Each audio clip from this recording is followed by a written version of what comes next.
What's up, everybody? This is Fly Nubian Money, where we help you maximize your mindset and maximize your money. Is that what it says?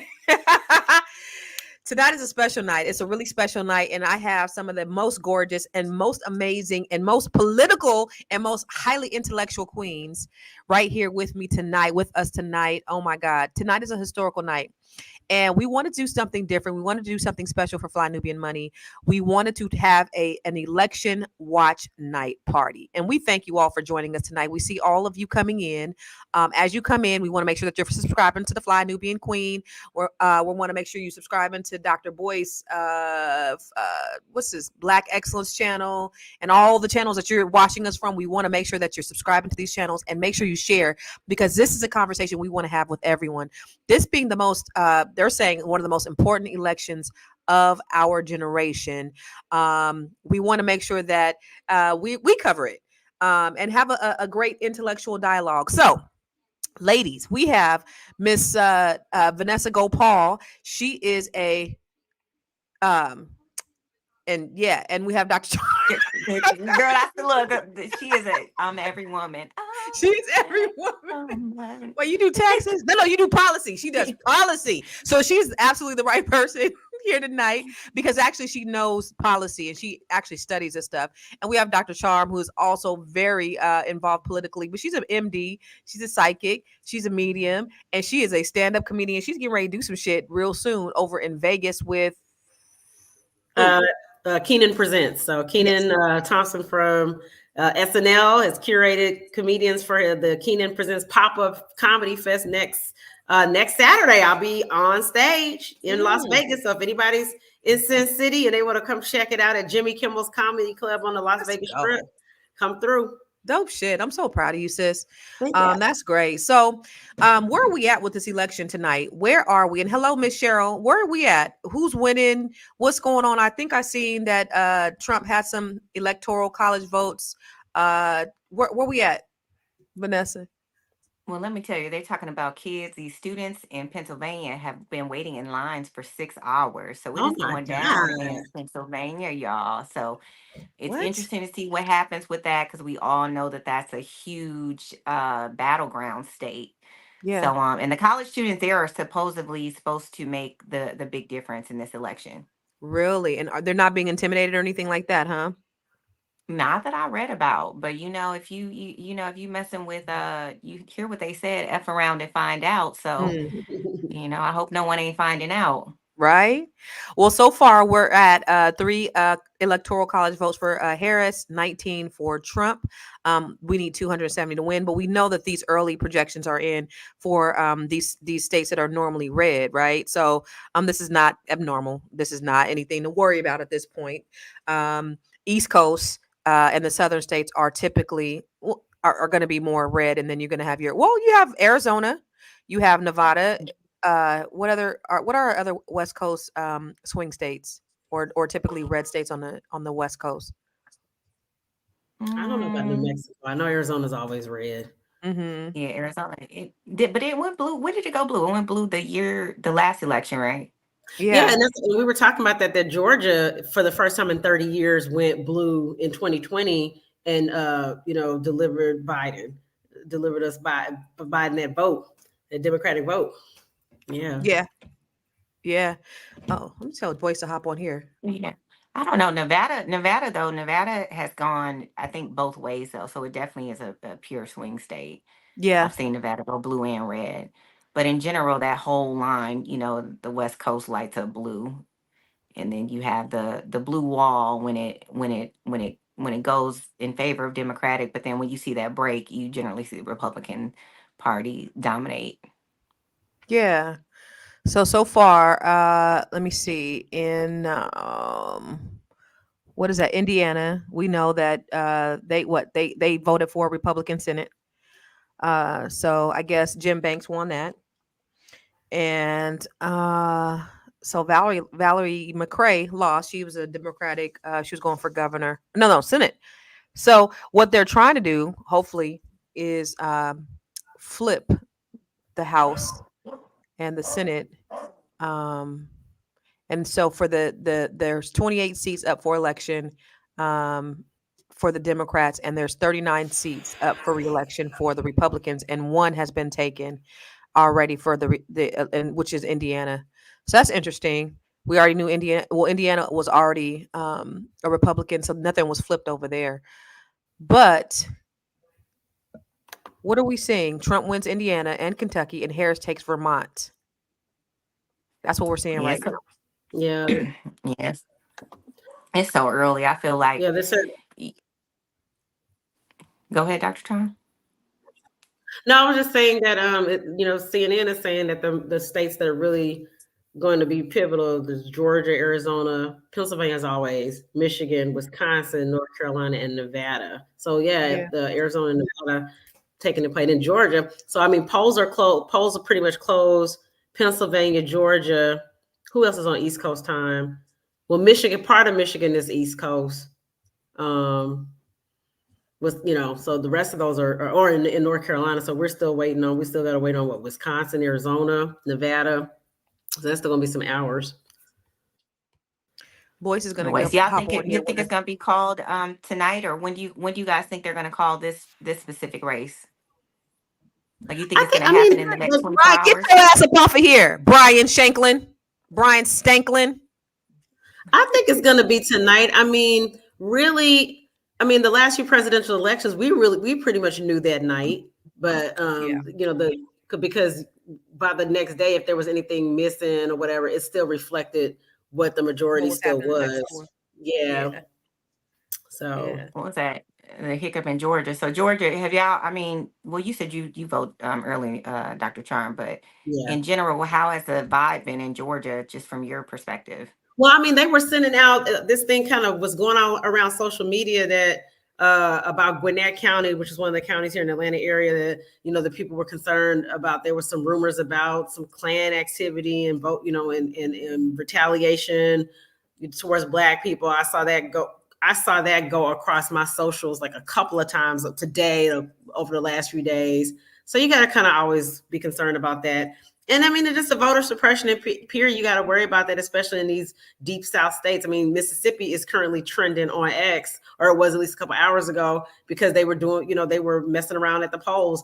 But Philadelphia said they're not playing that. The DA said you can F around and find out. He gave a press fuck around and find out yesterday, buddy. Don't try it. Don't try us. So, listen. He said, "Fuck around and find out, buddy." Yeah, don't come over here with that. The district attorney. Fuck around and find out. So what? Yes, and his name is the district attorney of Philadelphia is Larry Krasner. Warned anyone thinking of interfering during election day, F around and find out. He said yes, and then he put buddy on the end of that. No, I'm just kidding. And so right, yeah. I mean, and he might as well have just said the F word. He was like F around, but we're in a state in politics where I feel like you could just say it. Right. I mean, the politics from when I was younger to now have definitely just. Oh my God! Listen, Trump was on the mic like doing fellatio to the microphone. So like, what was that? Yeah. So this is just bizarre. It's like we're in the Twilight Zone. He's making fun of somebody. That's what he always does, is make fun of other people. But that is not appropriate for the president of the United States. But right now he has 19 electoral college votes. Harris has 3. So right now we have 28 Democrats in the Senate, 39 Republicans.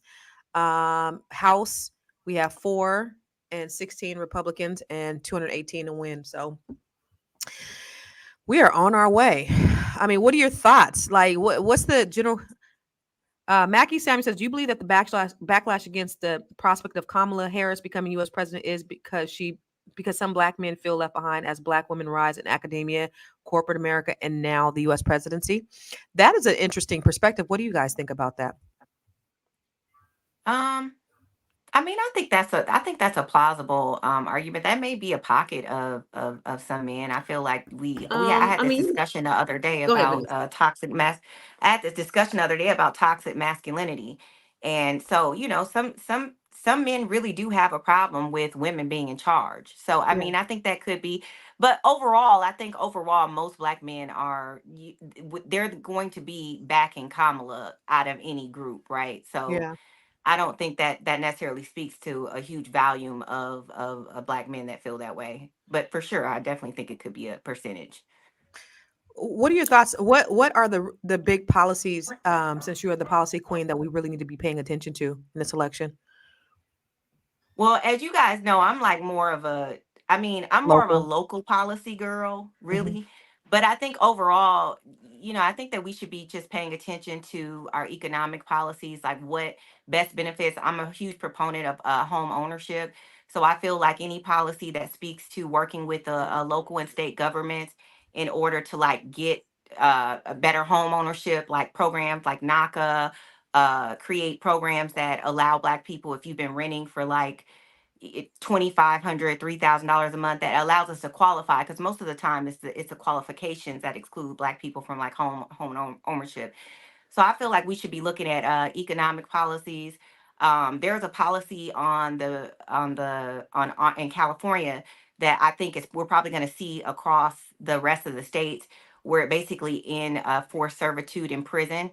Basically saying like we can't keep making these people work without paying them. So I think that we'll see a lot of policy change in that component. Generally, when we have policies come out of California, they trickle down to other areas. But mainly I think the biggest things that we should be looking at is our economic policies, and what creates equity and home ownership and wealth within the community. What are your thoughts about that, Dr. Charm? Policy that we should be looking at? Wow, I'm looking at some of this stuff here, and they're talking about. It's interesting. It's interesting how this. Huh? Uh oh. It's interesting how the different states have different laws, because they actually say that Nevada has this law that they have to cure their ballots. So basically, people have to verify their signatures are correct or whatever before the ballots can be counted, and they have until November 12th to cure the ballots. I've never heard of that before. Wait, what state is that? That you said Nevada? Nevada. So yeah, it says there's a created, and they have to go to this website and they have to verify their signatures before the ballot can be counted. Interesting. How do they verify somebody's signature? Make sure it does say Daffy Duck on it or something? I mean, I don't know. How do they I know? don't know if it's going against the ID. They didn't And ask it's me saying, for an I think ID. this is. That's what I found interesting too. I didn't get asked for an ID. They don't ask you for IDs at the poll? Not in California, they don't. Yeah, I didn't get asked for an ID. Did you get asked for your ID in Georgia? Yeah, I know that was like I didn't. Yeah, I know that was like a media point at some. Remember they was making that a big deal in the media, but I've never got asked for my ID. Yeah, I haven't either. But why is that? Why don't they ask us for our ID? Well, I do. I just verify my name and my address. Right, but why don't they ask for ID? Because we could be anybody. Well, that's what a lot of the Republicans are trying to get passed in a lot of places. They want people, because their biggest thing is their issue they're saying is this voter fraud and so illegal immigrants voting, and I don't know, but they're coming there saying my name is John Smith. Yeah, but I mean, yes. I can see both points, but I do feel like most people that are coming in and you have a name and an address, like you're generally going to be that person. But I do understand that if there's a chance that something could also go wrong. So, I mean, I don't know, but it's so low. They said the voter fraud statistics are like so low that it's just minuscule. Yeah, it does. It's not even going to make a difference. So far we have Georgia, 8% of the votes are in, 58% for Donald Trump, 41% for Kamala. Atlanta, y'all better get out there and vote. Senate, Indiana, Jim Banks is has won Indiana. Virginia, Tim Kaine, which is a Democrat, hung cow, a Republican, but only 2% of the votes are in. Vermont, Bernie Sanders, but only 1% of the votes in. Yeah, And most places it's like that's like 1 or 3%. And I mean, but they're they're calling it based on 3%, which is interesting. that is definitely interesting. Virginia, Republican, uh, House 7. So House 2. So okay, Just got in it. Georgia just extended their hours to vote. It says due to the bomb threats that were they extended. Bomb So threats. Excuse yeah, me? there was allegedly some bomb threats at two locations that originated from Russia somehow. Oh my So Russia, God. they just said Russia yeah. doing bomb threats.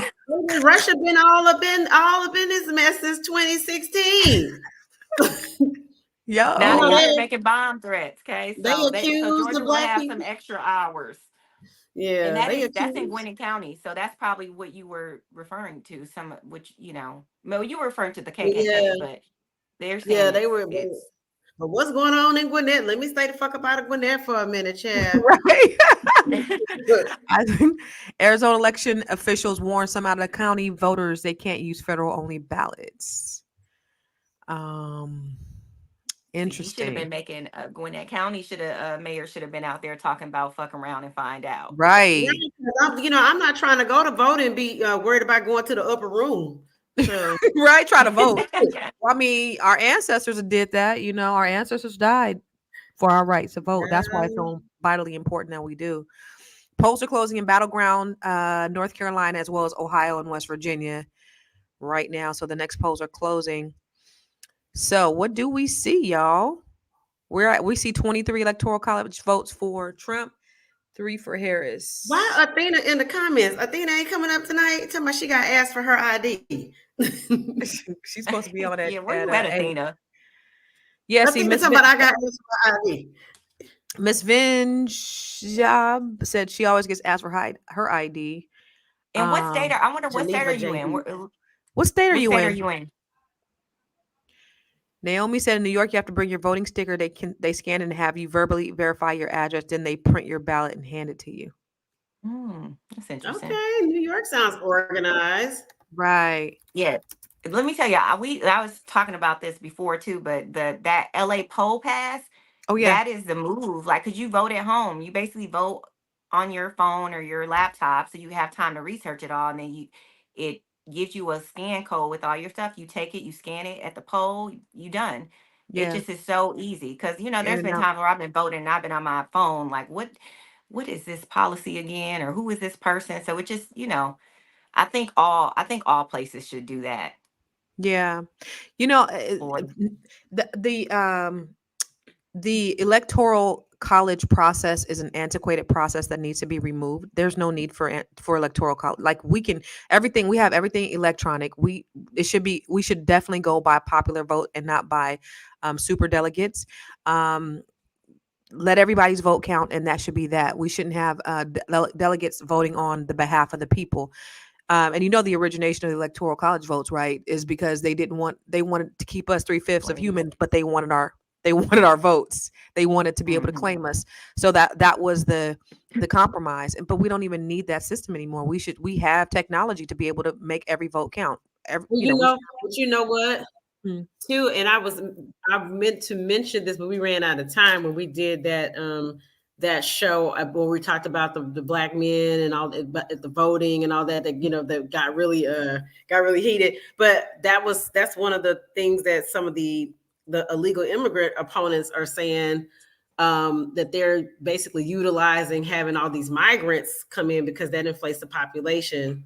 And so that's kind of, that's what they're saying as far as Can they about for vote the most though? They part. can't vote though, right? Yeah. Right? But So then it adds to the population. So then, that's the speculation that, okay, well, this can still affect the electoral college. And then if you also if you fast track them to citizenship, then in another 4 years, then you get these people, so it's interesting. but I think it's really, I mean, just speaking, like I have, I live in California, so we got a big immigrant population. And like one of my closest friends, just watching her journey with her mom, it is not that she didn't, it's not an easy process. And then also, my mom, they came here legally though. Mm-hmm. My granddad paid, he basically his whole life savings where he was at to bring the family over Mm-hmm. here. But even still, even when they were over here, there was still a process. Like my mom was here for like 17 years before she even qualified to get her citizenship. She's a citizen now, but she had paid into the system and been here for a long time. She had kids here, and they paid Where were everything to your come. people from? Guyana. Oh, okay, from Guyana. Okay. Yeah, but then too, so my girlfriend's mom, watching her experience, it's like she had, she got 3 kids here. She's been here for a long time. She was married, and they still wouldn't give her citizenship. It didn't matter. So they're still fighting, paying tons of money to attorneys. So And she that, can't vote. Yeah, she can't vote. She can't get she doesn't qualify to get assistance. So I think I don't, and I'm sure it's different for a lot of people, because I do know programs that do allow you in California, you can get some sort of assistance, mainly food, if you're unable to eat. But a lot, it's not easy to become a citizen no, in it's the very United difficult, States. and I think that's why it's such a slap in the face with what's going on with the migrant crisis, because there's so many people that's waited 10 years and all these years, and then you get people to jump ahead of the line because United States has one of the most difficult immigration policies as far as for legal immigration in the world. So yeah, so I think that's what that's what's putting up everybody up in arms, is that folks get to jump ahead. I mean, when Ronald Reagan was president, he gave amnesty. I think he gave amnesty to like 11, over 12 million immigrants. Because so he basically gave citizenship to any illegal immigrants that came in before 1980 something. It was like by 1982. So that was 40 years ago, but 30, 40 years, what 30? Yeah. So it's happened before, but I think this is a different climate now. And then once he did give all the amnesty in the 80s, you had a large amount of people, especially of color from Africa and different places that came in the 80s, because that's where you have so many African and Caribbean immigrants and children of immigrants, because they came in as children in the 80s. You know what I find interesting is that all of these Hispanics vote Republican, and these Republicans don't want them in the country, and that really is really interesting for me. It said that one seat was flipped to Republican. Which one? Was it What? a Senate seat? Because they had 38. Let me see. Now they're at 40. 38 seats not up for election. One flipped Republican. So who was that? 23. We still at 23. Yeah, I wish we had somebody Hispanic that we could talk to understand the psychology of why so many of them vote red, even though the Democratic policies are more beneficial for them. It's interesting. Yeah, that is. I'm not, but my girlfriend was telling me that there's a big difference between, because some of them are like really, really into the religion, especially the ones that come from like Cuban, like like people, the immigrants from Cuban, they're super, super, super religious. So I think that a lot of them that probably vote are thinking that Oh, it's the more in Catholic line stuff. with the religious, yeah. But she only Okay, commented the on it because I don't. pro-life. I mean, I don't. Yeah, West well, Virginia that for makes sense. Like the pro-life stuff. Yeah, so but the thing about it is, like, you would think that Donald Trump would have turned off so many people. I mean, people in his cabinet, people on his staff, his own vice president, like nobody wants to be associated with him. So to see that the citizens of the United States, being that he says any goddamn thing he wants, they still are rocking with Well, him. it's because Trump is a nationalist. Like, he is not a globalist president. And for people who are, nation first, that's what makes him attractive. And he can do or say anything. It's what he represents. Mhm. Is where they're gonna stand 10 toes down. Yeah, But do you but think? I mean, I don't know. It just gives me cult like, because I feel like you can ask me, like when you ask most people what they don't like about Trump, like hardcore Trump followers, they'll be like, I love everything about him. And that's kind of cultish, because if you ask me about any politician, whether or not, I mean, I voted for politicians where I was like, oh, I don't really want to, but because there's certain things that like I disagree with. It's like a balancing scale. But I feel like a lot of the Trump supporters, they don't like they don't care what he does or say, and that's very cultish like when you just blindly follow a leader and you don't keep him accountable for anything. It's just like he could say whatever and it's still gonna be like, okay, well that's cool too. I don't know. He said that he could shoot somebody in the street and they will still vote for him. He knows that these people are cultish. He knows that they crazy. The the the, Wow. the thing about it though is how many crazy people there are. I didn't realize America had that many crazy people, but these are the same great grandchildren of people who murdered, pillaged, and done everything that they did to our people. So I shouldn't be as surprised. They've just been hiding in It's plain so sight. Well, it's so interesting. Go ahead. I just want to interrupt and do our Fly Nubian Money Network drop. So you all are joining us here on the Fly Nubian Money Network, and you can text the word Queens to 87948. And I'm just happy to be here with the Queens Hey, doing hey. this coverage. Hey now. What were But you I was saying, Mr. saying Paul? in 2020, and this is a part of me growing up. I grew up in Minnesota and like maybe Minnesota. Minnesota. Minnesota, don't you know? So but I just feel like a lot of the stuff that I saw happening in 2020, I was like, whoa, I didn't know that. I didn't know people felt that way. It was like eye opening for me. Now my father grew up in, he was in Selma, so he lived through a lot of stuff. My dad was just Yeah, we really found out how people really felt. Go ahead. yeah, my bad. That was so. I just feel like I was still in, like you, constant I'm in a state of disbelief. Like, do people really feel like this? And it was crazy to see all the hate and people come out just openly, like, I hate you. And so I think, when I was talking to my dad about it, he was like, yeah, I mean, what? Like, that's what it is. Like, because it was very open for them in Selma, Alabama. So, he didn't been to the sit-ins, marched in Bloody Sunday, got Yeah. arrested 5 times. He's like, I'm used to it. Like, Yeah. so I think it was definitely an eye-opening experience for me to be like, I didn't know America was this hateful. That's because we lived through the 80s and the 90s and the early parts of 2000s with the people who have been, it wasn't politically correct to say how they really felt. They hid all of that stuff. They said it in the confines of their trailer homes. Now, Trailer homes. So they're saying just some live results that so far. Georgia, Trump is ahead, 13% of the vote is in right now for Georgia. South God damn. Carolina, Trump is ahead. They got 4% of the vote in. Florida, Trump is taking Florida, estimated 70% of the vote in right now for Florida. Oh, wow. Carolina is Kamala, so she's taking Carolina and Virginia so far. Yeah. With Virginia has 15% of the vote in, and North Carolina has, let's see, it's 2% of the vote. Wow. So that's the real time update. Oh, and did I say Ohio? No. Ohio, President Trump is taking the lead with 4% of the vote in. What's his percentage? His percentage for Ohio is 56% versus Kamala's 42%. Okay, it's Okay, not with too 4%. huge because that's a battleground state. Right. Yeah.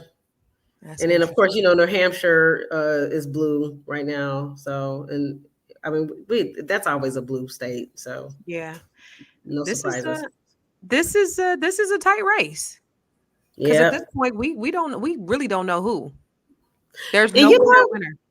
I gotta give it to the Harris campaign. I mean, for her to not have had a primary, replaced Biden. I mean, that was very scandalous. That whole Biden, I got some jokes I do on stage about it right now about senile ass Biden and then having to flip their candidate. I mean, I don't think we've ever seen anything like that in our lifetime. And then for her to have run such a tight race. And she did very well on the debate. I mean, I'm not a Kamala Harris fan at all, in the least, but I have to say she won that debate. And I think that helped her a lot too. Yeah. Well, it looks like the Republicans are almost in control of the Senate. They're at 40 and they need 51. The Democrats have 29. So they're 23 up for election. They already flipped West Virginia. So they need 11. Yeah. They've gained 1.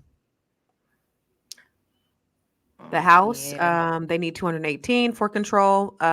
Republicans got 53. Democrats got 19.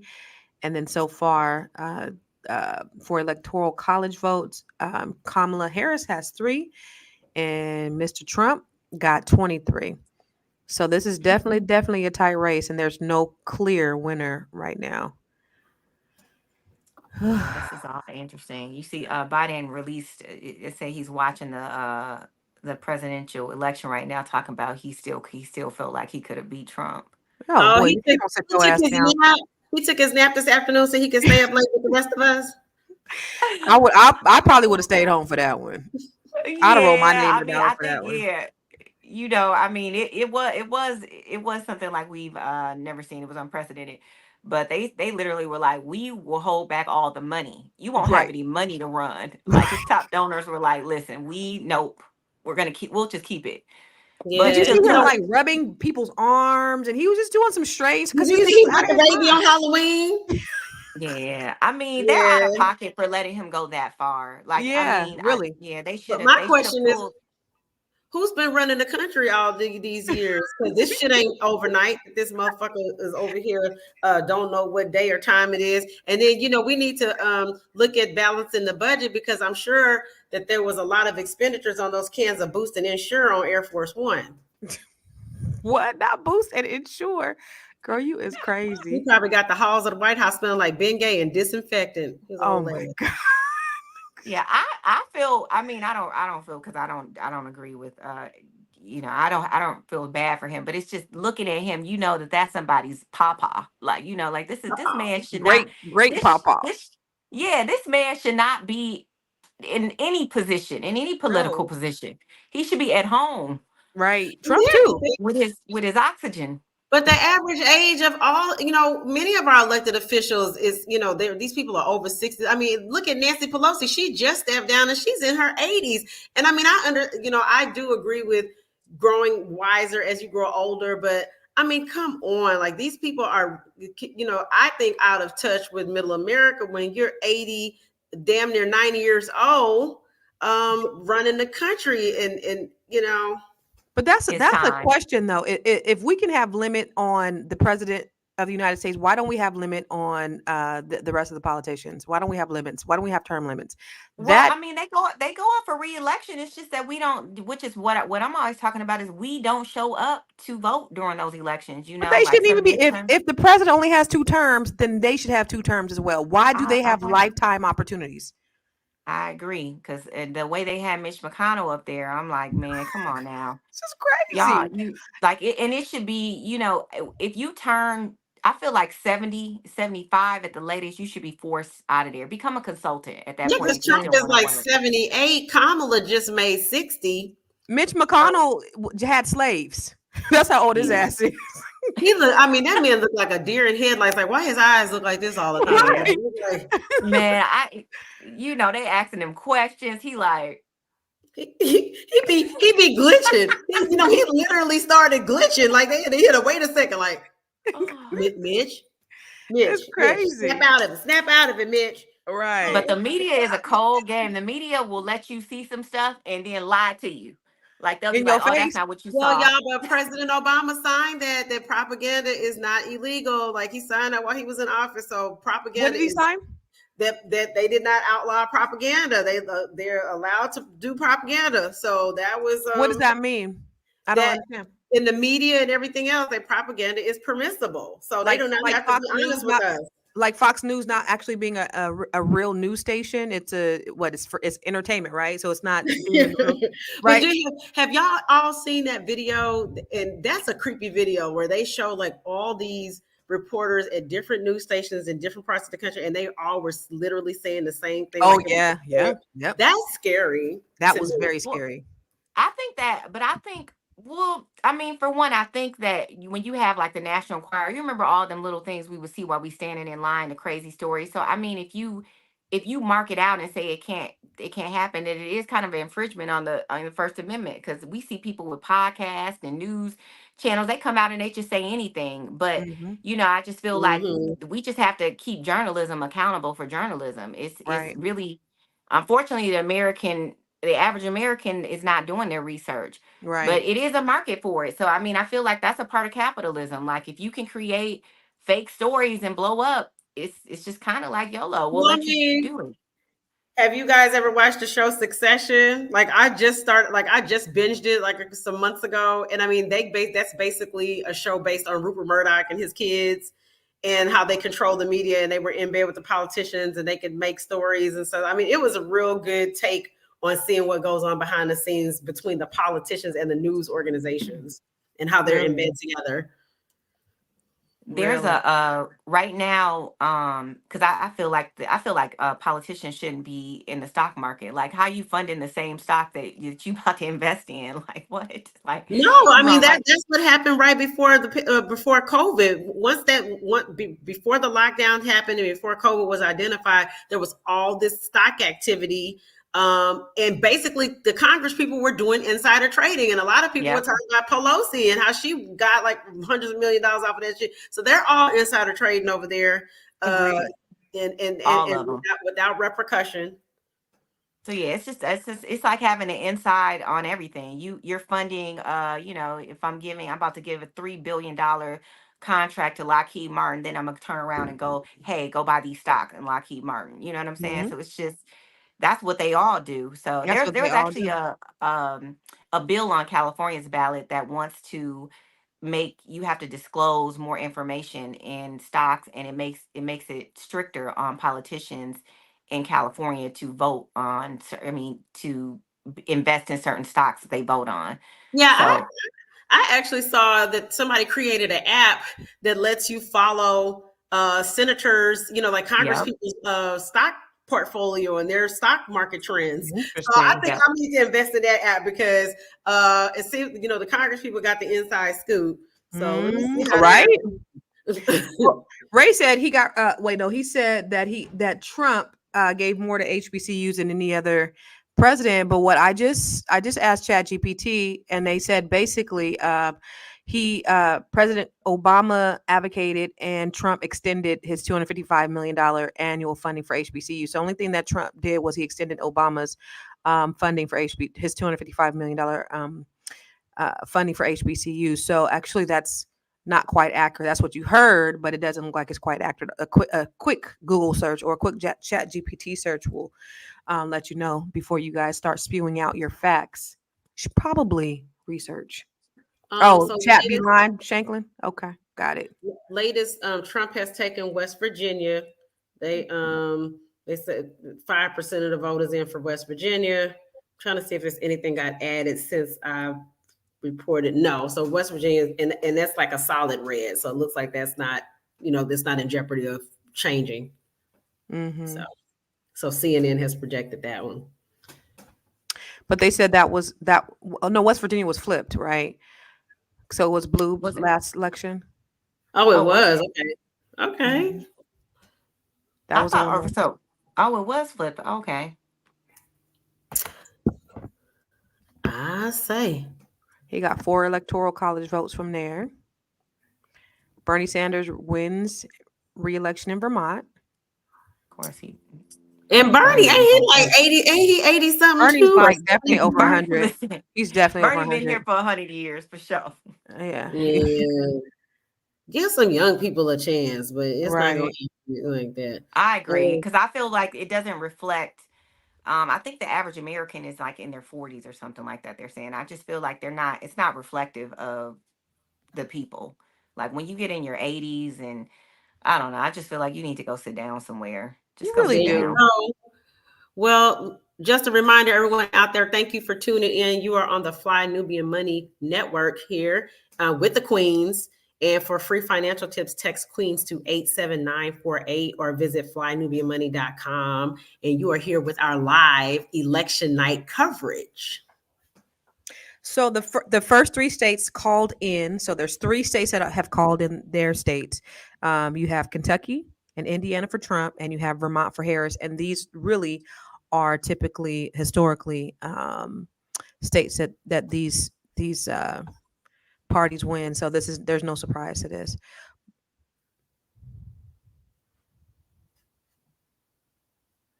Let's see what's going down. So Mark, you said, why do you believe that some black men like Donald Trump? because of his brashness and bravado, but had issues with academic excellence, reserved demeanor, and refinement of Barack Obama. Why were black Let me men see so that. mad at Barack Obama, but they love Trump? I Well, don't you think know, that's it's a so reason. I just find it interesting because if you go back and because I don't remember all this stuff, but when we look at just say all the presidents since 1960, we can go down the list of things that the presidents have enacted that have gravely affected black people, right? Hmm. So even if we take the argument for, people that be Obama ain't done nothing, if you look at the history of how presidents have done black people historically, even if you take the argument that Obama got into office and did nothing, he did better than all his predecessors, which he didn't. But I just feel like people don't want to. When we look at the first black man in office to redesign 450 years of oppression, slavery, murder, rape, and a system that just is designed to currently kick us, and we put it all on the back of one person, and then we don't put the people in there to support him, the Senate, the Congress, your local people. I just feel like, man, I mean, come on, y'all. Like, it's I impossible. I So, but we disagree. don't talk about all the presidents before and all the horrible things that they did. So is it like, oh, we ain't voting another black man in office. Look at how y'all did Obama. Look at what Obama did. I I don't know. disagree. We had the largest loss of black wealth in United States history in 2008 with the housing crash, and there wasn't anything correctively done to rectify that in the subsequent administrations. And that happened during his presidency, but they gave all that money to Goldman Sachs and all those banks. And then, Obama created, I don't want to exaggerate, but he created a very large amount of white millionaires. I think maybe the most of any president. So on one end, you have all these white families becoming millionaires, and you have the largest loss of black wealth in U.S. history during this man's administration. But to your point, though, the housing crisis wasn't created by the policies that Obama enacted. That had been a long thing where they were putting people into loans that were not that was not legal, like, or not legal. It was legal, but it wasn't ethically correct. So you had a But large population he of didn't do people going anything to into, like, correct it. yeah, but if you have 20, 30 years of history of people doing this, and then you inherit the administration where it crashes, how can you? It's like he's the fall guy. But they still did something to protect the banks and save the banks. And But you got to think about the entire picture and the entire infrastructure of how the United States is. This is a capitalistic system, and they had to do this in order for the entire economy not to fail. So they had to start with the structure of the banks, and then kind of hopefully, because they did have programs in place. They did have departments that they enacted in a lot of these banks that help people with their houses, so they wouldn't lose their houses. So they did do all of that. There were tons of programs to help people modify their loans, to help people get out of those bad loans. A lot of people, they had these negative amortization loans, which made them lose a lot of their equity. But again, Those happened no, in definitely. 2004 I and actually used to work. 2005, and I used then to he work became in. president in 2008.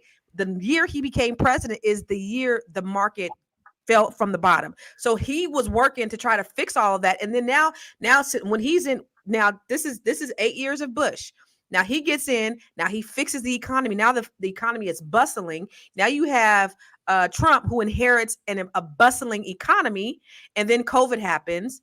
And so now we have the effects of COVID. Now we have inflation, we have high interest rates. Now they're blaming Biden for that, but that happened under My Trump's point watch. is that he did not do anything specifically for black people to help correct this issue. So yes, some those policies were set into place, but it happened during his presidency. You have the largest creation of white millionaires, families becoming millionaires under his presidency. A lot of that under I wouldn't say Trump. average Under American COVID. families. I wouldn't say average American families. I would say, if you're talking about the I ones said that became white. I said white families, and so you those have were the largest executives. loss of black.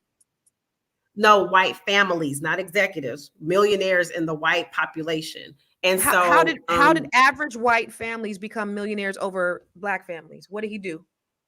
I'm not sure. I don't know all that. All I know is that the statistic is that he had the largest amount of white millionaires happen under his presidency, as white families becoming millionaires. And so my conjecture is that he did not, and he refused to make economic policies specifically for Black people, and it was direly needed, especially because we had the largest loss of Black wealth because of the housing crisis. I mean, for most Black people, most of our wealth is tied into our homes. And so you lose your home and you don't have a correction for that. And definitely he did policies that helped all Americans overall, because I mean, I worked in loan modifications. So it definitely is something that helps keep people in their homes and things like that. But we needed something more specifically for us. We were on fire. Some people were having smoke in their house. Our houses were on fire and burning down, and we didn't get a water hose. So that's where my conjecture is. So I'm not. So this is one thing I want to bring up too. We also have to look at he also created Black people gained a lot more healthcare than they ever had. We got to look at now. We look at healthcare kind of like you can get healthcare because it's the Affordable Healthcare Act. But many of my family members, I mean, I remember healthcare was a thing. People didn't go to the doctor because they didn't have healthcare. And then he created the student reform debt, which he got. So you got to look at for as specifically, you know, even though it didn't say for Black people, but specifically when we look at Black women are the highest group of people that went to college, first year graduation out of their family, go to college, but they came out with the largest amount of debt. So when you look at how debt on a federal level was really killing, I mean, it was, I mean, just I'll take me, for example.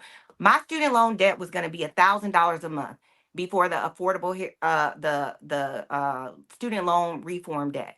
So I was able to get into a program and buy a house because it wasn't affecting my credit. So I think, but like I said, even if we want to go with the notion that he did nothing, I mean, it's still better than what all the predecessor presidents, if you look at the policies that they enacted that gravely, I mean, took Black men out of the homes, the crack epidemic, mass incarceration. I mean, we could go down the list of things that the presidents before him had done, even if with that argument, if he did nothing, which he didn't, he still did better by us than all of them.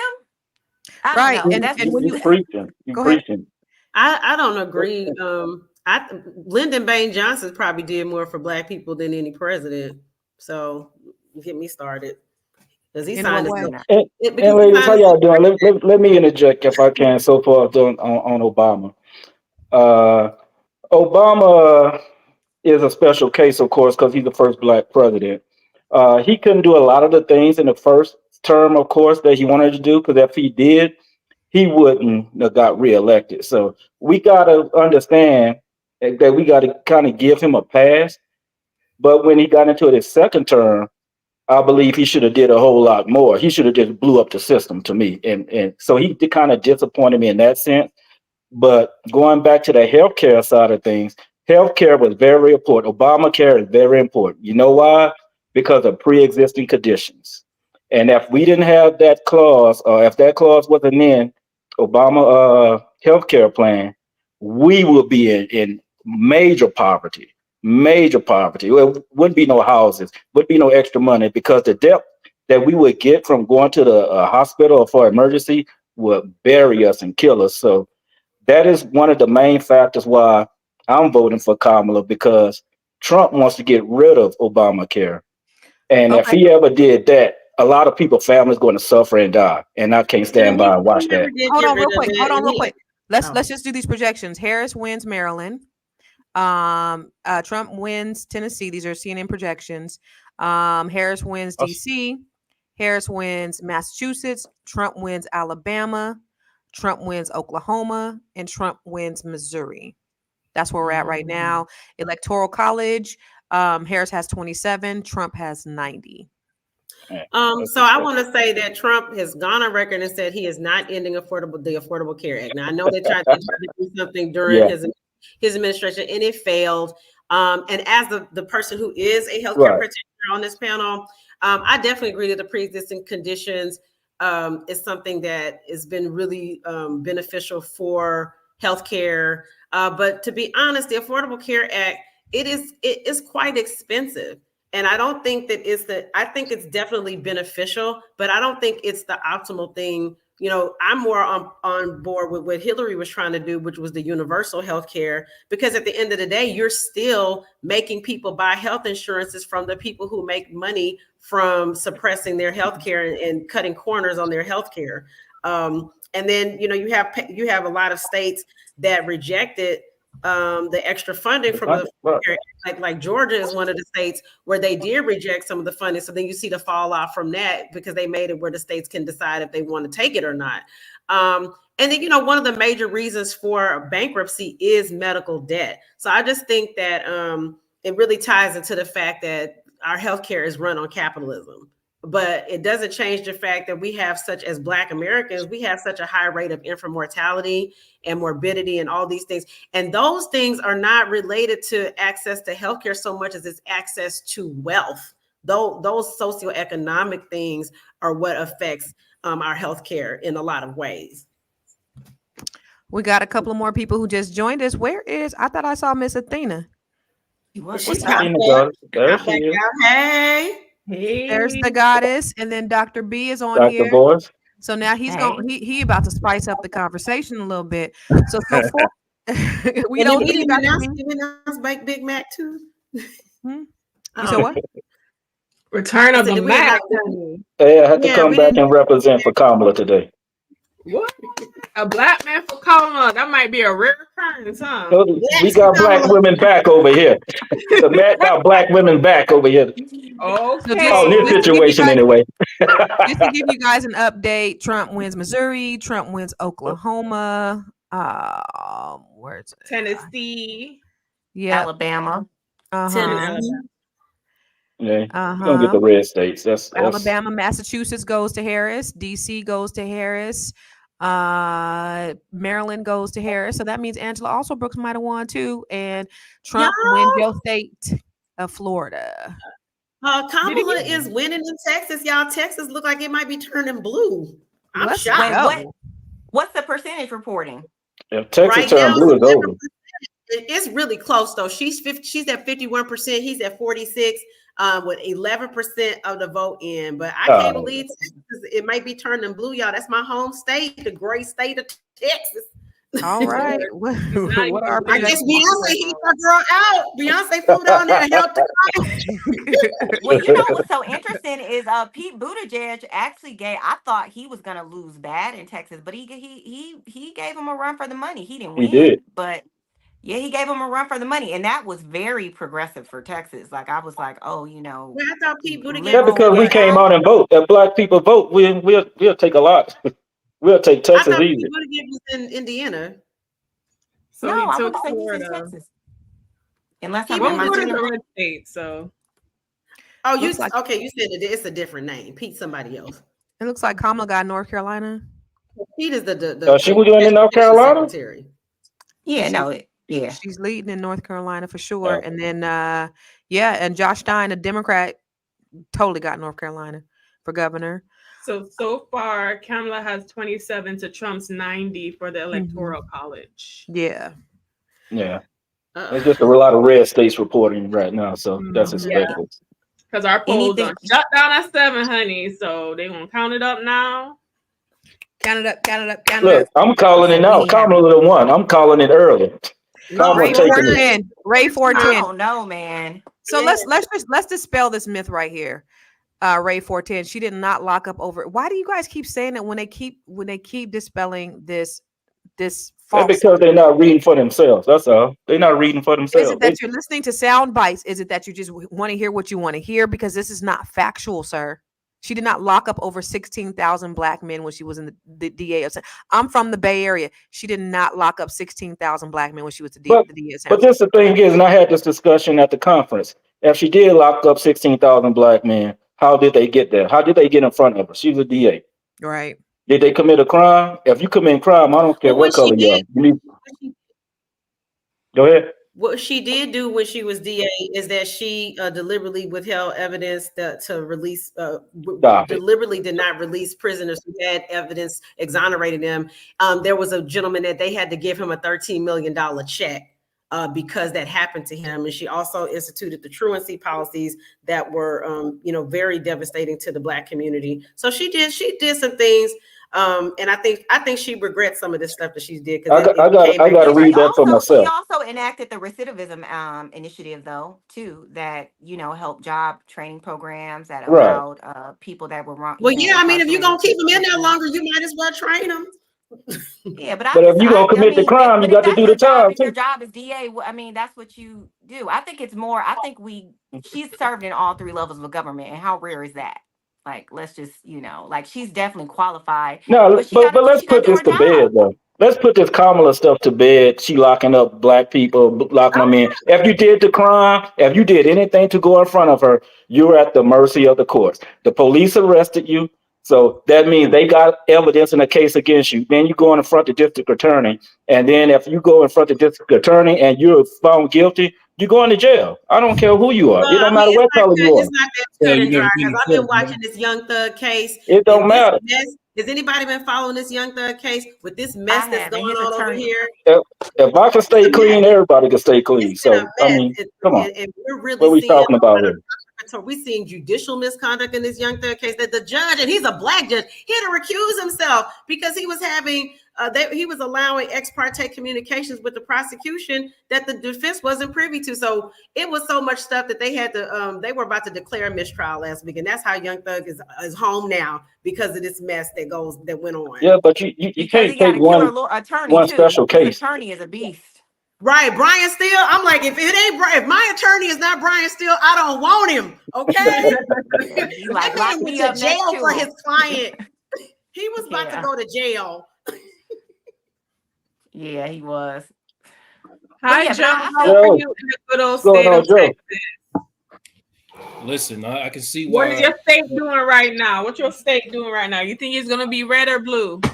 I can see how it could flip, man. The boy Ted Cruz, he ran a terrible campaign down here. Right.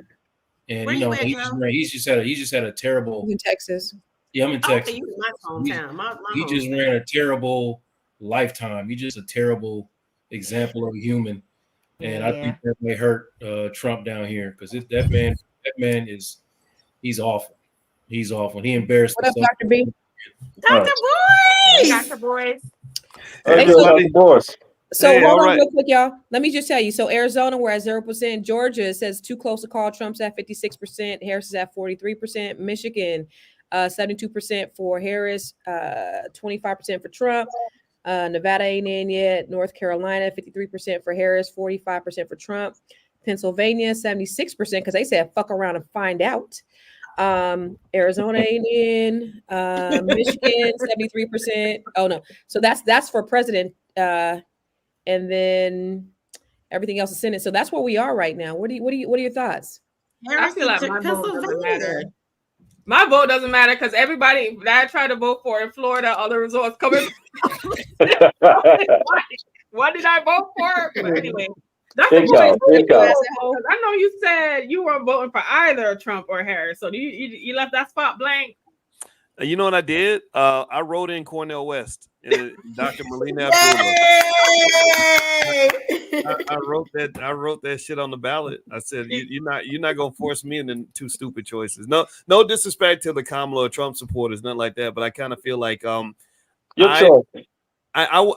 this is my view of kind of looking at it as the long game. The long game is most people would agree that this system is ridiculous. You know, they give you 2 options, McDonald's or Burger King. And then if you say McDonald's is unhealthy, they say, well, why do you love Burger King so much? Dang, not even Chick-fil-A? Right. It's crazy, right? You know, it doesn't make any sense. You know, all that shit will kill you. So my thing is, you know what? Maybe right now it might, make some people upset. But we're free Americans. And the fundamentals of America is that you should have the freedom to make the choice you want without persecution. So if somebody is harassing you because you made the choice that you want to make, That's wrong, man. That ain't right. You know, and I hear it, I get it. You know, people are like, oh, this is the last election you'll ever get a chance to vote in, the most important election of our lifetime. If you look down the track record, they say that every single election. Every election, somebody like, this is the most important election of your lifetime. You know, you'll never vote again. Democracy will be destroyed. And I feel like in 2028 they're gonna say the same shit. You know, and so in every election I vote for black people. That's it. So how do we get to That's how do we right. get away from a two-party system though? Because I mean, it's just part of what we have. But how do we get away from a two-party system? You know, I really don't know, because the problem is that they've let too much money into the system. Like money is a beast. You know, when you let that capitalism, it's like America to me, it's a capitalist democracy, right? So capitalism is the big brother, democracy is the little brother, and the big brother beats the little brother up and takes his lunch money every week. So you're not really in a democracy. You know, when people talk about democracy being stolen, I'm like, well, what democracy? Because there's not a lot of democracy when everybody's holding their nose and voting for a certain candidate because they're so afraid. They're trained to be afraid of the other candidate. But Dr. Boyce, yeah, go ahead, bro. But how do we get past that? Because unless we're coming together, and I believe you spoke on this at the conference, unless we coming together and getting into the game, getting our pack, raising the money so we could compete with everyone else. I mean, it's unfair, but that's just how the system is. So we got to get in and compete and push our black candidates up. Like your Cornel West, we got to get our money together and put it behind them. That's the only way we're gonna get any attention in their game. So, what you think about that? You know, I've heard people make that argument that, you know, forming like a black party where your goal isn't necessarily to run a candidate, it's to just pursue the issue, the campaign on the issue, rather than trying to necessarily get a person elected. Because the thing that concerns me about it is, you know, both these candidates, if I'm not mistaken, had to raise well over $1 billion to run for office. And I just don't really feel like that's the best use of money. I just don't. If we have $1 billion that we pull together, I'd rather use that to build a black-owned school system so we can educate our kids and get them out of these corrupt systems where the kids can't even read. You know, so when I heard about those the black folks that got together and raised all their money for Kamala, I thought that was nice. But I said, what happens there? That money it's almost like when Dr. Dre gave all that money to USC, and that was an amount of money. They probably spend that much money on toilet paper. You're not making a big difference in that school. But if he had given that money to an HBCU and concentrated that giving, it could be something transformative. Okay. Right? Yeah, so totally agree. That's what it comes down to is, I'm not disagreeing on that having a PAC and all that is important. And maybe one day we'll have these billionaires and whatever that can do that type of stuff. But that's a big boy financial game to play. Right. And I just think that there's better uses for our money. My two cents. But you know what? I will say to that, though, what it did show was that black people could come together and they could raise money. Like that was historic, right? So now if we could put our minds behind, like we could get one thing that we could put our minds behind and we could put our support behind, hopefully we can do it. But I think this was monumental in showing that as black people, as black women first, and then black men, and then you had the white women jumping on, and you had the Hispanic women and all of that. If we can get behind one common cause, we would be powerful. Yeah, we'll be moving as a collective. And with of course, what I think is interesting is like when you look at like an APAC, we're generally caught in like a two political system, right? But they don't care. If you look at their donation across different sectors, they're donating on a local level, on a state level, to Democrat and Republican. All they're saying is push our agenda. So I think from a political standpoint, you know, if we were going to change the trajectory of like getting a black goals and black agendas done, and we were going to do it politically, it can't be with one party anyways. I mean, we just need to have money to pay everybody on every different level. They're not just getting involved at the presidential level. They're in all these small town elections. They're at every level. So they have a PAC that literally just pushes their agenda. They don't really care what you are. Democratic, Republican. That's true. Everybody got mad at Ice Cube for contract with Black America for talking to the Trump campaign in the last election. When he was smart about what he did, as far as he said it was bipartisan. He wanted to meet with both parties, you know, during the Biden-Trump election. He did. Yeah. I think dealing with both parties is if you look at AIPAC as a good example, and their influence is undeniable. they deal with both parties, and every single senator, I don't think there's a single senator who goes against AIPAC or against Israel, because they're like, no, if you go against us, we're going to use our money to get you removed from office, right? And that's how the game is played, and I think that for us, we're kind of used to playing at that voter level. And unfortunately, I hate to have to say this, but that's not really where the power game is played, because unfortunately, I think that voters in America are kind of used as pawns for power. We're arguing over stuff like LGBT rights or pro-life, pro-choice stuff, which is important. These are important social issues, but I don't think Elon Musk is spending tens of millions of dollars on the election because he's thinking about social issues. Right. I think for him, it's also about getting those multi-billion-dollar contracts and getting that government money. And that's real. So really the mistake to me is at the highest level when they let all that money get into politics. And that's what really killed your democracy, in my opinion. Yep. So it's too much corruption. It's the same thing about BlackRock. BlackRock is given to both sides too. They're giving. So really, at the end of the day, the corporations are who's going to be the winner in this election. Mm-hmm. Yeah. Well, the corporations always win. The study showed that that not just corporations win, but really wealth wins. And let me explain. The Asian community does not vote that much. Right. They ain't out here doing booties to the polls and strolls to the polls and all this other stuff. They ain't doing none of that. Kung fu to the polls, whatever. Wait, did you say kung fu to the polls? Yeah, right. They're not doing none of that, right? They're not giving away free Chinese food to people.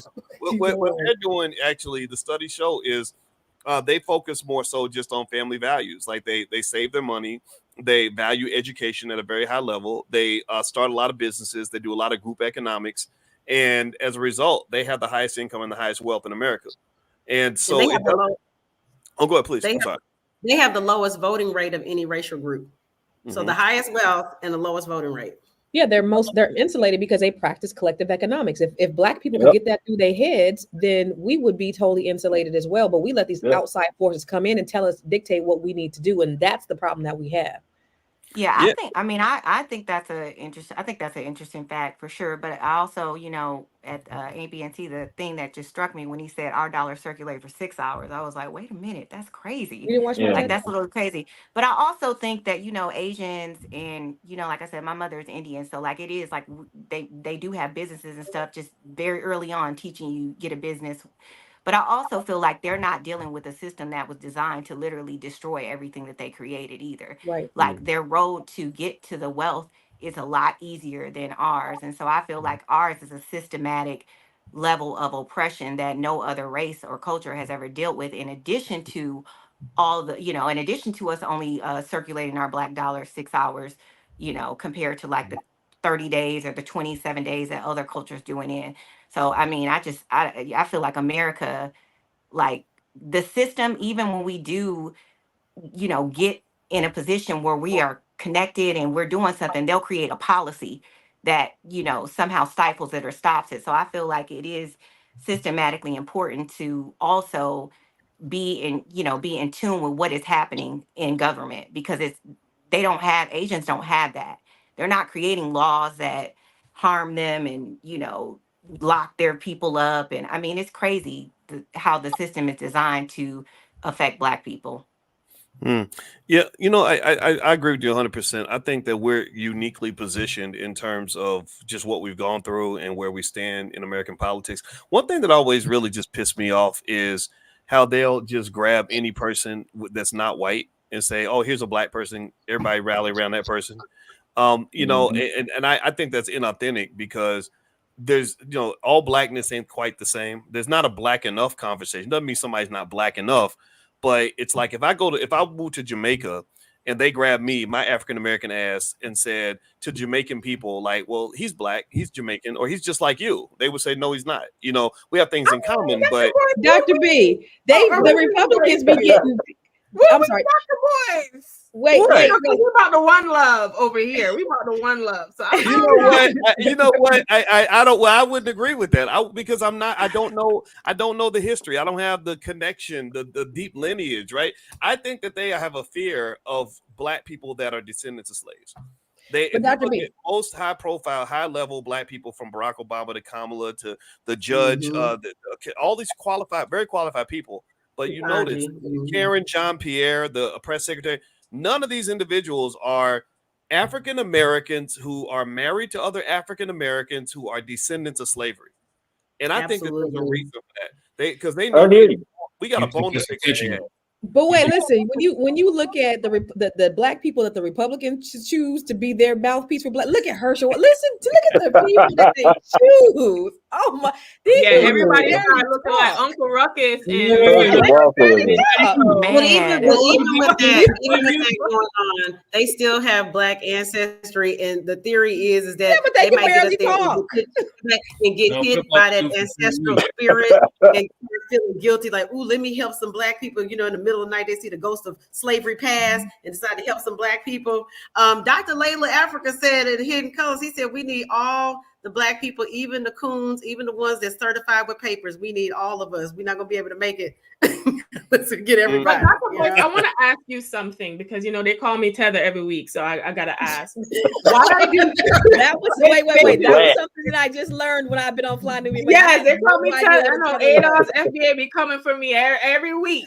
So explain to the Tether, why do you think they do not want someone who is African American descendant of slaves in those positions? Why it's always immigrant black people that they pick?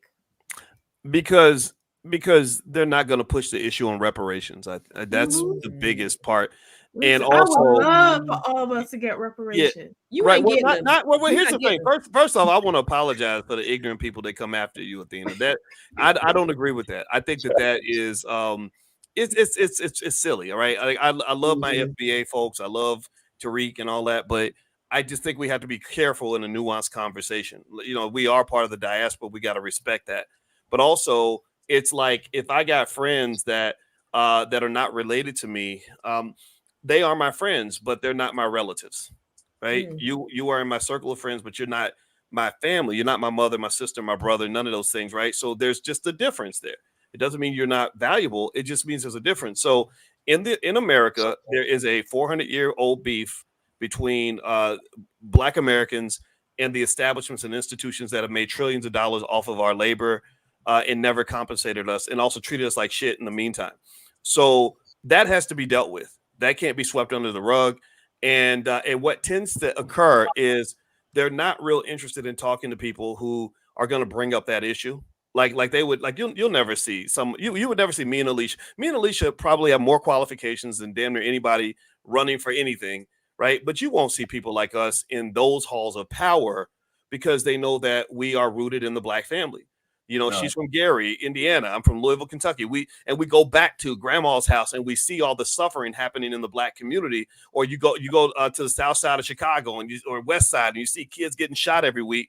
You're going to bring it up, you know, but then there's like this elite class of Black people that just are like, yeah, we all just got to vote blue no matter who. And we're not even going to talk about what's happening with kids in the school system. We're not going to talk about the people getting killed. We're not going to talk about the things that people are really pissed off about. Like, you know, so I just kind of think that there's just a fear, right? And I think that we have to remember that there's so with Kamala, I've never had anything against Kamala. I think Kamala's super qualified, hardworking lady. I have a lot of respect for her in every way. I respect my friends that are voting for my sisters in AKA, and I completely understand why people are rushing to the polls to support her. But when you start saying, well, we got to do X, Y, Z because she's a Black woman, I say, no. I'm married to a Black woman.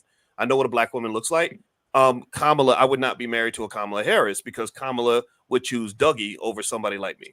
And and that does matter. I think if Barack Obama had said, well, I could have married a Black woman, but I got Becky over here. You know, she's just. Yeah, he would have got my vote. Right. Yeah, yeah. There we go. There we go. Yeah, I would have looked at him a little differently. Right. And I think the thing too is as far as, you know, it is ingrained in our community. We have a legacy of social responsibility as a group of people. You know, as Black American people from the Civil Rights Movement before that, it is ingrained in us like, oh, you know, people acting like y'all making us look bad. You're making other Black people look bad in the media or whatever. And it just comes from that church upbringing, that civil rights struggle, all of that. And you have a lot of specifically African immigrants. Lupita Nyong'o said this. She said she didn't consider herself Black. She didn't know she was Black until she came to America. They're, very much into tribalism. I'm Yoruba, I'm Igbo. They get into it, but they can't even intermarry with other tribes. So there isn't this, one good thing that came out of slavery is that tribalism got eliminated in slavery, and we had to become one Black people. And so we get that over here in America. We get it. And I think a lot of the diaspora does not get it. Did y'all know that Robinhood is offering these contracts you could buy on who's going to win the election? Anybody else see that? I heard about it. I didn't see it. What I gotta do? Yeah. Well, I don't know if it's eligible for everybody, but I think it is. Yeah, they have these Kamala contracts and these Trump contracts you can buy. And it's crazy because, okay, here's how it works, right? Let's say that the Kamala contract costs 36 cents, which it does. I'm looking at it right now. If Kamala wins, you turn your 36 cents into $1. I think that's a hell of a deal. That's not bad. Okay, that's a great deal. So how is it traded? Like, is this some type of trading? What is this? Well, you just go in, right, and you have to get them to approve you for. It's basically like a stock option. Yeah, I have. So you got to get approval for it. Like I'm looking at this, and I'm shocked. So what is Trump price? Here we go. I see it. The Trump contract costs 66 cents. Yeah, so they're predicting that he's gonna win. I'm about ready to buy me some more Kamala contracts. I'm about to do that right now too. Yeah. Did you look at the card? What the cards say? Who winning? What did the cards say? Did you look at the card? That's the weird thing. I think that what they base the odds on, not so much what the actual odds are on somebody winning, but they base it on who's buying the most contracts, right? So if a lot of people are buying Trump contracts, the Trump contract will go up in price, and people think of that as a prediction, but it's not an accurate prediction. I think it's more like a 50-50. I don't think it's 36 cents on Kamala is crazy. I bought Kamala contracts, not because I told you I didn't vote for either one, but to me, that's a low cost contract. Like I think it's more like a 50-50 chance. In fact, I kind of believe Kamala is going to win. I don't know. Who do y'all think is going to win? I done called it already, Doc. Kamala gonna win. Oh yeah, okay. I already called the race. I don't know. Did you look at the cards? Did you predict with the cards who gonna win? No, but what I did, all my psychic spiritual people, everybody that's pulled said that Kamala was gonna win. But on a mundane side, there was somebody that Chris Como interviewed, and he's gotten for the past 40 years, he's gotten all the election predictions right. Like he predicted Trump when nobody thought Trump was going to win, and he predicted Kamala. So that's kind of settling with me. This man's never got an election wrong in 40 years, and he's like, Kamala. I think women gonna turn out though. Women gonna push Kamala over. I mean, how I do this? That's what I'm looking at. Well, what you do is you just click on it. It's like when you find the little icon, like it's right there at the top. Let me get my contract right now. It has an image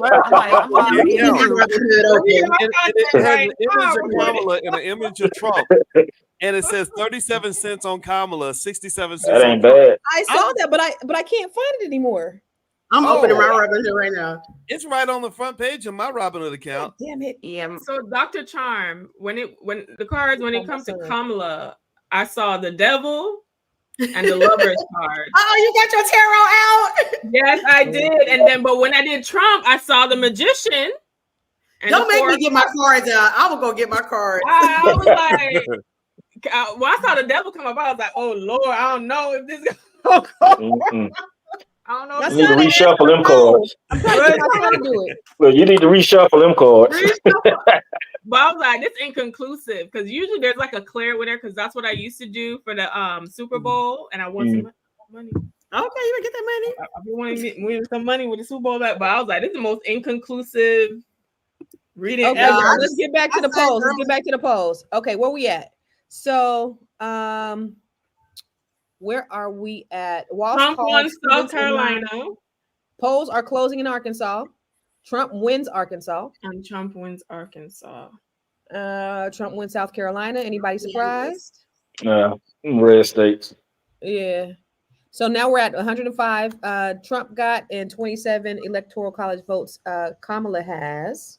And then now we're at 32 in the Senate. So we need 50 for majority in the Senate. 32 Democrats, 42 Republicans, one flip, which was West Virginia, went from blue to red.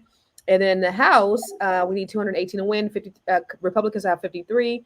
Democrats have 27. And before you guys comment, I just want to let you know that you are watching Fly Nubian Money, where we help you to maximize your money. And we come live every day, Monday through Friday, 10 a.m. Pacific, 1 p.m. Eastern. And if you want to get notifications when we go live, text the word Queens to 87948. That's QUEENS at 87948. So what y'all think about the latest developments on where we at? Trump got 25% of the black male vote in Georgia. Is that right? Yeah, West Virginia, that's your mansion, right? That's always kind of been red though, right? Like it's red, but last election it was blue. Well, in terms of the Senate. But they flipped it. Ain't Joe Manchin a senator in West Virginia? Am I mistaken when I say that? I feel So like he's all right, so why do the blue states take a long time to report numbers? Because it seems like all the red states are they West? Like the blue states are taking so long to like. Are you getting nervous? What? I mean, it might, because I see, like, if I'm looking at the live numbers, it says like Trump numbers are so high. So I was like, why are the blue states taking too? I don't know, y'all. Yeah. I don't know. But I told But the y'all, polls just closed. The polls are closing in some of those, depending on the time zone that they coming in from. Those polls are closing right now, so we won't hear anything like California till later on. Yeah, I got nervous because I made the mistake of watching that Civil War movie. I don't know if before the gentleman got on. I don't know if any of y'all saw that Civil War movie. It was basically like this dystopian future where this Trump-like figure, and they were in a civil war and a militia and all this kind of stuff. So I watched that mess. I said, "Oh Lord, I'm concerned about the violence." That they sending out things about Gwinnett County and watch out for the Klan. And is it gonna be the purge tonight? Is it gonna be the purge? White folks gonna be purge election year. I think whole downtown Palm Beach blocked off, honey. So if Trump don't win, I don't know. Like I say, like I told a friend earlier today, we crazy too. Okay, we crazy too. I got a question. Anybody can take it. I don't know, Constance, if you could show everybody's name, because I don't want to get nobody's name wrong. So you have Vanessa right here. There you go. Okay, cool. Thank you. Yeah. Okay. So I'll start with Vanessa. So, what do you think in terms of the candidates addressing issues that matter to the Black community? Like, do you feel like the candidates have, because we had that big rush where everybody was talking about Black men, but it's mostly on the Democratic Party side. Like, do you feel that they're doing a good job of kind of talking about the things that we care about, or what do you think? I feel like neither party is really addressing the things that like matter. I feel like Kamala's party tried to last minute put some stuff together. One of the biggest things that I feel like was affecting the Black community is home ownership and creating wealth through real estate. So I feel like the barriers for a lot of Black people to get into homes and build equity through ownership is, there's a barrier there. So I feel like that's one of the most important things. I feel like most of our issues are economic. So I think those are the policies that we need to be focused on, followed by systematic issues like mass incarceration. I was just sharing that in California, we have something on our measurements right now that says they want to end, forced labor in prisons. And so basically trying to pay the prisoners, and perhaps they can send money back to their families, right? To kind of help out if they have kids or a wife or whatever. That'll be an income coming in if they're paying them, I don't know, $10 an hour or whatever, but 25 cents an hour is not enough to do anything. So I think that followed by better economic policies, we need a systematic reform in our system.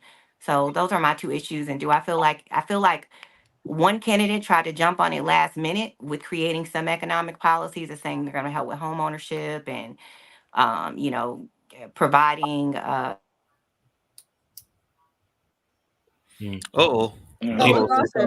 was COINTELPRO. Getting too intelligent. You didn't sound like Cardi B. That's the Russian. Stop talking, Black. Get her out of here. Smart. Get her up out of here. We got to shut her down.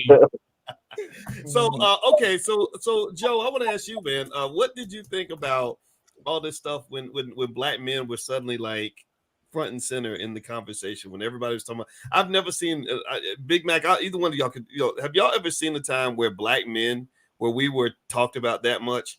It was almost weird to get that much attention all of a sudden. How do you feel about that? It was definitely weird, and I kind of looked at it like as a slight insult to my intelligence a little bit.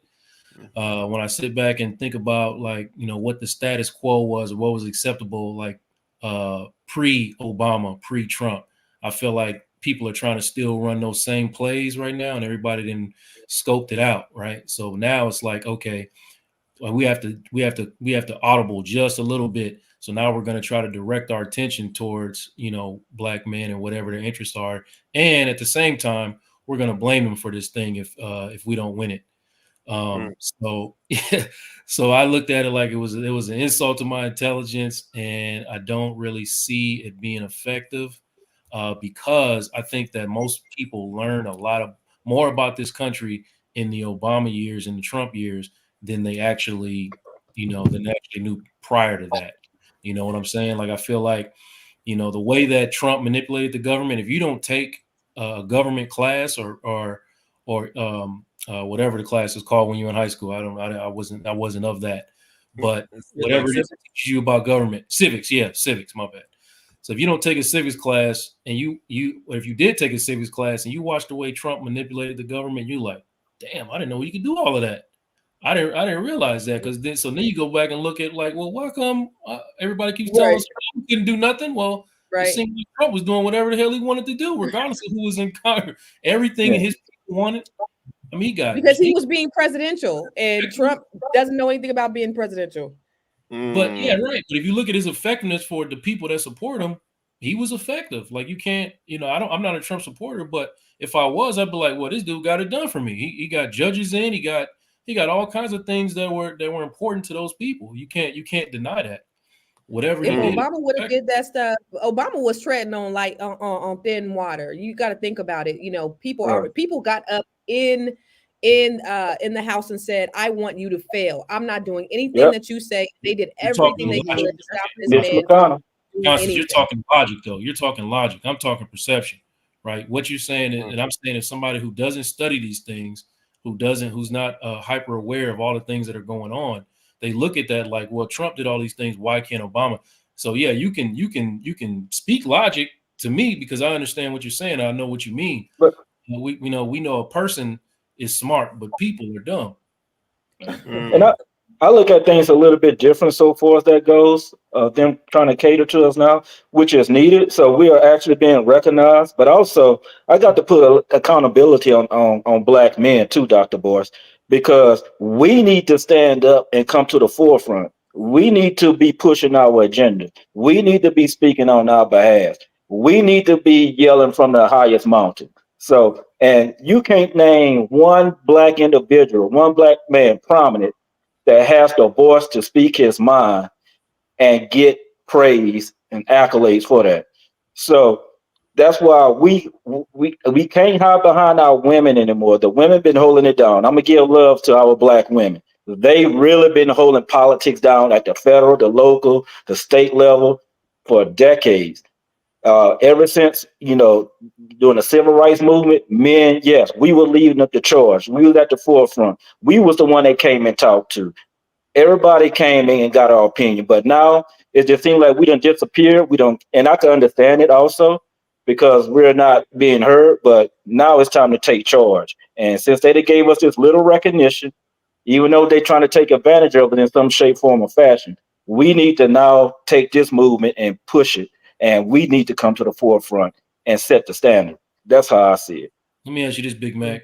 Though, yes, sir. You feel like because what you're saying is because that we see now with Kamala running, that how difficult it is to galvanize everybody behind her, that black women have had to be holding it down that way because the mass majority don't see them as the threat that they really are. Because like, well, if we get one in front, you know what I mean, they're not gonna support her anyway. But if we get what looks to be like a strong black man out there then we in trouble. Yeah, Right. really quick, I mean, really quick. Hold on one second. Let me just tell you. So I don't know if you guys know that there was a bomb threat by Russia earlier. But yeah, I now, heard that. yeah, so now voting services building in Pennsylvania being searched by dogs after a bomb threat. Oh my Like, it's God. really crazy out here. Yeah, they did it in Georgia earlier. They say Russian. They have a Russia, governor yeah, of Georgia talking about it. Yeah. yeah. Interesting. Yeah. Well, you know what I'm gonna say, man. I think when you talk about black men not having our agenda, I completely hear that. I think as men, there's a lot we got to do better for sure. But the thing that drives me crazy is that there are black men out here that have been speaking a very clear message for 20 or 30 years about a black agenda. It's not as if we've never had the Dr. Claude Andersons out here, the Louis Farrakhan's, and a lot of men that were real clear about a black agenda. They could sit down and put together a beautiful black agenda in seconds. I sat with Minister Farrakhan 10 years ago in a room full of economists for 12 hours, laying out a very specific and detailed plan on black economics. So these plans are being done. But what happens when a Farrakhan or any black man who is not a pre-approved Negro is speaking, right? Look at where, just seriously, look at where Kamala went when she wanted to talk to black men. She talked to goofballs like Ricky Smiley. She talked to she went to all the Smoke podcasts to talk to some basketball players. They're good at basketball, but they're not good at politics. Charlemagne. She went to Charlemagne the God, who, by the way, not to disrespect him, Charlemagne, I like him, I know him. Yeah. That interview he did with Joe Biden, when Joe Biden lost the gasket. I don't talk about it much, but Where he said, if you ain't black, if you don't vote for me. Yeah, when he said, if you don't vote for me, you ain't black. Yeah, you ain't black. Part of that happened because right before the interview, Charlemagne did text me and say, what questions do you think I should ask him? And so what happened was he was smart enough to say, okay, I'm going to take some really tough questions and I'm going to funnel that through entertainment. Right. And that's what happened. That's what caused him to blow the question that when Charlemagne started asking the questions I sent him, that's what caused Biden to be like, what the hell? This is not what I'm used to. It's not entertainment. Right, I'm used to black. It was on you, Dr. Boys. You the one did that. I was behind the scenes with that. Yes, I did. I don't talk about it much because it's not important. But I was really happy that Charlemagne did. The problem though for Charlemagne though is we know who's paying those bills at the Breakfast Club. The Democrat, the politicians in general, but mostly the Democratic Party, they make it rain financially on those media outlets. Like there's so much money coming in that you can't. Charlemagne can only do so much. He can't be out here really speaking the kind of truth that really needs to be spoken. But he's okay. He's not bad, but there are better people. And then you had Club Shay Shay. I don't think Club Shay Shay is a venue that is going to be reflective of everything that black men might have to say. So there are black men out here that are real clear, and there are people who see that. When Ice Cube did his thing, the most intelligent thing Ice Cube did was he called black scholars.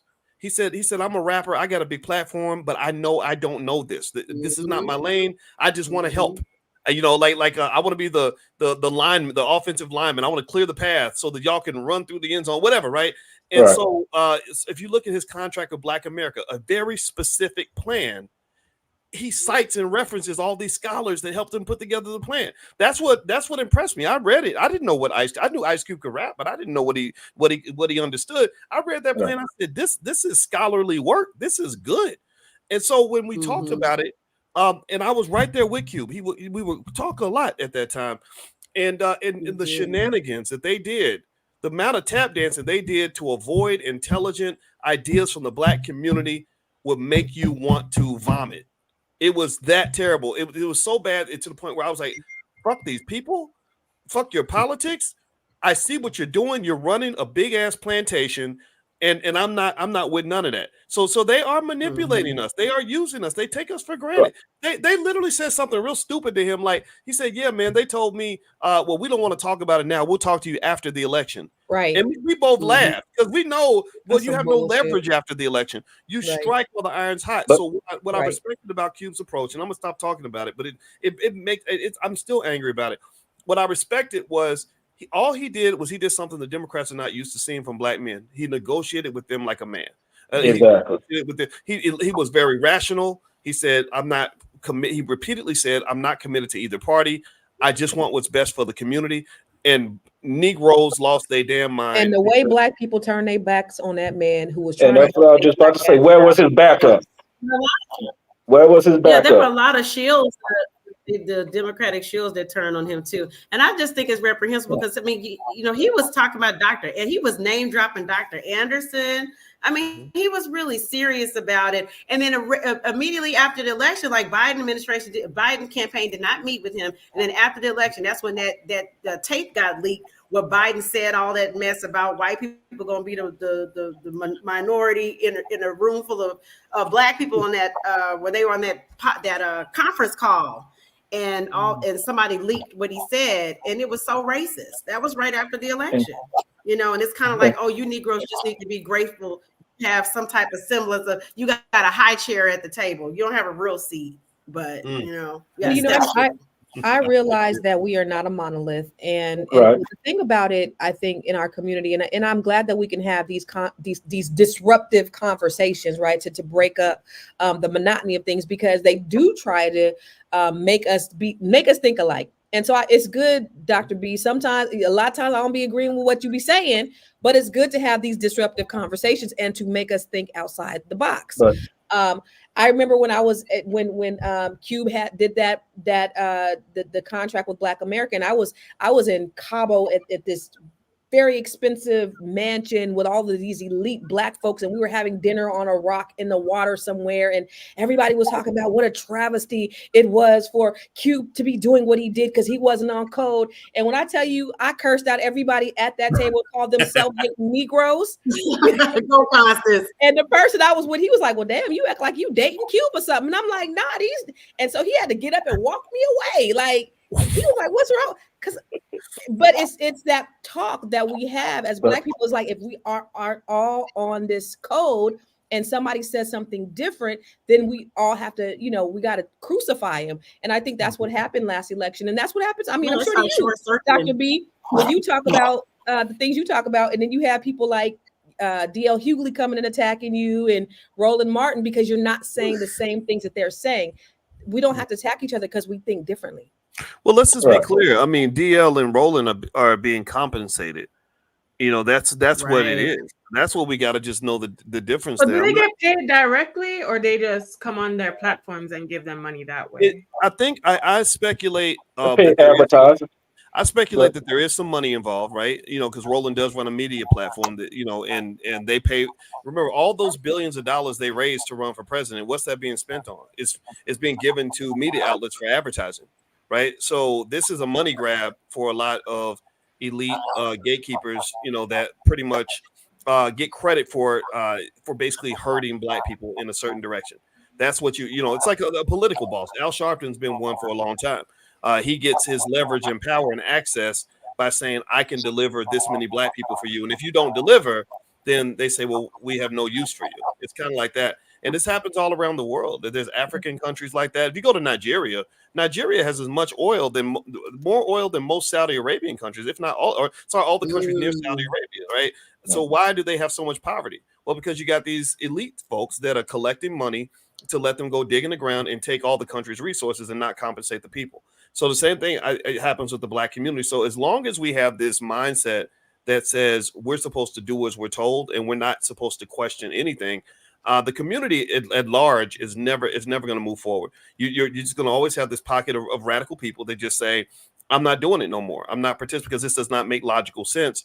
But you have so many individuals. You remember, think about it. D.L. Hughley was up on that stage at the Democratic National Convention, right? That's a type of access and privilege that I'm sure makes him very, very happy. So when he called me and cussed me out because of the things I said about him, I didn't even argue. I didn't even say a word. Oh, he called you? But, I thought that was just online. Oh no!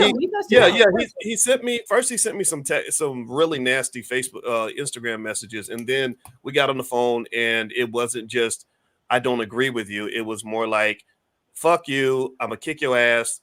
You don't know who I am. You don't know who I know. I can come get you. That type of shit, right? And of course, I'm just laughing because I'm like, you're an old man, and I can whoop your ass very easily. But keep talking. I just listened. I was like, wow, I should record this so people can hear how. But he sounded ridiculous you are. crazy. He sounded like a crazy person. He did. Like It made me all worry. this. I really, when I heard that, I worried about his mental health. I really did. I said, is he okay? I didn't say a single word because a mutual friend that brought us together, and I just sat there and I said, this is really surprising to hear him speak this way, and it's really reflective of just how insane they make us. Like, they create a civil war in our community, and they don't care if you ain't talking to your cousin no more. They don't care if you divorce your wife over politics or your kids hate you now.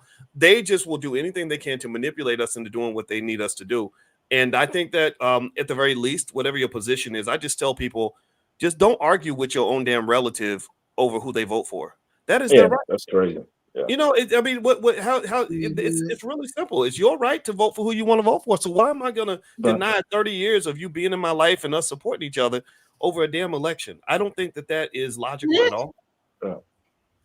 And then this is the issue too in the Black community.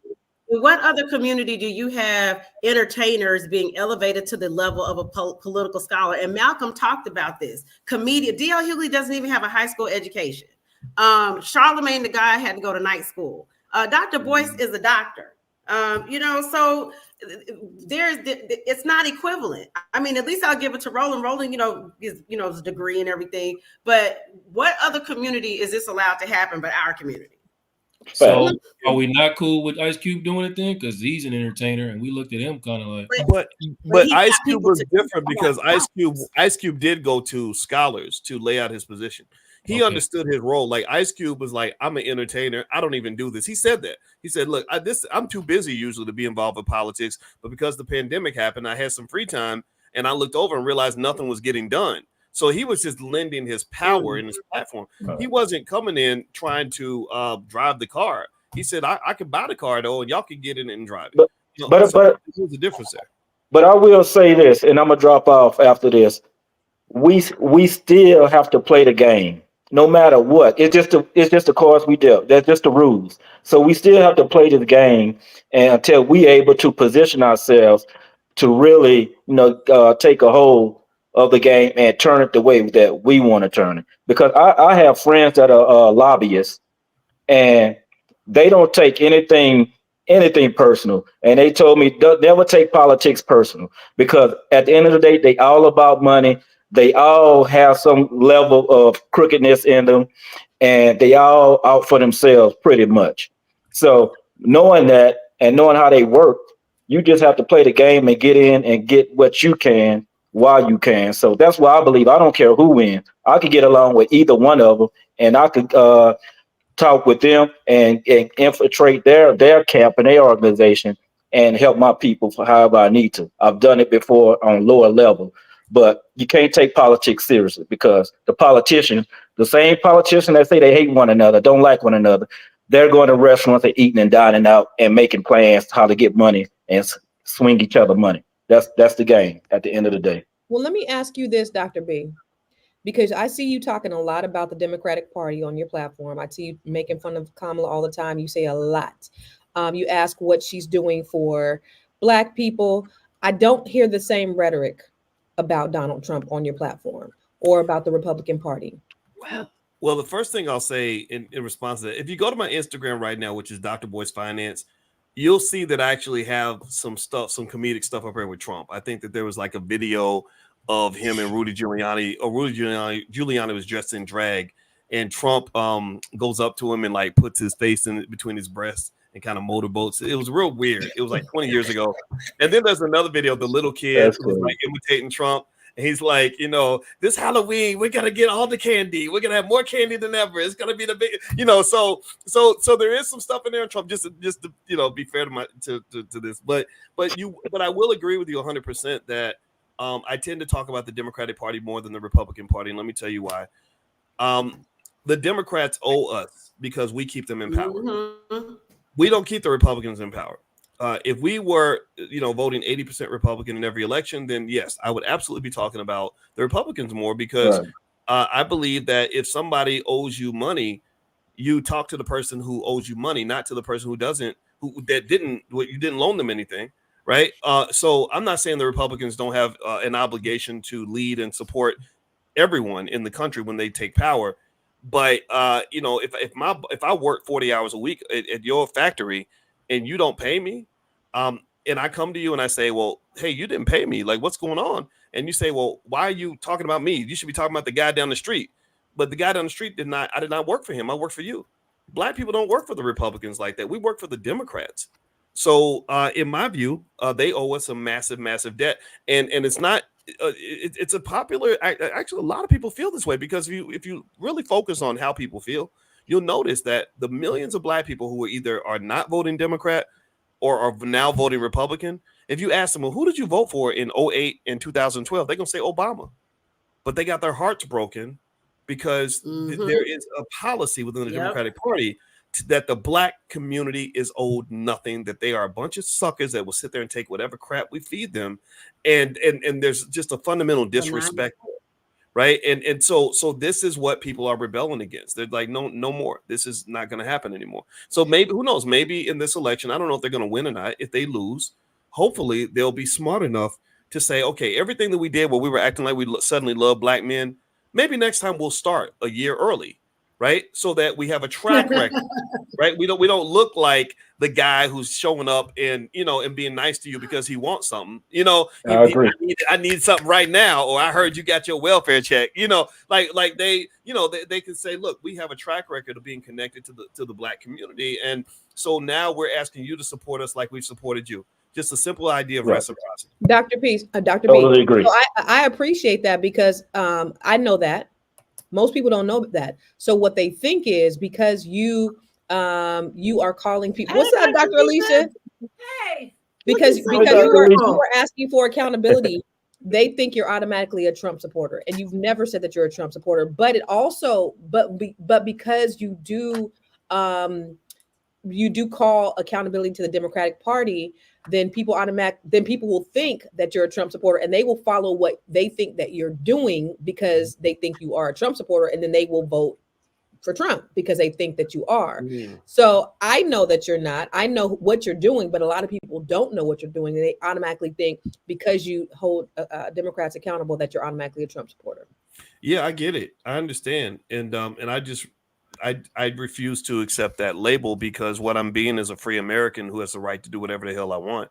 And you're not going to, I don't think anybody should be trapped by the propaganda. The propaganda is, if you don't give us your vote, because we know you're Black and you owe us your vote. If you don't give us your vote, then we're going to call you out of your name. We're going to call you a Republican or a Trump supporter. They did that to Cube a lot. Cube literally repeatedly said over and over again, he's not going to vote Republican. But the propaganda went to the highest levels. SNL did a whole skit where they had him wearing a Trump hat, and he said, I would never wear that hat. Right. So this is how propaganda works, and this is what bullying looks like. When people talk about voter suppression, I feel like voter suppression doesn't just happen with Republicans trying to stop us from voting. I think it also happens with the Democrats forcing us into a choice that we're not comfortable with, or people ostracizing you because you're exercising your rights. You know, just like, you know, when I hear feminists say my body, my choice, it's my ballot, my choice. You're not going to talk me out of that. Hey, Doc, a quick question. Has been benign neglect. That's their policy towards Black people, is benign neglect, and they can package it up any way they please. But that is the unwritten law. And this scramble to all of a sudden now we have a little policy for Black men. But remember when we broke it down on the show, ladies, when we opened the document, it was like Black men and others. It was like 3 times Black men and others. What, 3 weeks before the election? Like, come on. Quick question, Doc. Have you ever tried to talk with anyone in the White House with any administration recently? Not recently. The last time I talked to anybody in the White House was when Obama first got elected. I was really enthusiastic about it. You know, I humbly submit that actually I remember predicting that he was going to rise before it really happened. I saw him and he's so articulate. And I said, man, if Black people knew what this guy was bringing to the table, I think they would really support him. Because at that time, Hillary Clinton was the big fish. And then Oprah endorsed Obama. And I said, if this continues, watch out. This guy's really good. And so I believed him. I got excited when he got elected. He had a beautiful family and he's such a sharp guy. I became disillusioned because after he got elected, I used to write for AOL Black Voices. And what they do is they have like this black section of their press division. Like apparently they don't just have the main press secretary. They have other people that are responsible for different segments of media. So they had one black dude who was responsible for reaching out to all the black influencers and stuff. Right. So he would reach out to me. And I thought, oh, this is great. This is, so now that you've gotten all these black votes and you got all this power, you want to hear what the community wants. And I talk to black people every day. I can give you some ideas. And I really thought it was going to be like that, but that wasn't the conversation they wanted to have. It wasn't, I thought the conversation was going to go that way, like upstream, but really it was a downstream conversation. It was, here's what we need you to tell black people to do. We need you to, the president and the White House have decided to do this. We need you to go out and tell black people to do it. And I'm like, why would they do that? You know, like they would come to me with Did just. it make sense though? Right. What they asked you to do? No, Make sense? no. A lot of it did not make sense. What were they asking you to do? At one point, it was supporting Elena Kagan for the Supreme Court. Elena Kagan is a Jewish woman. She's Jewish. She's a woman. She's from Harvard, and I really suspect that she might be gay. Right. So she checks a lot of those boxes. Right. Yeah. But what I remember saying to them is I said, no, Obama, we've never had an African-American woman on the Supreme Court. We still have not had an African-American woman on the Supreme Court. Right. I said, Obama promised Dorothy Height before she died that he was going to put a black woman on the Supreme Court. Why is this not a black woman? And with Elena Kagan, what a lot of black journalists had found out was that she had this really racist hiring record. She'd hired all the years she was at Harvard. For 6 years, she was the dean. She hired 32 people. 30 of them were white males. One was a white female. The other one was an Asian person. She did not hire one black person, not one Latino person, not one Native American person the entire time. I said, the KKK couldn't have a hiring record worse than this. Why are you asking me to support a racist? And I just told him, no, like, fuck off. Like, this is bullshit. This is stupid. And so, as you can imagine, there weren't any more conversations after that. Yeah. But that's what it is. What about Eric Holder? I think Eric Holder, he was cool. Like, I don't have anything against these people. I don't. I understand it. It's like you're in this position where your ability to do certain things is somewhat limited, but I don't think they're honest about that. I think that, and to some extent, it's not all Obama's fault. I feel like we put that on him. We made him into the black Jesus, right? And he just received it. And politicians have a good way of making you think that they are in alignment with your vision of how they're going to use their power when really they're not.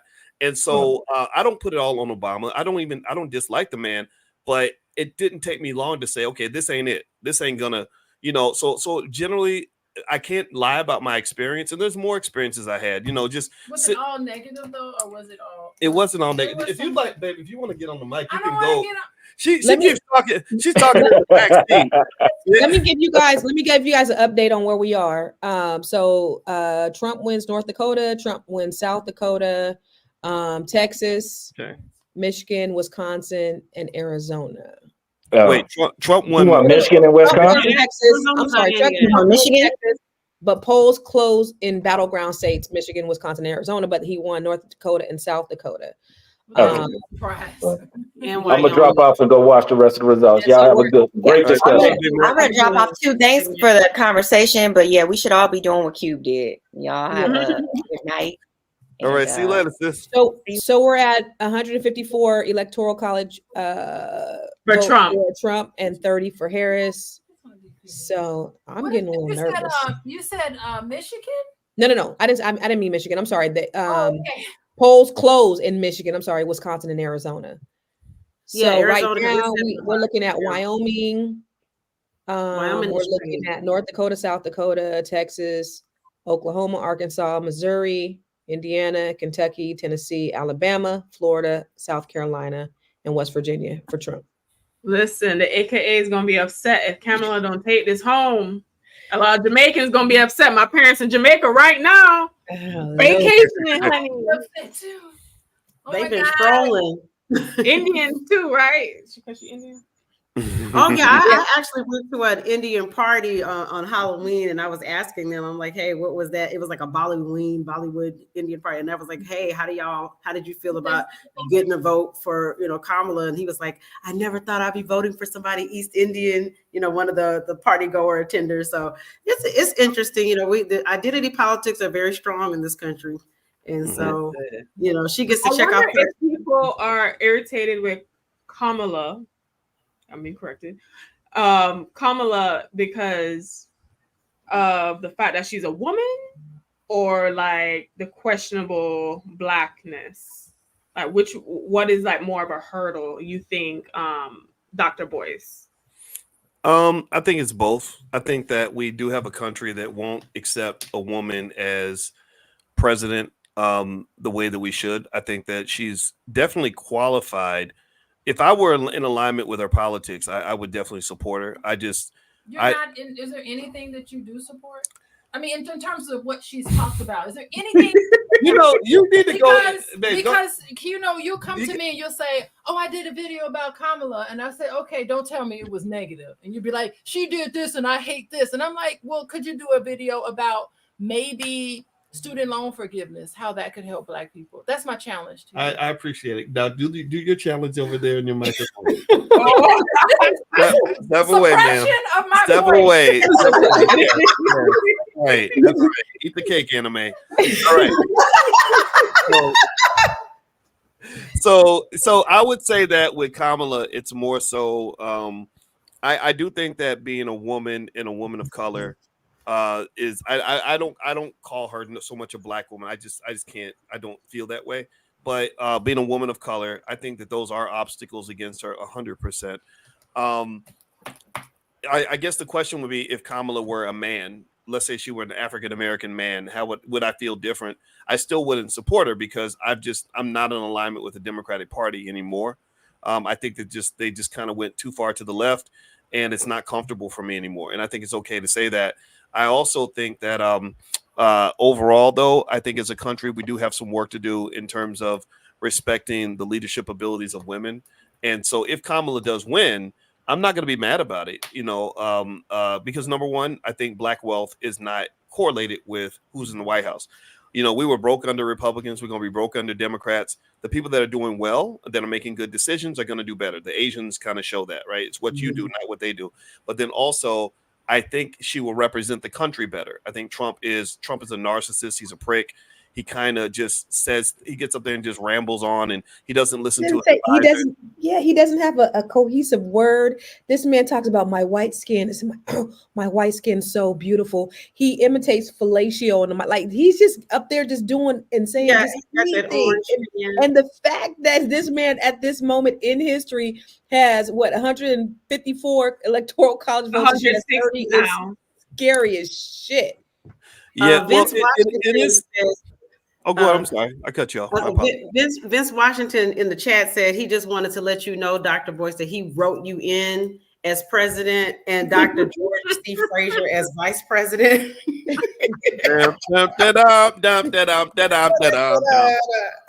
Yeah, well, you know what? I'll say that I think it's y'all would be assassinated immediately. But get the reparations in before y'all go. I know, right? I know, absolutely. I don't want that job. But I think it's kind of like, I think in a way it's an easy argument to basically say you should support my candidate because the other candidate is an unbelievably crazy, ignorant choice, right? Because people don't have good options. So a lot of most Trump supporters, I find that I know, they're not really voting for Trump. They're just voting against the Democrats. And most Democrats, if you ask them, well, is this who you'd really pick if you could really have a president that you wanted?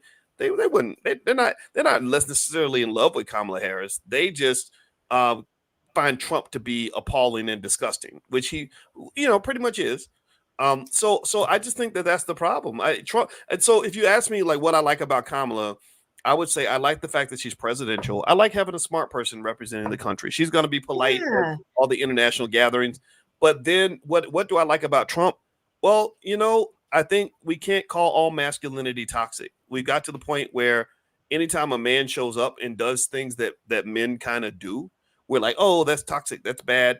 I want somebody. Sometimes you need somebody that's going to have them balls to go in there and just be, like the guy sitting there, or the person, the woman, man, or male or female sitting next to Vladimir Putin has to be as much of an asshole as Vladimir Putin, right?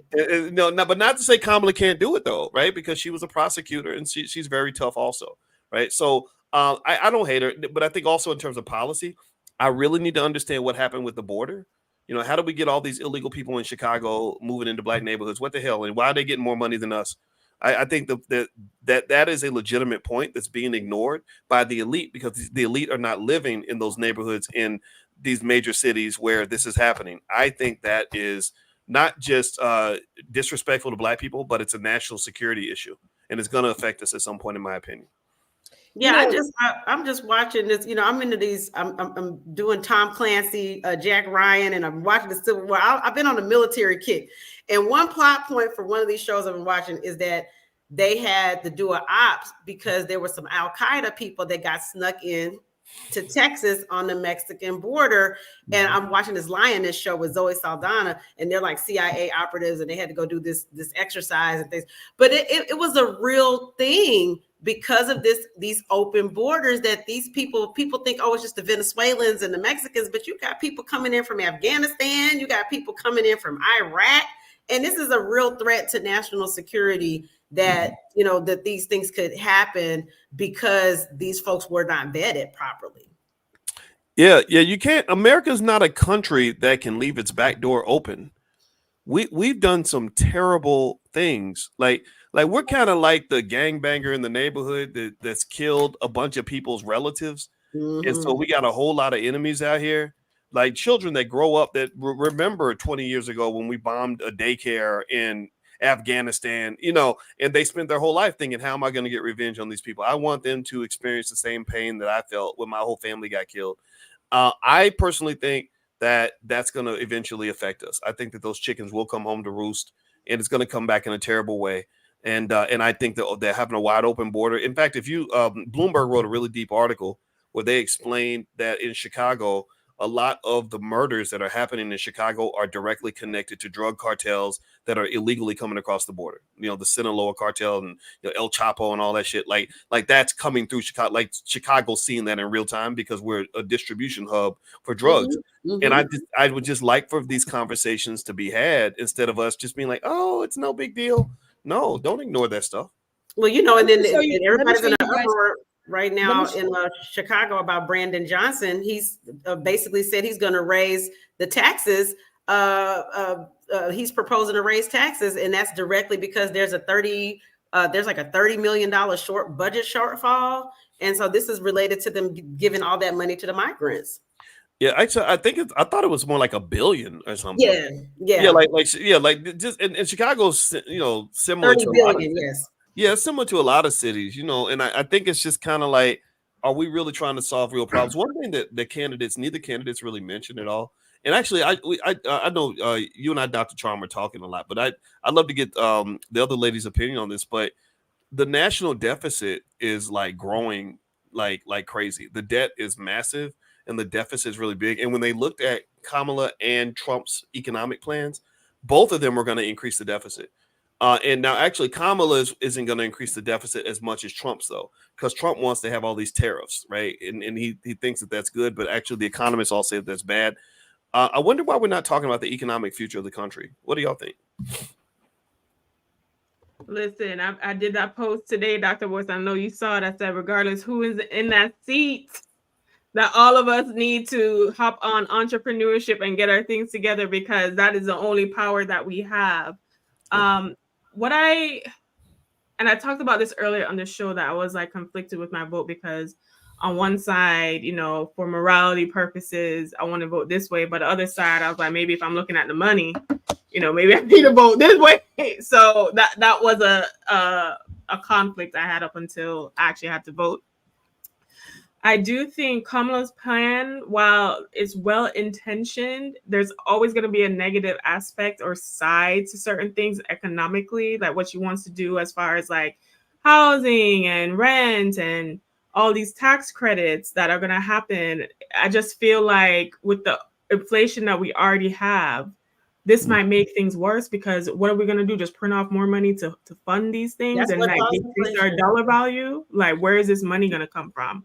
Right. And the people who we should be taxing, somehow the taxes never really make it to them. So it's like it's what I see for America, and I've talked about this before, is I just feel like America is going through what I call like a life cycle of a country. Like when you look at like certain countries, eventually inflation and the costs and resources get scarce. What ends up happening is you end up, multi-generational living. You end up, the cost of housing. People have roommates, stuff like that. We see that in Europe. We see that in South America. We see that in the Caribbean. So I just feel like eventually America is shifting that way to where even in some of the housing development plans, like I know down here, Lennar, they're building new homes with like addendums, like attachments to the main house for like elderly parents to live with you or kids to come back home from college to live with you. So I feel like now is like a pivotal time in America to where, okay, America for this long time was this brand new world country. Anyone can come make it and all that, the American dream. And now I feel like we're heading more to like the mature America reality. The reality is that most people won't be able to afford college because I don't know. Someone told me their child college tuition was like $70,000. I was like, who pays $70,000 to just go to school? Like, I was just like, I remember my grad program was $90,000 for like almost the 2 years, but I was like, I got a scholarship for that because I was so just the reality that we're faced, unless you are in elite tax bracket and you have a business, these are shifts that are going to be made. Now, what I also think, and I'm going to wrap myself up quickly, is the mentality and mindset of a average American with that rugged individualism that is prominent here. It's going to be a tough shift for most Americans to make. Now, I will say immigrants and people who Europe or people who live in other countries where this is the norm might have an easier time. But when you're used to being able, I graduate 18, get a job, get my own place, do all these things, and now we're seeing that is going to be less likely moving forward, I think that's causing a lot of the civil unrest. Mm-hmm. Yeah, I agree with you. I think that if you look at the stats in America, let's see, what is it? Student loan debts at an all-time high, car loan debts at an all-time high, mortgage loan debts at an all-time high, credit card debts at an all-time high, and then wages are not going up to keep up with the inflation and everything else.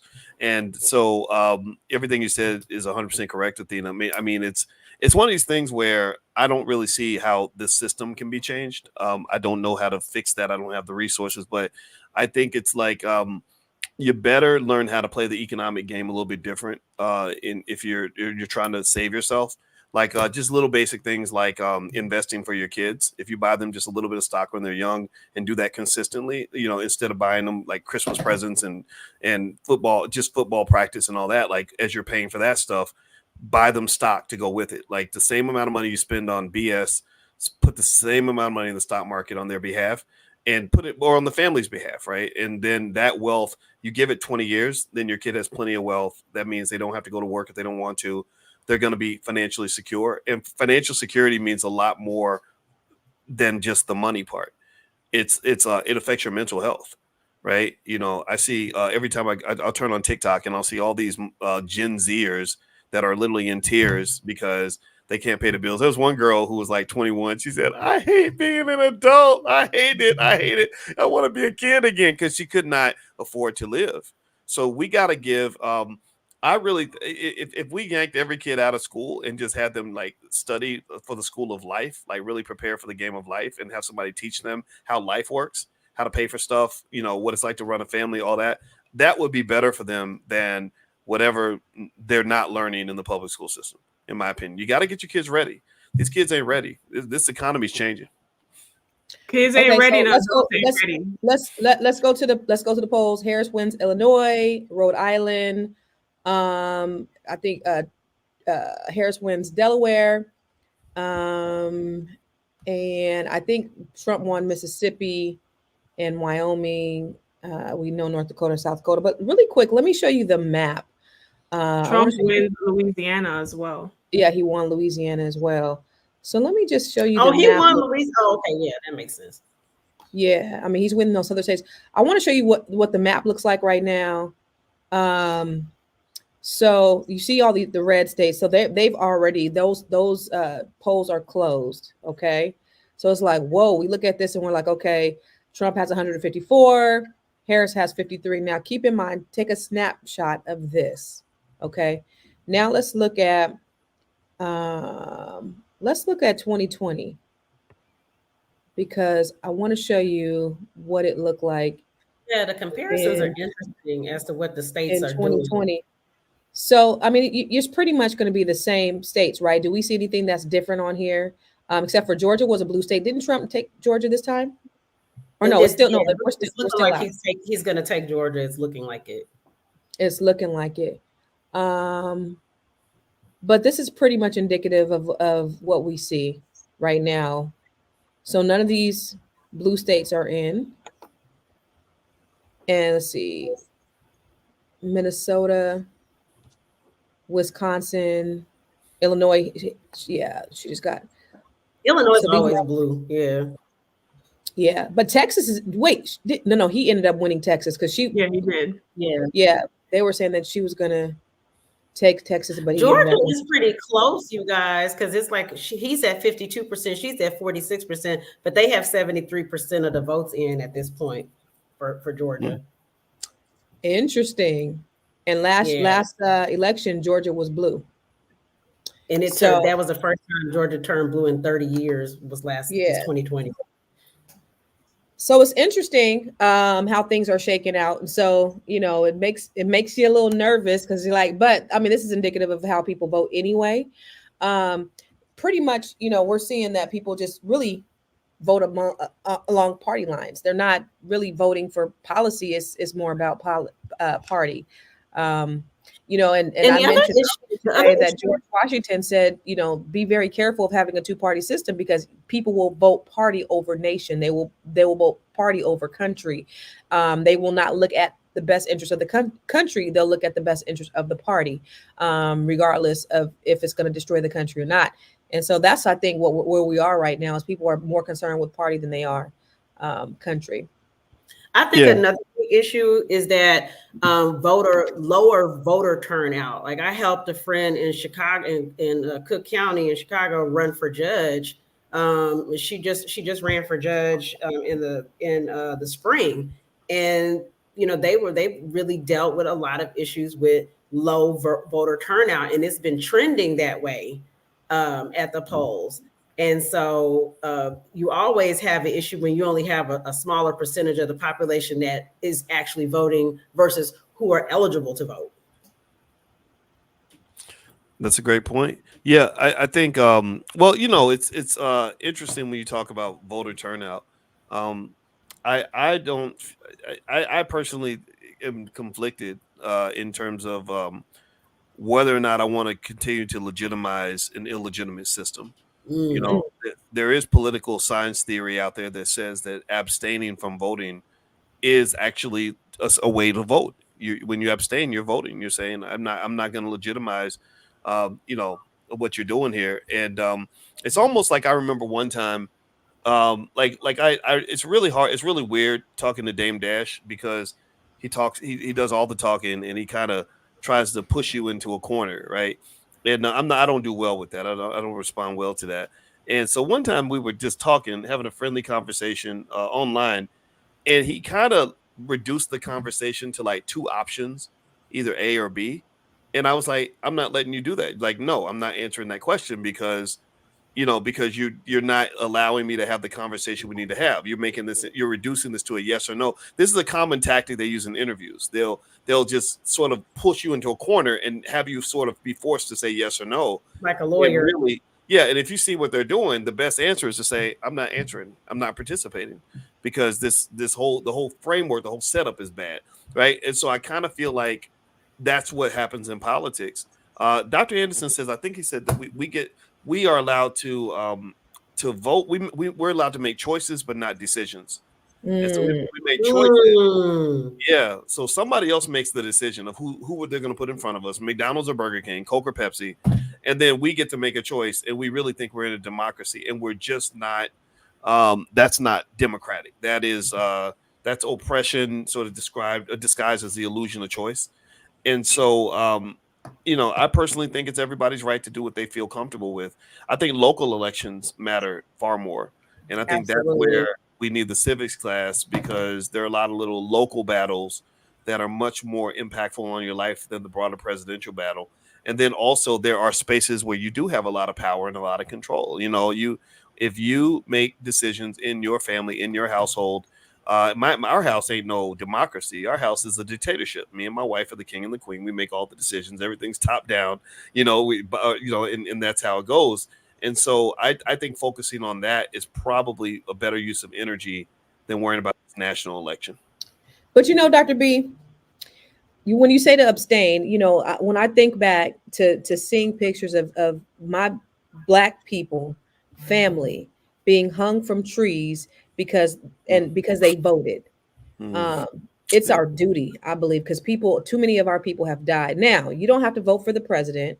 You can vote in your local politics. But I think that, the sacrifices that our forefathers and our foremothers made, absolutely vote. You don't have to vote for the people that you don't want to vote for, but go out and exercise that, because our people have sacrificed. And I love Black people too much to let them down and let their deaths go in vain to not vote. That part. Hey. Hey, Jade. Lioness Queen. Jade. Lioness Queen. Please. Jay, Miss Lioness Crown is on the show. What's up? Thank you. Can y'all hear me? Can I be heard? Yes. You heard it sing, looking wonderful.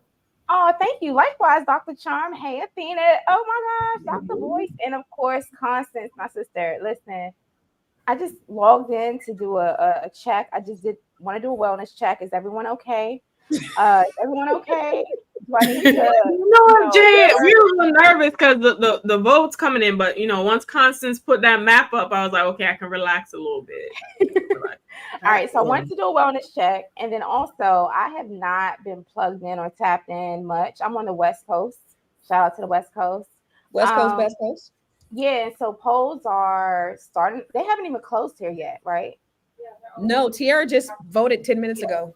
Okay, got you. Yep. So the polls are open for another hour and a half, so it's just way too soon to call. I would suspect that we could have a repeat of like what we dealt with Bush, when it took like a week to sort of confirm those results. My only concern is if that happens. Yeah, I know, right? If that happens this time, people are not in an emotional or mental space to wait. So I just wanted to throw that out there. But then also I've been actually working, because I know that whoever wins the presidency, these Black issues that we have in schools and in society, we still need to work on them. And I have not allowed myself, I'm very proud of myself, I want to dust my shoulder off. I have not allowed myself to become distracted with my emotions around this election. I've really been out in the field doing work. So y'all can also fill me in. I'm here to learn and listen, but I haven't been paying attention much, because I've literally been trying to do what Black kids need for us to do today, tomorrow, and next week. Jade, I have a question. So when the Black men were, upset, and Harris was like, okay, this is what I'm going to do to rally the Black men, because, they were perturbed. Do you think that was just, a nothing burger, like just I'm gonna promise you guys these things, but you think that her campaign has no probability of even coming through in anything for Black men or Black agenda? Well, I believe that it got to a point where she could not ignore or continue to ignore Black men.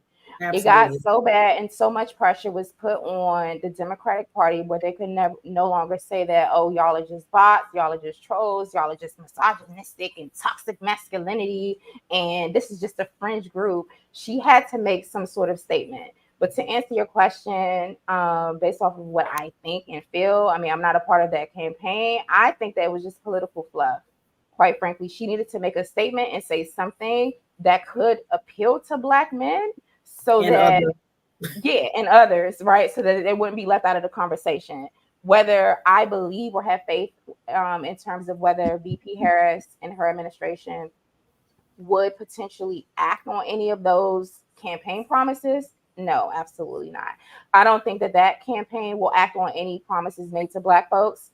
any more than I believe that the Trump campaign will act on anything that would benefit Black folks. I didn't vote for either one of those. Okay, let me update y'all real quick. So there was a hoax bomb threat made in several battleground states. Now I'm going to ask you in a minute after I tell you this. Why do you think? Who do you think is making these bomb threats? Why do you think that it's so important for these bomb threats to happen? Why are they burning ballot boxes? Why are they trying to stop people from voting?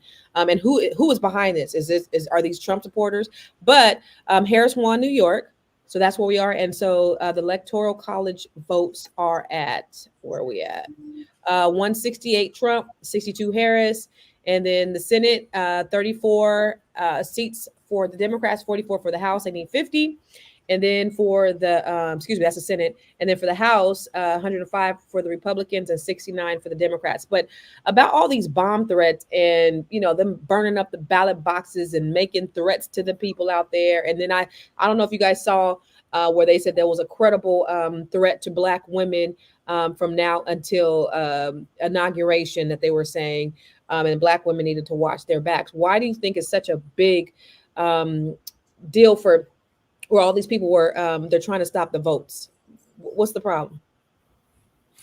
I have no idea. I just, I'm gonna tell you the truth. I get tired of like all these dog whistle announcements where it's like the threat of violence. I mean, at some point, show me something that really happens. Like everybody, seriously, I mean, I hear so many people talking about how dangerous the Trump supporters are. They're all going to come kill us and all this other stuff. And I'm like, okay, show me where a Trump supporter, went to a Black neighborhood and just killed 300 people. I just want to, I mean, I'm not that I'd want to see that, but I'm like, show me something. Like, stop telling, it's almost like we talk about what might happen, what's going to happen, what could happen, what somebody threatened to do. Well, show me where somebody did something. I just think it's all a little bit of a distraction designed to keep us afraid. I don't know if everyone else feels that way, but I don't respond well to fear. But when you show me something that really happens, like for example, even during the pandemic, when I saw real people die from the virus, I said, okay, this is very real. But then I also looked at the percentage of people that were dying, and I said, okay, it's a threat, but it doesn't mean everybody's going to die, and I can still live my life, and I'll probably survive.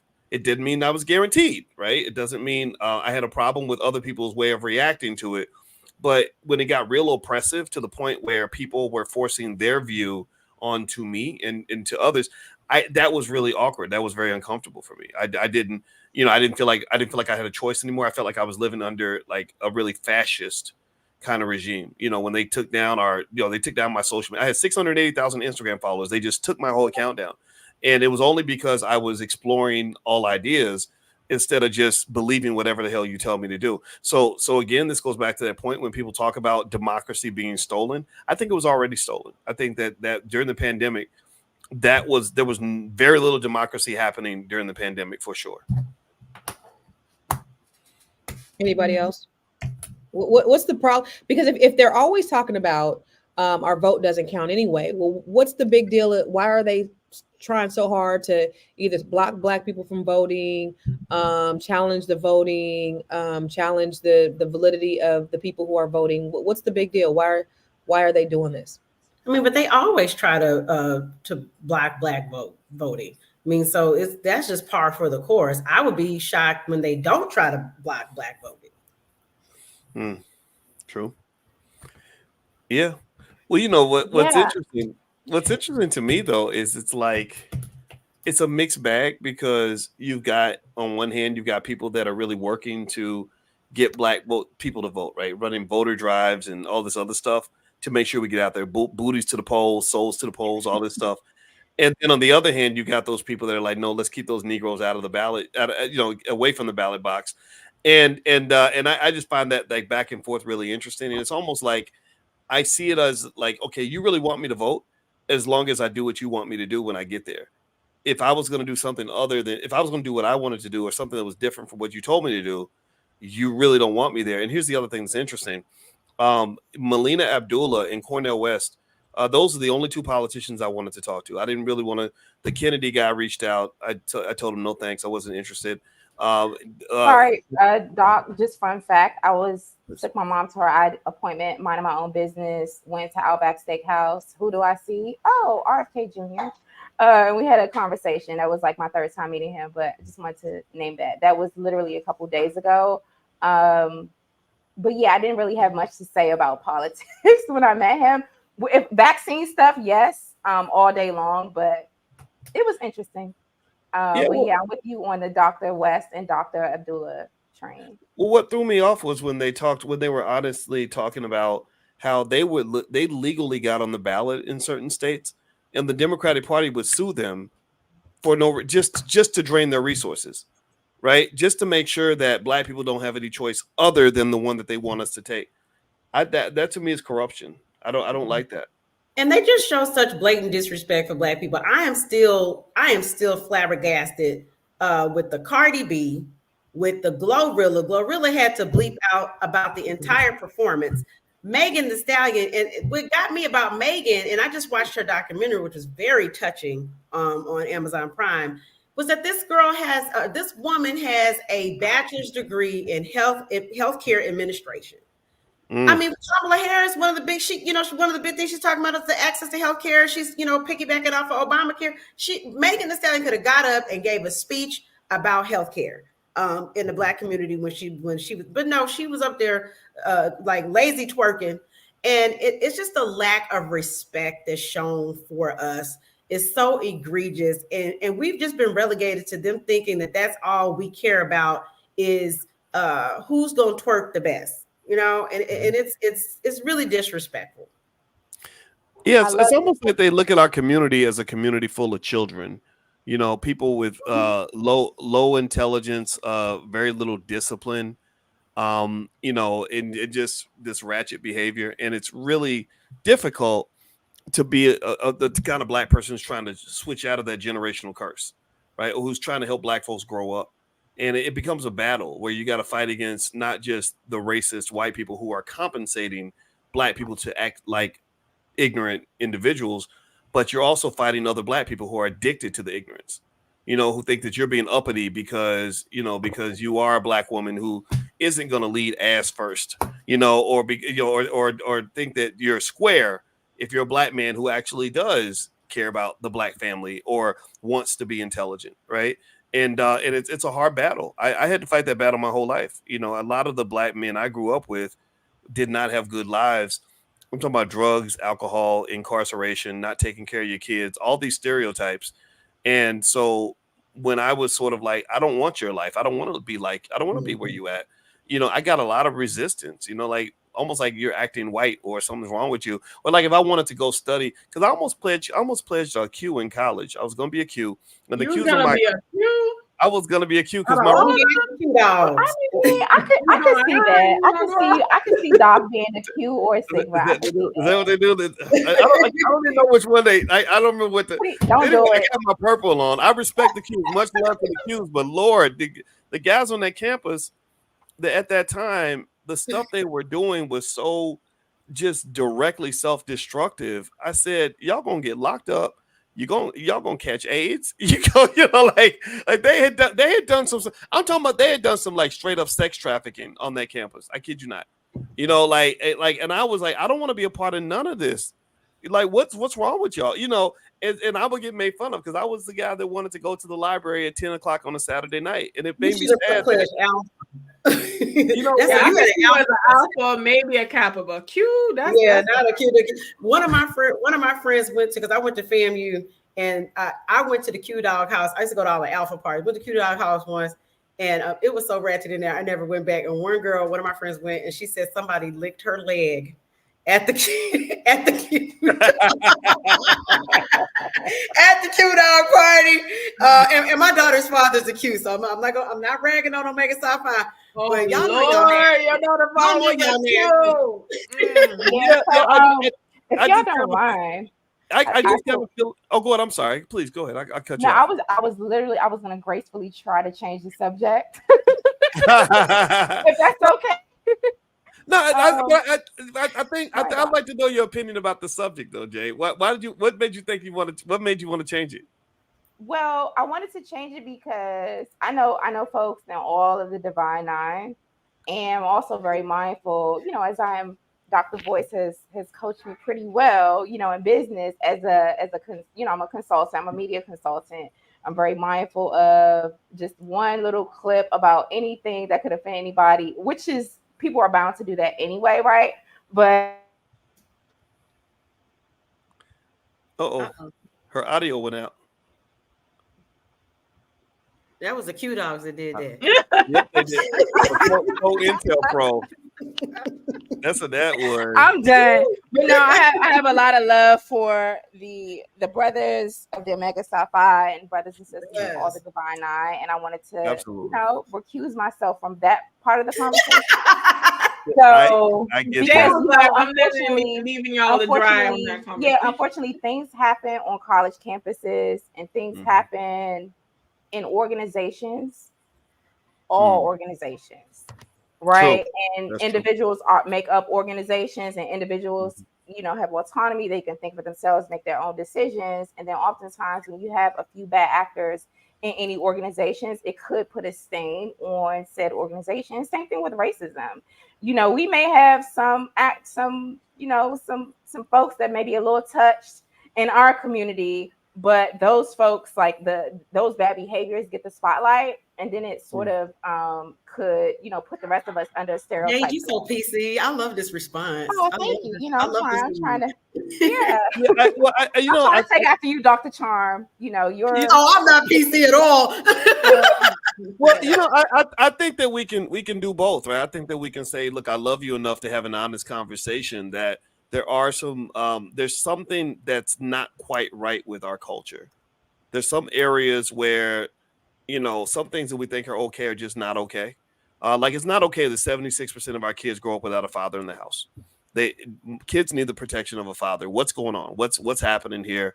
Why are we the only group? I don't know. I mean, is there any other group of people on the planet that has a higher rate of fatherlessness in the house than Black people? I know that there's the studies that say that Black men are involved with their kids even when they live outside the house. But I can just tell you, maybe I sound old-fashioned, but I cannot imagine my mother or my father being as effective of a parent if they live down the street instead of being in the house every day. And imagine if 76% of our kids grew up without a mother. The men would be the men, especially the men and the women, would be screwed up. But can you imagine what kind of men you would run into? Think about dealing with a man who had no relationship with his mother or hated his mother. He would probably not be very good as a person for you to marry, right? So I think that just that missing father piece is something that we have to have a conversation about. Nobody will really talk about it because everybody's being told that it's okay. Oh, because you're Black, you don't really need to have a daddy anyway, right? Or if you look at what goes on in hip hop, the kind of behavior amongst like Diddy's going down for sex trafficking, but there's 35 years of just overlooking very blatantly illegal and unhealthy behavior within hip hop culture. Not all of it, but a lot of it. I still remember watching because I grew up with this. I grew up with the Snoops and in terms of watching them when they're the same age as me. And I remember thinking, man, like this man's running around and being rewarded for saying we don't love them hoes. And he had a pimp. He had a sex trafficker, a pimp with him everywhere he went. Bishop Died Magic Wine from the West Side. Yeah, and that was considered cool. And and as a young man, that was confusing to me because I'm like, so wait a minute. So me sitting here in grad school, busting my ass to build a future for myself, that makes me a nerd that's acting white. I'm a square, but you like that guy who's gonna beat your ass, kill you, abandon your kids, and kill himself in the process? Like I just really think that that's just a conversation that doesn't get had, but we see the effects everywhere, and because no one addresses it, it just sits there. And the irony is, Snoop Dogg has been married to his wife for over 30 years. He is a little league coach. Yes. And is an extreme family man. So even though I know he has scandals with cheating on his wife and everything, but still, regardless, this man has been in the home with his children for 30-some years. He got an outside child too. But I do want to say, and the lawsuit. A lot of people don't know about the lawsuit where the lady he was actually sued for something with a woman. Well, that's why him and his wife got back together, because she had filed for divorce because of the cheating, and then when the rape allegation came out in the lawsuit, she said, "I don't believe he did this. This is not the man I know," and then that caused them to reconcile. Well, she probably got him back because I don't believe that daughter is his. But on another note, Ohio,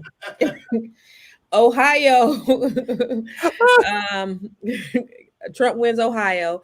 Also, Florida, there was a weed law, a marijuana law that didn't pass in Florida. I don't know if you guys know I about know. that. So Yeah. But Florida, the abortion law didn't get passed. Right. What And that's was the why law?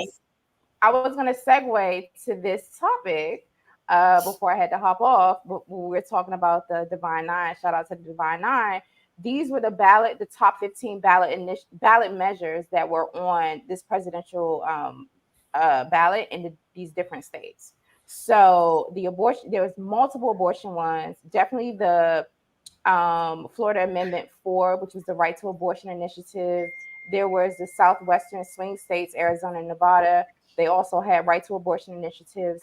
Nebraska had Initiative 434, which was competing abortion initiatives. This is like a whole, this is like a big issue this term. Also, Texas and San Francisco had abortion measures. There was an Alaska repeal top 4 ranked choice voting initiative. Also, Colorado, Idaho, and Nevada had a ranked choice voting initiative. So that would allow for open primaries if you're not a Democrat or Republican, but then also on ranked choice voting, people could check more than one candidate and then they would tally it up somehow. Arizona also had electoral systems amendments. DC had a ranked choice voting initiative. We want open elections. So I couldn't vote in a primary because I'm an independent, for example. So hopefully that will change. Also, non-citizen voting ban amendments were in 8 states. And those 8 states are Idaho, Iowa, Kentucky, Missouri, North Carolina, Oklahoma, South Carolina, and Wisconsin. For example, the other initiatives are Ohio Issue 1, redistricting a commission. California had Proposition 36, which is very, very, very controversial. I hope we can talk about this. The Drug and Theft Crime Penalties Initiative. And that is basically, it would make, there was a Proposition 47 that was passed in 2014, which reduced penalties for certain crimes such as theft and shoplifting of goods valued at no more than $950. So it wasn't criminalized as much, it was like a misdemeanor. And so they're trying to get rid of that and say, look, all these people are doing snatch and grabs. We want to prosecute these people. So Proposition 36 would change those policies. So if you have goods that are less than $950 that you're stealing, that you can be prosecuted for that as a felony, and there's other things with that as well. And then I want to ask you this. Well, wait, let me jump in. There's a lot of information. I want to ask you this. Who decided it was a good idea to let people go in and just steal stuff and not get prosecuted? Who came up? What's up with that? That was weird to me when I would see those videos of people just running in the Gucci store and grabbing everything and nothing happens to them. And who thinks that he should be the next president? I don't understand. Where did that come from? Like, is that's something happened in the last election that they had in California. I got to answer to your question in the background, Dr. Boyce, from the genie in the kitchen with the smoked crab legs. Yes, smoked crab legs. That's a thing. Nice. Apparently, they enacted that because of overcrowding in the court system. So there were so many cases that were coming through the court system at the time that were like, yo, we can't try all of these. And so I guess they enacted that because they wanted to try spend court time on more serious crimes so that they wouldn't be backed up. But I don't think it was ever a good idea for people to just go out and steal, but I get your point. Yeah, it was weird to me to go and I went into a store in New York and the guy I said, why is everything locked up? I was in Staples and everything was locked up. And he said, because people just come in and just grab stuff. And he said one guy filled up a whole grocery bag full of stuff and he just looked at us like he was staring right at me while he did this because he knows you ain't gonna do nothing about it. And I'm not right. I'm not used to living in a world like that. I think that's crazy. That's so strange. I hope that they kind of fix that. I think we need a little bit more of a balance. And I think criminal justice reform, to me, would maybe start with going into the prisons too and really looking at how inhumane the conditions are inside the penitentiaries. Like they don't want the inmates to get educated. They're extracting every penny of wealth from them. There's a lot of sexual assault happening in prison that nobody's talking about. And I just think that they should go clean that up, like rehabilitate these individuals, because you're really sending a person away worse than they were when they went in. And then they drop them off in our community, and we got to deal with somebody who is heavily traumatized from this horrible experience. So I think criminal justice reform should not just be liberals getting all upset because one guy gets shot, where we get into this, almost like this idolatry where you have the George Floyd mural and everybody's talking about George Floyd, but the same time Floyd gets killed, there's like some little 9-year-old girl on a bicycle that gets shot in Chicago or New York, and nobody says a word because everybody's focused on that one case with that one guy. And it's all symbolism. That's 100% symbolism. There's nothing systematic about the remedy, in my opinion, that's really going to make sure this goes away. I don't think any black men were safer after the George Floyd thing. I think that it only made things worse in certain ways, in my opinion. Just to update, Trump wins Kansas, which is typically a red state. So that's where we are with Kansas. So the polls are just a closing. And Kamala has New York. Trump has Ohio, Kansas. These are all indicative of how people are voting historically. So there's nothing new here. So all this fanfare about how we need to go vote and this is, this life changing and stuff. Everybody just voting according to plan, to state or whatever. It doesn't matter. Doesn't matter. I think it's interesting that it's such low numbers, because I'm looking at Texas, and the entire state of Texas, it looks like it's about maybe 8 million people voted, period. How many people live in Texas? More than 8 million people. We got Houston, we got like 4 million in Houston just by itself. So it's just, it's again back to my point about voter turnout and everybody. Why is voter turnout so low in America? Because in other countries it's like very high, it'd be like 86%, 90%. Why is that? System. Yeah. Look at Illinois. Because people feel disenfranchised. Mm-hmm. Yeah. Illinois, Kamala got 2 million votes. Trump got 1.4 million votes. In Chicagoland alone is 8 million people. So that's interesting. So I read yesterday that over 80 million people, as of like 24 hours ago, had voted early before Election Day. And that number was significantly higher than everybody who voted in the 2020 election altogether. Interesting. So people are very motivated to come out. And usually when we talk about early voting numbers, that's when we see a really high Democrat voter turnout. Like Democrats they have historically been the ones to turn out early vote. But we've seen the numbers neck and neck in certain states that differentiated the data between Republicans and Democrats that voted early. Like Republicans are very, very motivated. They've been out there early voting, which is something new that we haven't seen as much from the Republican Party. Well, you know what? If y'all want to make some money, let me ask y'all this first before I mention this. How many of you think Kamala is going to win? Raise your hand. Okay, Dr. Charm. Okay, Athena and Constance. Not you, Jade. You're not sure? I think it's too close to call. It's too early and it's too close to call. I can't say. It just really depends on these swing states, and then it depends on how good each campaign's legal teams are that would challenge the numbers in every single state. And we know that both campaigns are highly motivated and they're very, very well resourced. Doc, you're the financial expert. I mean, these two campaigns have spent millions upon millions of dollars. We've never seen this sort of money, put into a presidential campaign before. And so that could look like attorneys and challenging every single district where there could be a dispute. So we just don't know. I just can't say. Well, okay, and I'd like to ask everybody in the audience to answer as well. How many of you think put your candidate, Trump or Kamala? Everybody take a guess, not so much a vote, just a guess, right? So not just who you want to win, but actually who you think is going to win. Put Trump or Kamala in the chat. Okay, and the reason I asked this question is because I'm with you, Jade. I think it's a 50-50. I think it's still a toss-up. But I'm looking at Robinhood and the where you could buy those contracts, right? Like so if the contract costs 33 cents and it's like a Trump contract, that means every 33 cents you put up turns into $1 if he wins. Same thing with Kamala, right? Did y'all know the Kamala contracts now are down to 23 cents? Oh shit! I bought too early because I bought at 34 cents. Damn it! I bought it in the 30s too.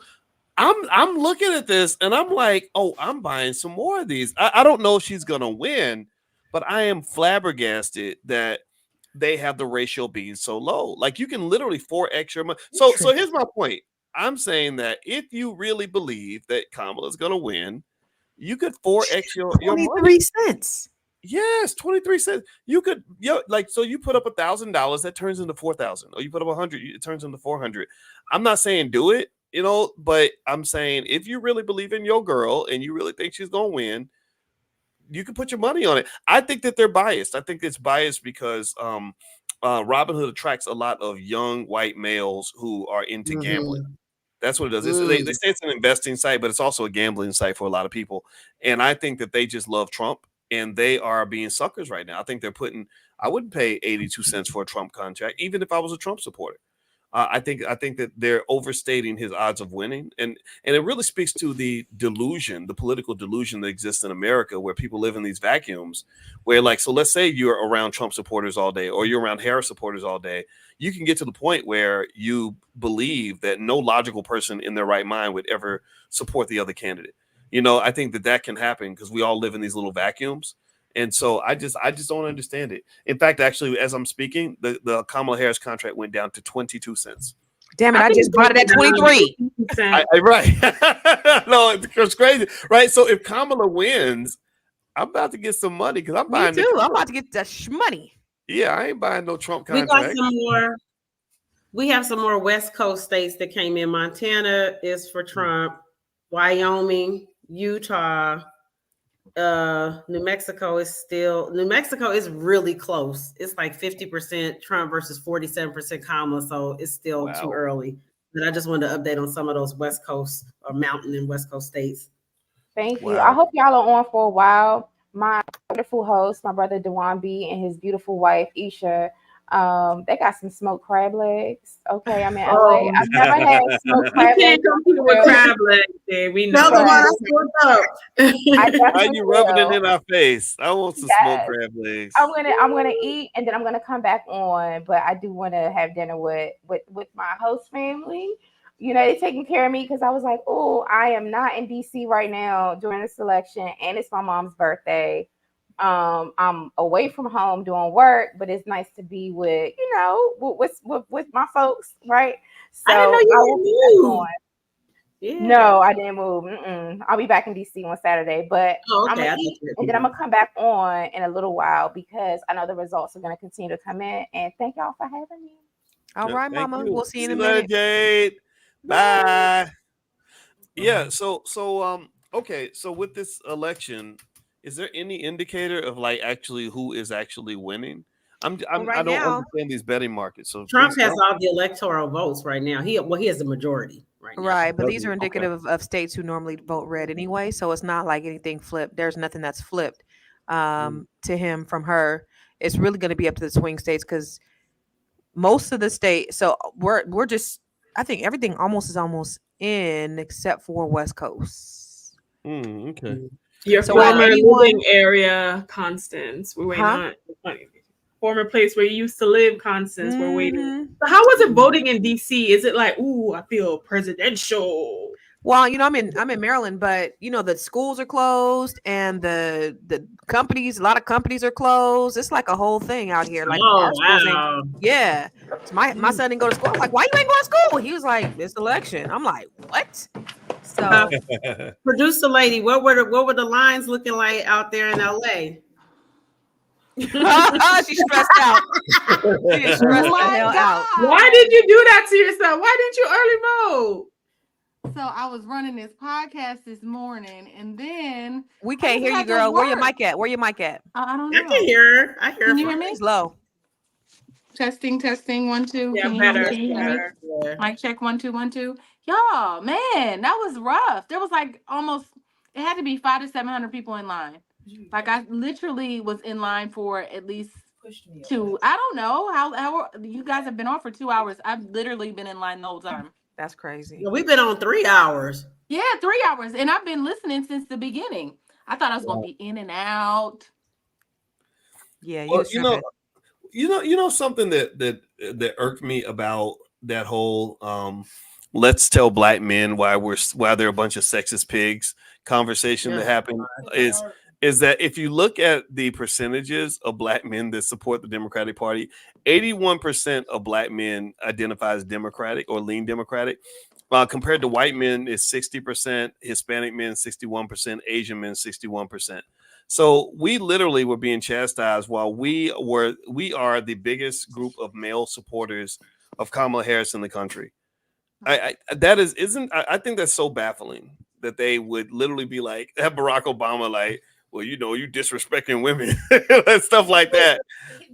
I think it was because that Trump started to get more black male vote. Because I mean, at the end of the day, the projection was 83% of 80-something% of black men were going to vote for Kamala. But looking at what happened in Georgia, she got 73% of the black male vote, and Trump got 25% of the black male vote in Georgia. So, it definitely went up. So I think the Democrats are kind of starting to get shaky and insecure, and with valid reason. And then that's where you had that plan for black men that came out, that rushed plan.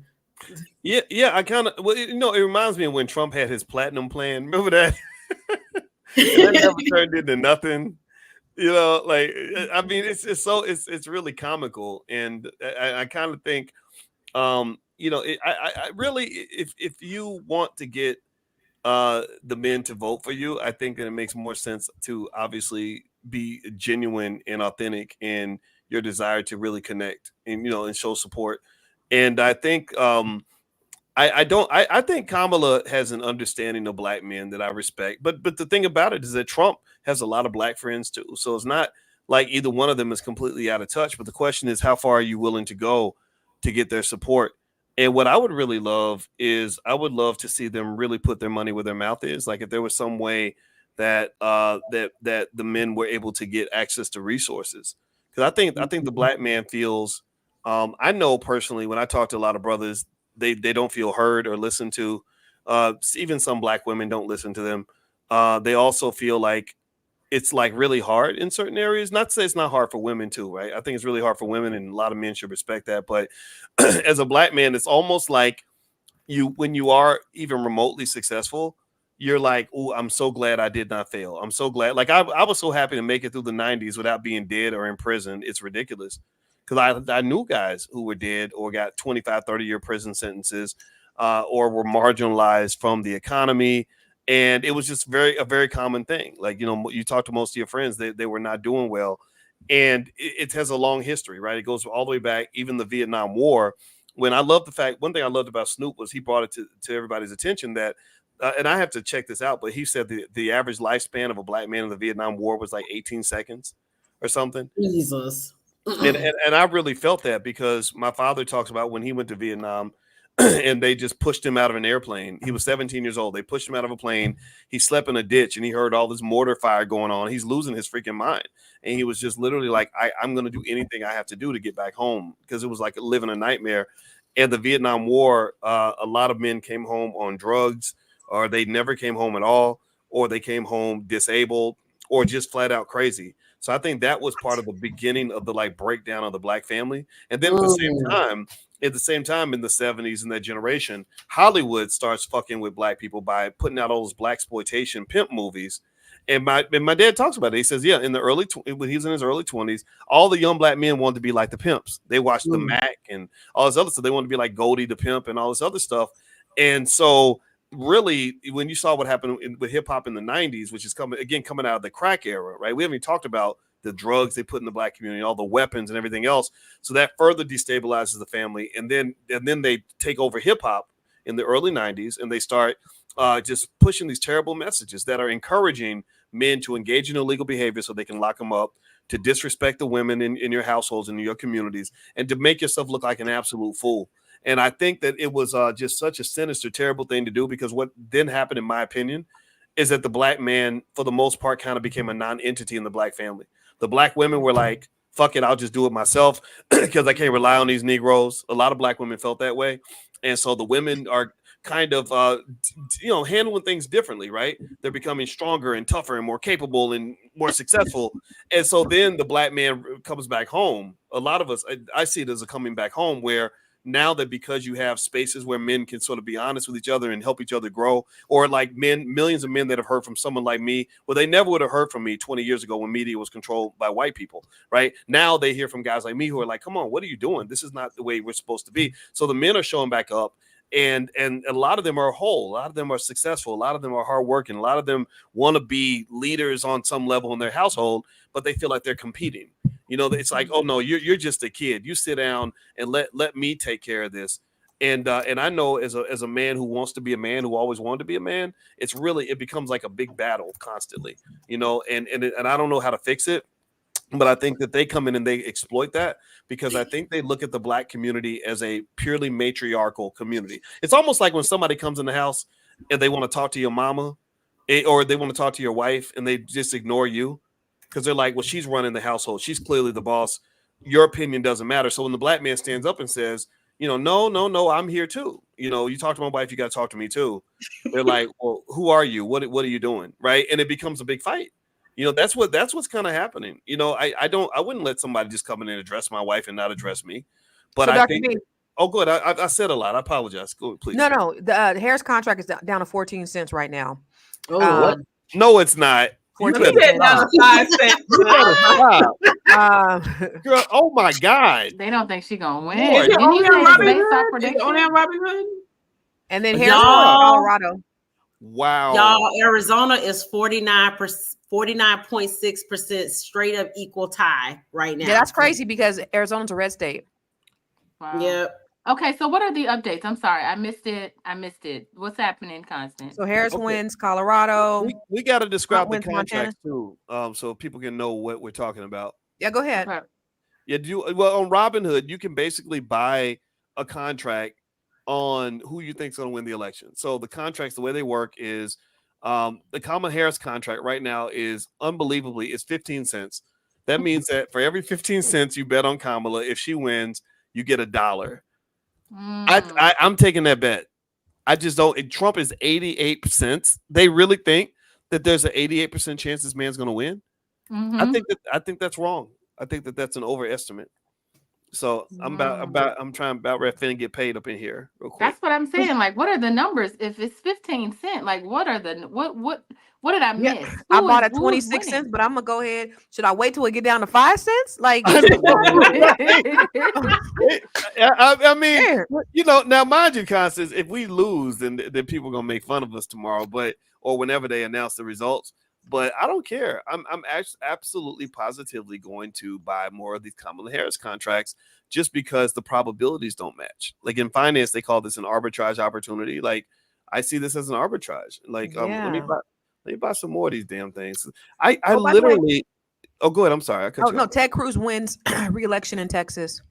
Oh God! And shout out to Angela Altenbrook's sister in Maryland. She won. She beat out Hogan, who was the former governor, Republican governor of Maryland. She was a county executive for Prince George's County, which is where I live now. She's just won state senate in the state of Maryland. Nice. Dope shit. Nice? Yes. Couple of more blues popped up. New Mexico, Arizona is predicting is leaning towards blue, which is a flip because Arizona is historically a red state. Did she end up flipping Texas? No. Did you say that Texas was a flip? Oh, okay. Well, earlier it was looking like it, but no. Arizona's interesting because that was one of the states that they tried not to get Trump on it. Like he had to go to court to get on the ballot. I know Colorado was, because they tried to keep him off the ballot. But I lived in Arizona for 13 years, and that was I've always lived in red states until I moved to Illinois. Really? Mm-hmm. Wow, this is insane. I'm just looking at Where this. you at right now? Where they at right now, Doc? It's 14 cents for Kamala, and you can't. It's really hard to buy the contracts because the price keeps changing so fast, and every time I put in an order, the order's not going through. And I wish there was a way to. That's crazy. To put in a bid price. So it keeps on rejecting. Were they 12 cents, Doc? It's 12 cents. That's wait till it hit 5. At this point, you should have let scared. it ride out. hell yeah. Buy another 1,000. Yeah, if Kamala wins, I'm gonna be smiling. I'm not even into the politics, honestly. I should. This is a money thing. This Good is a money shit. grab. Yeah. Hey, Yeah, listen, good looking out, Dr. B. That was good. This was worth the price of admission right there. I want everybody to get paid. Shoot, we black. We supposed to have money. That's what I'm So talking we can about. only do it on I don't have Robinhood as a platform. Oh, you better go get you. It's down to 11 cents. It went down to 11, then it went down to 13 cents. Lord have mercy. Yeah. So I'm a little distracted now. I'm not mad at you. I have a question though. So someone made a comment. So Dennis Morgan said, swing state males are not ready for a female president. They are traditionalists regarding women's roles. Do you think men will Dr. Boyce, do you think men are gonna if Kamala wins, is there going to be a frustration among some men that there's a woman president? And do you think that's gonna result in increased violence towards women, or how do you think that would affect society? I think you're gonna find examples of all these things. But I think at the same time, change is always uncomfortable. So I've never had an issue with women leading. I think that if women were in more leadership positions, we'd have a better world. Because Donald Trump he's an asshole. He's a narcissist. His ego is outsized, and he may be getting older and losing his mind. So I don't look at him and say, "Oh yeah, that's my guy." I think that's going to be a great president. I'm worried about him. And with Kamala, she's a tough lady. She's credentialed. She's really fought the battles. Again, I don't agree with all the politics, but I think she's very qualified, and I think a lot of men are just going to adjust to that. But there are going to be those men that are going to say, "No, this is terrible." And I think the hard part about women taking charge in certain areas is it's almost the way imagine how a woman feels like if you, let's say you're dating a man and every time you get in the mirror, he's trying to get in the mirror too, or you go in the kitchen and he's trying to come in and cook about that. And he's getting good. Yeah, right. So men, I think, have a right to feel that way too. We're like, damn, where is our usefulness? And this is where I think emotional intelligence is critical for men, because I think you got to learn how to deal with the fact that you live in a different society than you lived before, and you have to find some way to still maintain your masculinity while at the same time understanding that there is going to be space for women, and you're going to have to negotiate a lot of feelings that come with that. Feeling emasculated is a very real thing. When you put a man down or disrespect him. I know a lot of men that would rather die than be disrespected. So Constance, I heard you say that one time. You were saying that respect and peace is really important to men. Mm-hmm. I was like, yeah. I was like, absolutely. And I wish other people would hear that. When you don't give that respect, it's like it kills everything, right? So it's just hard for everybody. So what this does, in my opinion, is that because it blurs the lines and blurs the roles so much in society, people are just confused in their relationships. That's why you got to communicate like crazy in advance. So you can kind of know, okay, we're about to play this game. We're about to work together. We're about to start this business called a relationship. Your job is this, this, and this. My job will be this, this, and that. And it has to be custom made. It can't sort of fit somebody else's template of what a relationship is supposed to look like. Really quick, in the House, the Senate, Republican was flipped. So one was flipped to Republican. So there's 43 over there and 34 Democrats in the Senate, and then there was one flipped to Republican in the House. Still, that happened a little bit earlier. So 137 Republicans, 89 Democrats. They need 218 to win the majority. And then right now We're at 91 electoral college votes for Harris, 178 for Trump. Of course, the blue states haven't come in yet, but do we see any that have been flipped over from one to another from, the last election? It doesn't look like it. So Trump wins Mississippi. Did we already know that? I assume that will be the case. I can't imagine. I Yeah. can't imagine him not Some winning. Nevada polling places have hours-long wait as polls are closing. We knew Trump won Montana and Utah. So that's just where we are. Angela Alsobrooks, and Donald Trump wins Iowa. That was a swing state, right? Interesting. Well, I mean, maybe the man's gonna win. I at this point, I've invested so much that I don't want him to win. I mean, Iowa was red state in 2020, so I don't see anything that's been flipped from Republican or Democrat to Republican in terms of what we're seeing right now. I mean, here's what we know: Washington, Oregon, California, Nevada, Arizona, New Mexico, and Colorado were all blue last year. And those are all West Coast states that haven't come in yet fully. Okay. And then on the eastern part, which is the Northeast, you have Minnesota. That's Midwest, North, right. So you have Minnesota, Wisconsin, Illinois, and Michigan, which were all blue. I don't know where they are right now. I think she took Illinois. Yeah, and Michigan were right there. Blue. Yeah, Michigan. You said who? I said Illinois is always blue. It's a blue state. Yeah. So Illinois, Michigan, Wisconsin, and Minnesota. Those are sort of in the Midwest. And then on the East, you have Georgia, which I think Donald Trump took. So last election, Georgia went to the Democrats. And then you have Virginia, which is blue. Pennsylvania, which is blue right now. They're really close. If he takes Pennsylvania, because there's 19 electoral college votes there. New York, she got New York. Vermont, New Hampshire, and what's ME? Maine. Oh, yeah, right. Maine, and then you have Maryland, Rhode Island, Connecticut, New Jersey. So all the East Coast states are all blue states. The big ones though are California, which is 54 electoral college votes.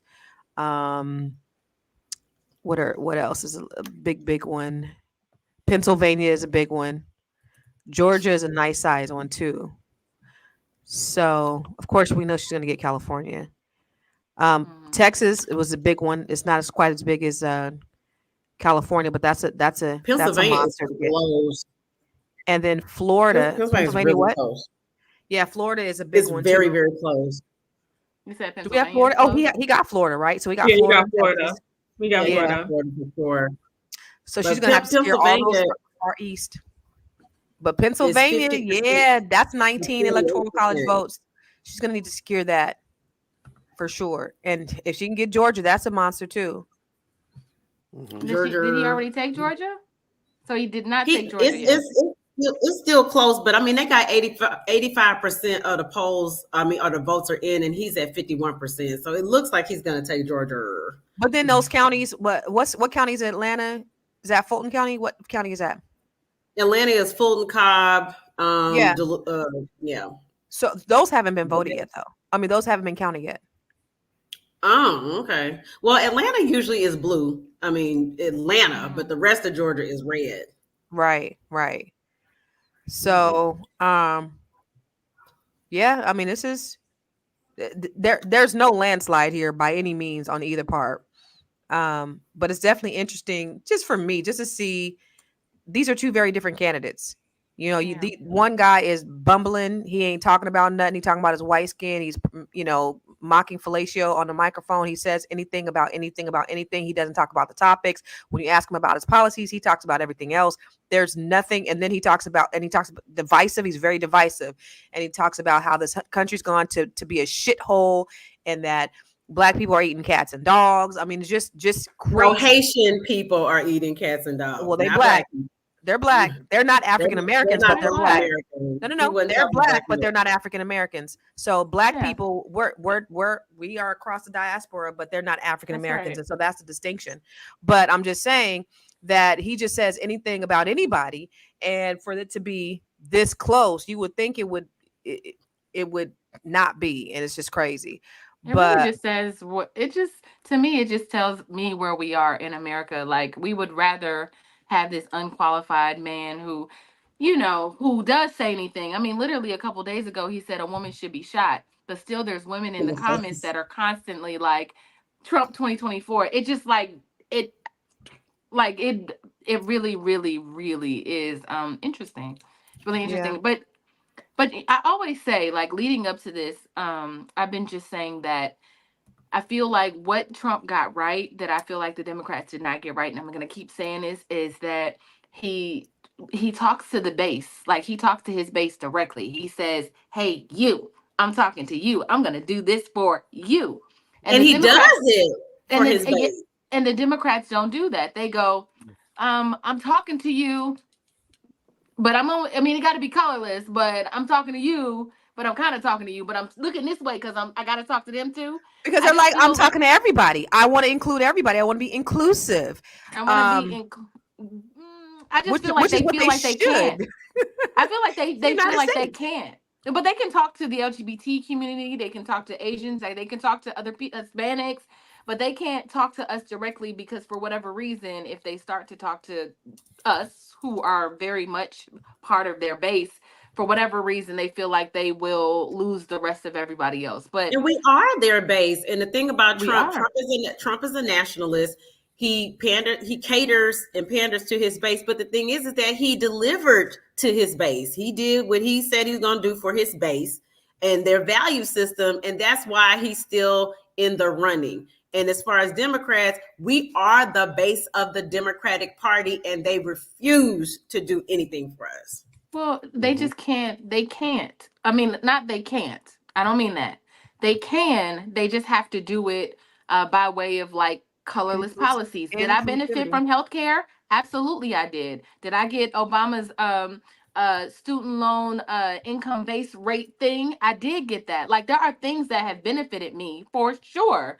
Let's keep it funky. But like, I'm just saying it just kind of has to be like, Black people, I'm talking to you. You're going to benefit from this, but I just can't say you're going to benefit from this. I feel like that's what Democrats do. It's colorless policies.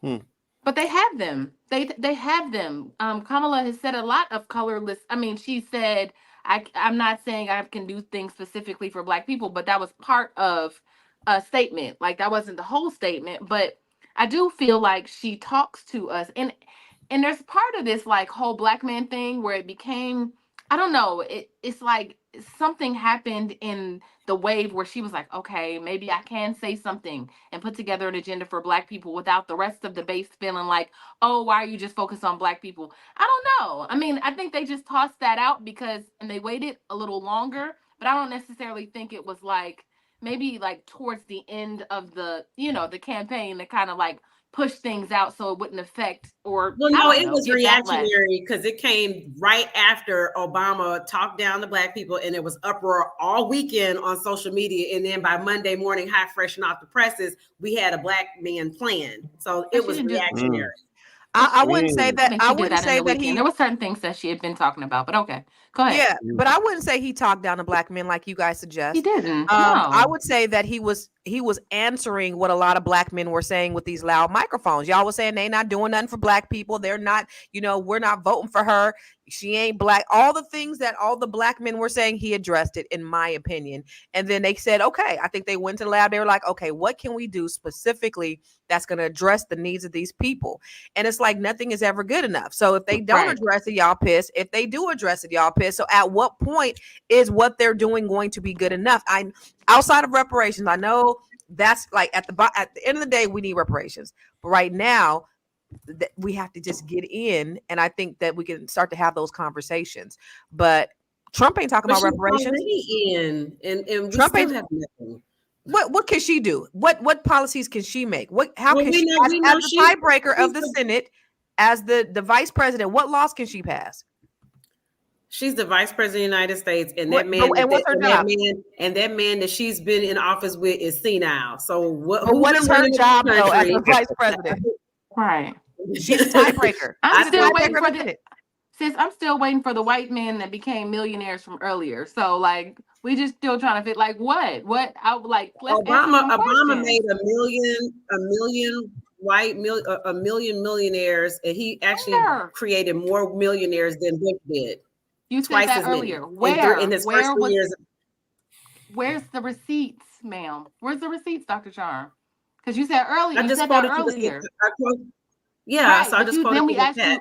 you, but that's you how or where, and you were like, I don't know. So where is it? I'm giving you the statistic. The statistic is that he created the information, but in the first 3 years. Just Google it. Okay. In the first 3 years, he created a million. That there were a million millionaires created during the Obama administration. The first 3 years. But how? Like, explain to us how? Where? I'm not a politician. I'm just giving you the statistic. Okay. I want to see that too, because I Googled it and I didn't see where he created a million millionaires. That's A million white We're throwing millionaires. out stuff. Let me get a link. Let me get a link at least for the article. But yeah, he like, created let's see twice it. as many as the Bush administration. Okay. But you're telling me how. You're asking me how. I can't tell you how. I'm just giving you the stat. Right. So now we're on Arizona, and we're at 49.7% Trump, 49.5% Kamala. Trump is 4,270 votes ahead, and but they have 51% of the votes in. So Colorado, she got it. Florida, he got it. Let me see. Georgia, damn, he beat her by 51% to 48%. Maine, Kamala has Maine. Kamala has Michigan. Donald Trump has Minnesota by 25,000. But that's only 4% of the votes in. He has Nebraska. What state is that with 4%? Only 4%? Minnesota. And Minnesota is generally a what? Minnesota blue is a blue state typically. Yeah. Yeah. Now this is odd because he's leading Minnesota, and your vice presidential candidate is the Minnesota governor. From Minnesota. So it's only 4% of the votes are in, but he's about 25,000 votes ahead. That's interesting. That is interesting. Yeah, let's see. New Hampshire. It's only 4% though, right? Yeah, I don't think he'll. Okay, I wouldn't even pay attention to that. Yeah. He won't New Hampshire, she's winning by 51%. Half the votes are in. New Mexico, he's at 49%, so he's winning by about 4,000 votes. 36% of the votes are in. North Carolina, Trump, 83% of the votes are in, so they pretty much have that. Pennsylvania, he's up by 115,000 votes. And only 57% of the votes, 115,000. He's up in Pennsylvania. That's the one. That might be the one. Virginia, he's up by 30,000. But it's only that margin's only about 1%. So 72% of the votes are in. That's really close too. And then Wisconsin is Kamala, and they're only 1,000 votes apart. Jesus, that is so close. Yeah, that is very close. This is close. And they haven't even cracked 1 million voters on each for each candidate in Wisconsin. Well, let me jump in. Let me jump in and share some financial stuff that is really interesting about this election. Okay, so we talked about those contracts you could buy on Robinhood, where the Kamala Harris contract is like trading for an astonishingly low 16 cents, which is crazy because that means every 16 cents you bet on Kamala turns into $1 if she wins, right? Which, if the whole assumption of being a 50-50 situation is true, then that's extraordinary. That's unbelievable, right? That's why I bought a lot of Kamala Harris contracts, just because the odds are so far off. However, here's another fact that's really interesting that tells me there's something underlying here that's brewing, that's really actually in Trump's favor, is the stock market is like exploding right now. The futures market, which predicts what the market's going to do tomorrow, basically is 500 points up. That's massive. That's a big jump. Also, Bitcoin has hit an all-time high of 75,000. Now that's right, and that could be true based on one or two theories. Either one, that there's an underlying, like, just sort of the market's very smart. It's called market efficiency. The market just sometimes because the market's rational and they're not all emotionally caught up in who they want to win.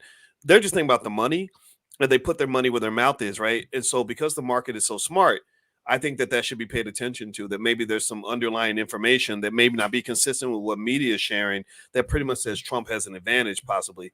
Another possibility, though, which is politically neutral, is that the market doesn't like uncertainty. So what happened if you were following the stock market, and we end up talking about that every day in class, the market was dipping as we went into the election. The reason it was dipping was because there was all this uncertainty and angst about, okay, what's going to happen? Who's going to win? Now that uncertainty is about to be resolved, it's about everybody in here that owns stock, you about ready to get paid tomorrow.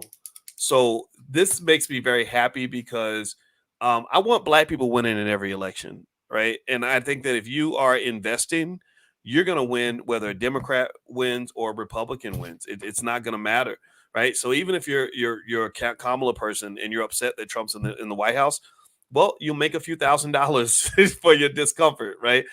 Same thing is true on the other side. I think that no matter which candidate wins, it's going to be a big win for people that own stocks. It's going to be a big win for people that own crypto. I'm going to lose on my Kamala contracts. I'm really worried. I'm really concerned. Like it almost seems whenever something's too good to be true, it usually is. And I'm looking at this and I'm like, what am I missing here? Why is Kamala's contract on Robinhood trading for 15 cents? That don't make no sense because it should be trading like for 45 cents or 40 cents at least or 50 cents, right? So I bought a whole bunch of these damn things. I'm talking about thousands of these suckers. So if Kamala wins, then I'm gonna be smiling because I've made some money. If she doesn't win, I'm gonna be smiling because I also own stock in crypto. So I would encourage everybody, like, once you get past all your little arguments about who's the more horrible candidate, because we don't argue about who's the best. We argue about who's the worst, right? Well, how could you vote for somebody who did it, right? Once you get done doing that, I want you to think about your own pocket and what's going to really work for you. And because I can tell you, I think that Tierra, when y'all were debating about the stuff with Trump and Obama and everything, or Kamala, I think that what gives Trump an advantage is that his cynicism, like his negativity, reflects how a lot of people feel. A lot of people are feeling miserable about the direction of the country. When they do those polls and they say, is America headed in a good direction or a bad direction? Most people say, no, we're headed in the wrong direction. So when he gets up there and he says, this is terrible, that's terrible, she's terrible, he's terrible, they're terrible, that feeds into populist like sentiment, I think, where a lot of people look at these damn politicians and are like, they all suck. But what I like about Kamala is not just that she's more like presentable, like she knows how to act when we have company. Trump will embarrass. This dude will fart in front of the queen. Like he just has no. Yeah. He doesn't really. He is uncouth. He's uncouth. Yeah, he doesn't respect the presidency in that way, and I just really am a little concerned about what happens when him and Elon Musk get control of the hen house. They're gonna go in there. They're gonna be robbing the piggy bank, and they're just gonna really push things in a direction that's gonna be a little too extreme. But at the same time, though, I'm concerned if the Democrats take power. I know for a fact. I believe Twitter will be heavily regulated because they censor. It's like, oh, well, you said something that hurt somebody's feelings or offended somebody, so we're going to take your account down. And I think that makes us worse as a country, too. So I don't feel good about either choice, to be honest with you. I think we have to not avoid the politicians, but almost like we have to succeed in spite of them. We're not going to succeed because of them 9 times out of 10. I'm really concerned with, in this election cycle, the amount of violence that has just taken place, the amount of actual violence. I mean, I have never been in an election cycle where there was attempts on a presidential candidate's life. The last time we had any kind of attempt on a president was when Reagan got shot. As far as my lifetime. So that's very concerning to me. Just the amount of violence, and people can say it's staged or whatever. You can say whatever you want, but it still happened, and people died during that rally in Butler, Pennsylvania. And they had, these people got taken into custody. They had to kill the sniper. So the amount of violence, the amount of radicalization that has gone on, and I don't know if it's going on in these message boards and these white extremist message boards, but you have it on both sides, and it's concerning to me. Well, Trump is leading in 6 out of the 7 battleground states. Uh-oh. Yeah. So. Well, there's that. But we still don't It have. didn't say he won. It said he's leading in 6 of the 7 battleground states. Yeah. Trump wins 3 of Nebraska's 5 electoral votes. This shit is scary. Oh, you know what? I don't know if I'm scared so much as like, it's just it's the circus for me, y'all. Like it's him getting on TV just saying anything. It's us trying to be serious, and clearly he doesn't know how to be serious. I almost feel like he turns us all off to politics so we don't watch it. And then there's really things going on behind the curtain, if that makes sense. Because during his last presidency, I literally watched politics less because I just was like, I just can't do it today. I can't do him today. And meanwhile, if he wins, it's the whole 4 years is going to be him talking about just bragging about him winning. That's the only thing we're going to hear is about how he won. We ain't going to hear about no laws being changed. We ain't going to hear about no policies. All we going to hear about is how much that he won and how big his crowd was. That's it. He's clearly a small penis dude because that's all he cares about. Y'all, I just be glad when it's over. I just be glad when it's over. I'm burnt out. I'm tired. I'm tired of the debates and the arguments and everything else. I just want it to be done because at the end of the day, Black people, they don't care about us. 3 seats were flipped in the House to Republican, so they went from 1 seat flipped to 3 seats flipped, and Senate still has that 1 seat flipped. I forgot to give a shout out to my cousin since we talking about Black men. My cousin, Lil Rick, he was in the chat, or he said he was tuning in. Hey, cousin, Lil Rick. So I just want to give a shout out. What's up, Lil Rick? Hey, Lil Rick. And while you guys are watching, I want to make sure that you. Lil Rick. I want to make sure that you understand that you are watching Fly Nubian Money, where we help you to maximize your money. So we go live every day, Monday through Friday, at 10 a.m. Pacific and 1 p.m. Eastern, where we talk about all good shit. All good shit. The 3 of us be on here. It's normally 4 or 5 women on here. Sometimes we have Brother Joe on here. He comes on a couple times a week, where we just talk about really great topics that is related to us and you, and we try to have intellectually stimulating conversations about things that we think that matter. So make sure that you subscribe to our channel, Fly Nubian Queen. Dr. Boyce, his what else are we on? His Black Excellence channel as well. And and we are on Spotify, so search for Fly Nubian Money on Spotify. But we love for you to talk back to us and talk Black to us. We have a whole lot of fun every single day. So if you want to get alerted when we go live, text words Queens to 87948. That's QUEENS to 87948. Dr. B just went off for a second. He'll be back on, y'all. So don't get too weary because we know you love him, and he has some really great commentary and great things to add to the conversation. But I do want to say that it's getting close. Harris has 91 electoral college votes. Trump has 210, and I'm in the state of Maryland, so which is cool. Which Angela also Brooks is the first Black woman elected to the Senate in the state of Maryland in the history. So that's record breaking. I've been to many of her events and her functions. Really great woman, and she's the count. So out here, there's so many damn cities on the East Coast, right? So you have like 15 cities that are the size of one city where we from on the West Coast. So the cities that they have county executives, which is the mayor of the entire county. So because everything is kind of based on counties out this way. So she was the county executive of Prince George's County, which is one of the wealthiest counties in the country for African Americans. Now she just went on to the Senate. And my girlfriend, Aisha Braveboy, hopefully she'll be running for her seat. and that should be it's good. It's good stuff for the area. So I'm really really happy with what's going on. But back to the presidential election. What are y'all thoughts? It says that Iowa, fudge. Iowa 56% for Trump, 43%. And that was a swing. And he got all 6 electoral college votes. Yeah. I just want to say this is the hardest I have ever worked on an election night on this live stream, but I am so happy to be here with you ladies tonight. This is great. And it's been really fun. I mean, I got snacks. And the chat, right? The chat is lit. Dr. Boyce joined in.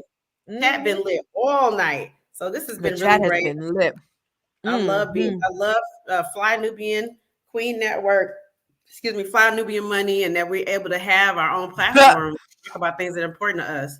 100%. Look what Mello said. Dr. Boyce left to pull his cash out of Kamala contract. Shut up, Mello. F off, Mello. I'm with Black Lexicon. Screw Iowa. I hope that we see a shift. You know, this is kind of reminiscent a little bit to 2016 when we just were like, of course, what's her name's gonna win? Hillary. We just knew Hillary was gonna win. Of course she's gonna win. And then we start seeing red light up all over the place. We're like, wait, huh? And I remember exactly where I was when we were out eating pizza with the family and watching TV. Like, what? Wait, hold up. No. But part of the reason, Constance, that they said that happened is because they have this Trump voter effect where they're kind of scared to say that they were going to vote for Trump in the polls. And then when they went behind the booth, you know, they went ahead and voted for him, and that's what happened in 2016. These white women. These white girls. And don't nobody go off on them. They be going off on the black men all the time. But let's talk about these white heifers that sit up there. Who benefit from DEI, who benefit from affirmative action, who act like they are our allies. But when they go in that voting booth, they voting for white supremacy. They didn't even vote for their own girl. I mean, this is their reflection. Right. This is crazy. So what do you guys think in the chat? Where are you guys hanging out at? What do you think is happening? Who's going to call it? I know we have a lot of Trump people in here because y'all think Dr. B is a Trump supporter, and he's not. He's very clear he's not a Trump supporter. He's not a Kamala supporter either. But yeah, he voted for Cornel West. But where are you guys leaning? Who you think is going to win? Not who you want to win, but who do you actually think is going to win? What y'all saying? Terry said there's not enough uncounted electoral college votes. True. Honestly, I don't think America is ready for a woman president. I mean, when is America going to be ready? It's 2024 already. Like, what do we got to do? I mean, the polls have been closed almost an hour on the West Coast. Why don't we have any of these West Coast states yet? Have they been closed? 10, 9, 8, 7. Yeah, you're right. Yeah, they've been closed almost an hour. Like, what's up with that CNN? y'all just want to have us on edge. Like, I'm just pins and needles. Pins and needles, y'all. And listen, oh my God, y'all, listen. The Senate need 50. They have 48 Republicans, 35 Democrats. One was flipped. This is the marathon. Constance got her snack first, and I went and got my snack. Dr. B got his snack. Look, this is what you got to do. We in it for the long haul, man. Listen, California Pines are still open. Oh shit! There she is. Hey. You must have went and got her. Did you go get her, Dr. B? I did. I had to clean the kitchen up. So, Dr. Alicia, what you thinking? What do you think is going to happen right now? Where are you hanging out at? Not who you want to, but what you thinking based upon what you see in the polls? Oh Lord, I don't know. It's a whole lot of red. I have a question for Dr. Alicia. Dr. Alicia, being that you are our psychotherapist here on the panel, what is your opinion on the possible election burnout and its effect on our individual selves and family and friend relationships? Like, what's your opinion on that from a therapist perspective? I think this is the longest election cycle in the world that I've ever experienced. It really feels like it, right? It is never ending. It is never ending. We got 12 minutes before the top of the hour. It's like creeping by before they come out with some more. I just can't. But people are fighting and disowning family and friends. I've seen Reddit people have disowned their kids. This man disowned his daughter of her $1 million inheritance because she didn't vote how he wanted her to vote. Wow. That's right. And let me tell you, Boyce and I voted today. It was contentious, wasn't it? I gave him a piece of paper and I'm like, these are people you vote for. And he's yelling in the middle of the poll. What did you say? This is voter suppression. I said, yeah, this is voter intimidation. Y'all need to arrest this lady. And take her to jail, officer. We have some wonderful people that we know who are running for local elections. And so it was real important for me that we support these individuals in the rain.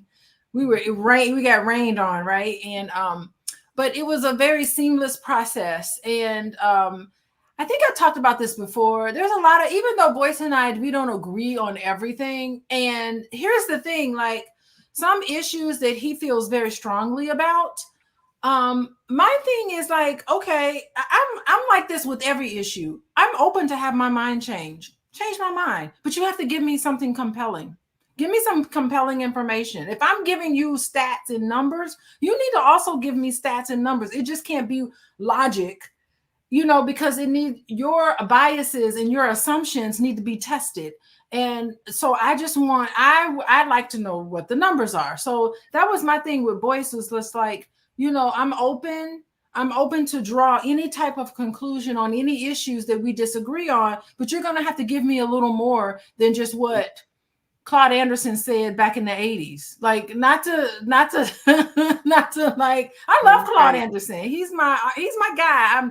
I've read all his books. I support everything he's about, but I don't think anybody is 100% correct. I think that, you can get up to 90% accuracy with anybody in their position. So that's my thing. Like, and I think you talked about families.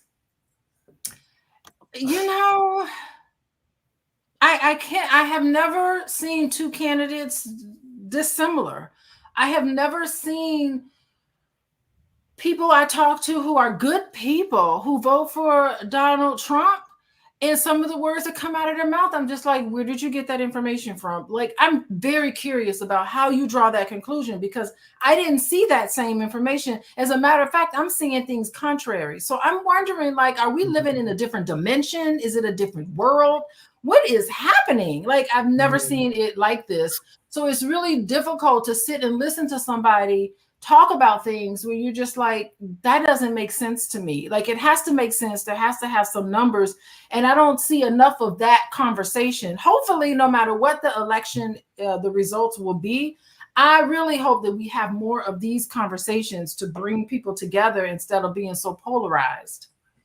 Yeah, look, he said, everyone wonderfully unique said, I have no dog in the fight either, but I'd rather let Trump, a failed businessman, get the economy on its feet before everything changes for the worse. That's interesting, because he can't even get his businesses affairs in order, but he's going to get this economy together. So that's interesting. I don't know. Like, to me, it's just like, okay, if Kamala Harris had failed business deals and she had 5 children with 3 dads, with 3 men, like, you got to hold everybody to the same level of scrutiny. And that was another issue I had with some family members. I'm not even going to name them. That was some of my issues. Like, you're scrutinizing one person, but I don't see you scrutinizing everybody. Like, I just asked Dr. B earlier. He's a white man. He's not going to be scrutinized like a woman of color or a biracial woman. But I think social media has had such a big impact where we didn't have that 30 years ago, and it's radicalizing people. People are just getting into tiffs and fights with perfect strangers, and so I think it's increased everyone's stress level. I believe social media is exacerbating everything.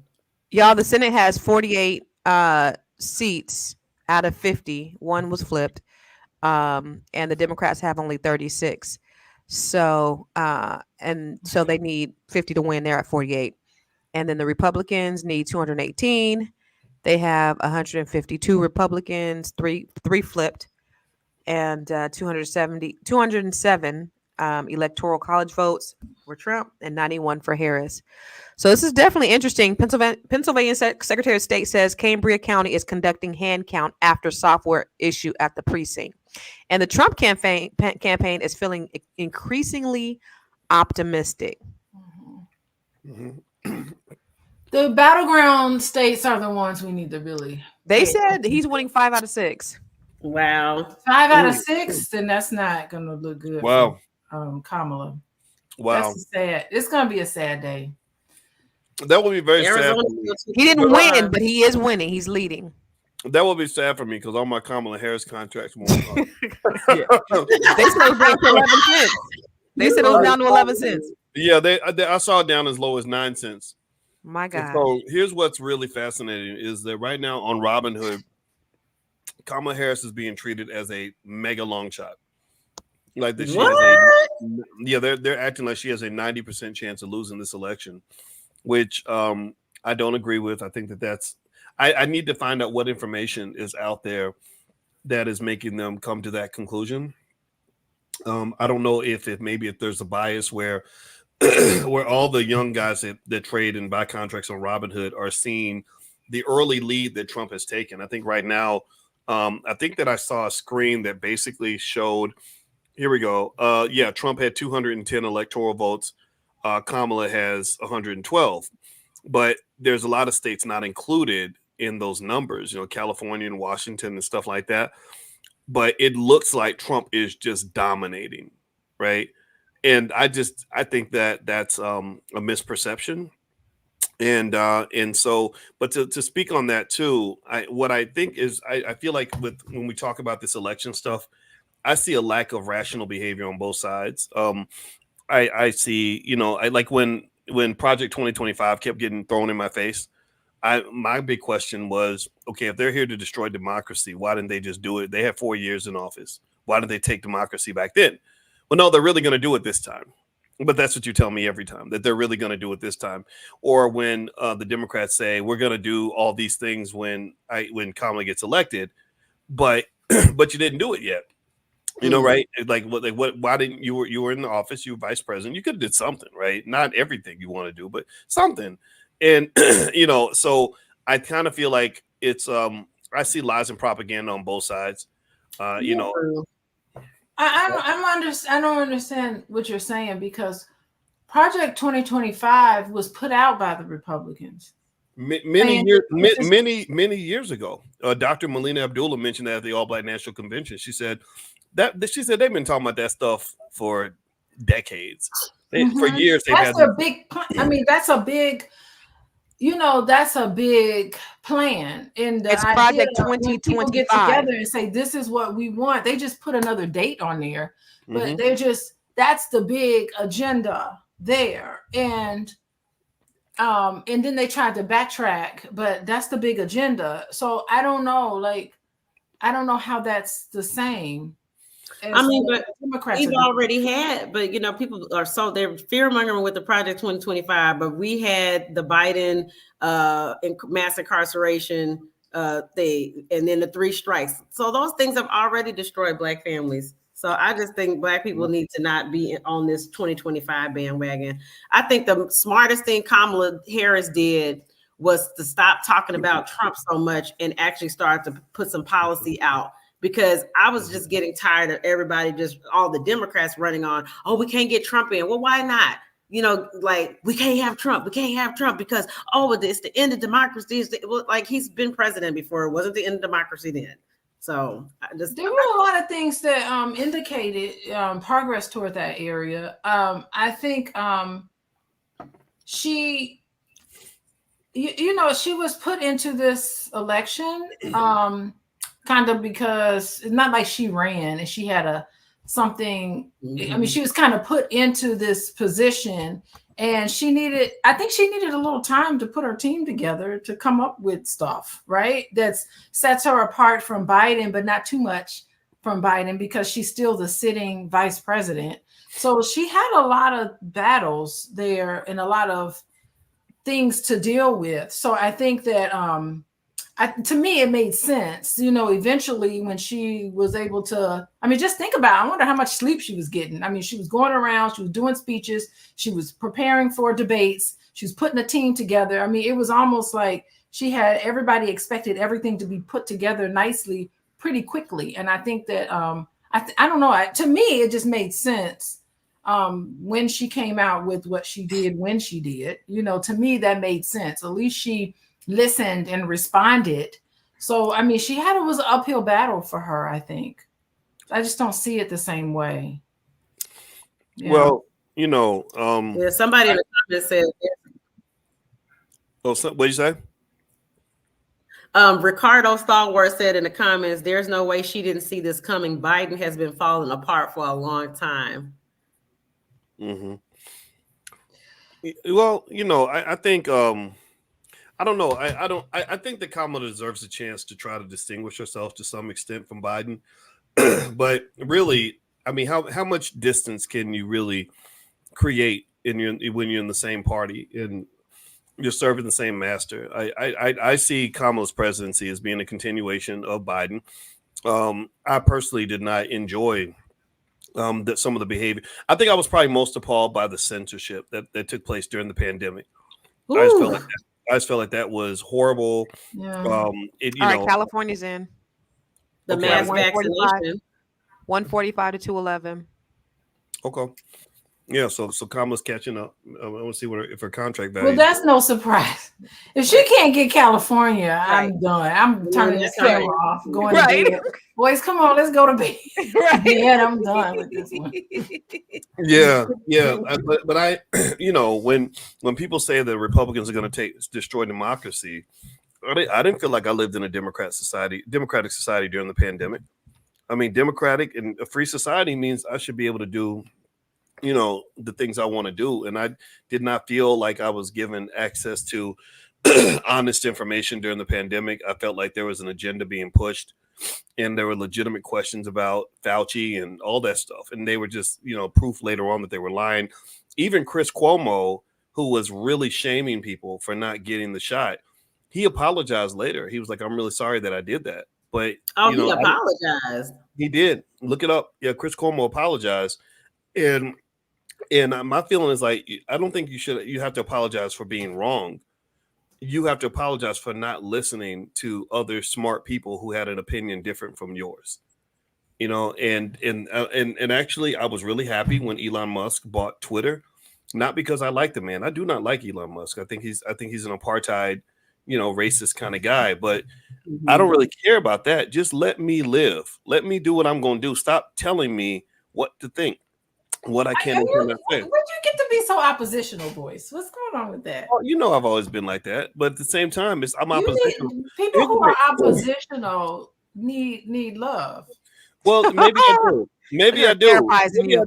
Maybe I do, but I'll tell you, I'm opposition. I'm definitely oppositional when I feel like you're trying to oppress or control me or people I care about. And so when Musk bought Twitter, and he was revealing the fact that the Twitter leadership were working with the FBI and the CIA to take people's Twitter accounts down because they disagreed on the shot. I was happy about that. You know, like now I go on Twitter and I don't have fear. I don't have fear, like, because think about this. I've lost millions of dollars because I think about it. Imagine I spent 8 years building up my Instagram following to 680,000. There was a lot of money to be made from a platform that big. It's very hard to do that. And then they just take it and they don't give you any due process. There was no explanation. And they did this to us multiple times. And it bothered, it angered me. It really upset me. And I saw this happening to a lot of Black people. So I think that I'm not saying this makes the Democrats terrible people to be in office, but when you come and you try to tell me, oh no, it's those guys who are going to take your democracy, I have a hard time believing you because you were. And I mean, I had COVID patients. And then we're looking at, you know, these people that with this whole being forced to take the jab. And here's the thing, they're just going on and on about this pro-choice and how the Trump people, the states are taking the women's right away to have an abortion and women don't have autonomy over their bodies. When y'all made people get these shots in order to keep their jobs. And now you have all these lawsuits that had to get settled for millions of dollars. Bay Area Rapid Transit, BART, had to give, those transit workers got $1 million a piece because they lost their jobs because they would not take the shot. Illinois, they had to give, I think the nurses and stuff got 25 million, and that was like 2 or 3 years ago. New York, they had to have multi-million-dollar settlements that have started to come down. And then you find out, all these people getting myocarditis, all these athletes, having these sudden deaths, these 20-something-year-old people having a sudden death. So, and then they had to come out and say it does increase risk for myocarditis. So now that's on record. That's clinically been actually published. So they have to come back and just retract everything. But now you have people that lost their livelihoods or were forced to have to get something in their body that they didn't want in order to feed their families. And you can't, to me, that's hypocritical to say, oh, well, the Roe v. Wade stuff, but then you made all these people get vaccinations. Yeah, I think that we got to look at the nuances there, because Musk did ban accounts on Twitter. Accounts that he personally did not like. Right. He personally went in. It wasn't like a system was set up to ban accounts. He personally went and banned accounts that they said something about him. He didn't like it and he banned their account. So we can't really say that you feel more comfortable on Twitter. The whole flavor of Twitter has shifted to the point where a lot of people don't even want to use it anymore. So we can't say that. And the nuances that even Elon Musk's father, he was anti-apartheid. He was pro-apartheid. No, he was anti-apartheid. Oh, was Elon he? Musk's father. Mm-hmm. Oh, I thought he was an apartheid, pro-apartheid. No, no, he wasn't. He fought against apartheid. Interesting. Yeah. So there's nuances there, and again, you just have to kind of dig into a lot of it. But there has been a lot of accounts that's banned on Twitter, and even listen. I understand that there are systems in place where they're trying to bring down Black people, making them get a shot, making them all of this stuff. I'm here to say that it's not working. Nothing works. You could immunize Black people. It ain't going to work. We still around. We still here. Ain't nothing going to happen. We don't die. We multiply. We baby kids. We don't die. Remember back in the early 2000s, this whole thing with chemtrails. Remember this stupid stuff with chemtrails? We still here. What? We still here. What's it gonna be? It seems like every time there's always something, and Black people suspicious about it, like it's gonna get us. Nothing's gonna get us. We're not. They need us. Nothing's gonna take us out of here. I really don't think so. I really think this fear mongering, whether you got the shot or didn't get the shot, I don't think it mattered. You're still going to be alive now, but I know a lot of people personally who didn't make it with COVID. I know people in my family, this, boys, who didn't make it. People that I know very closely to me who didn't make it and they wouldn't get the shot. There are people who didn't make it and they would. I'm saying is that it doesn't matter. I'm saying that if you are president, your job is to support all these systems that you're hired to support. So if the Center for Disease Control puts out a report and says this, you have to trust in the systems. Now, as Black people, we don't trust the systems for good reason, right? Forced sterilization. We have a history. We have, as Black people, I call it healthy cultural paranoia. We just don't trust stuff. And it's healthy. It's a survival mechanism. I teach my research class. We talk about Tuskegee experiment. We talk about all this other things.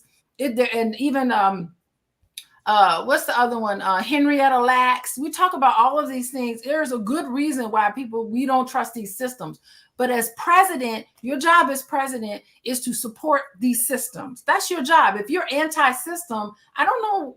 It doesn't make you. I don't know what you're gonna do. Like you have to support all of them. So I think that's the distinction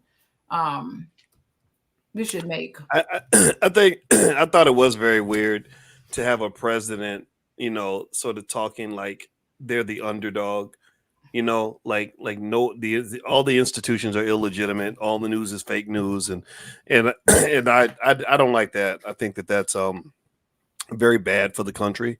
Because one thing I notice about my Trump supporter friends is they don't believe nothing that doesn't align with their point of view. They, but now the problem is my liberal friends, they got a delusional issue too. Like I don't think they're able to really see the world very rationally, but at least there's a respect for certain institutions. And I feel like Trump's presence in politics, it's a reflection of what America is becoming. I think America is becoming dumber and more ratchet as time goes on.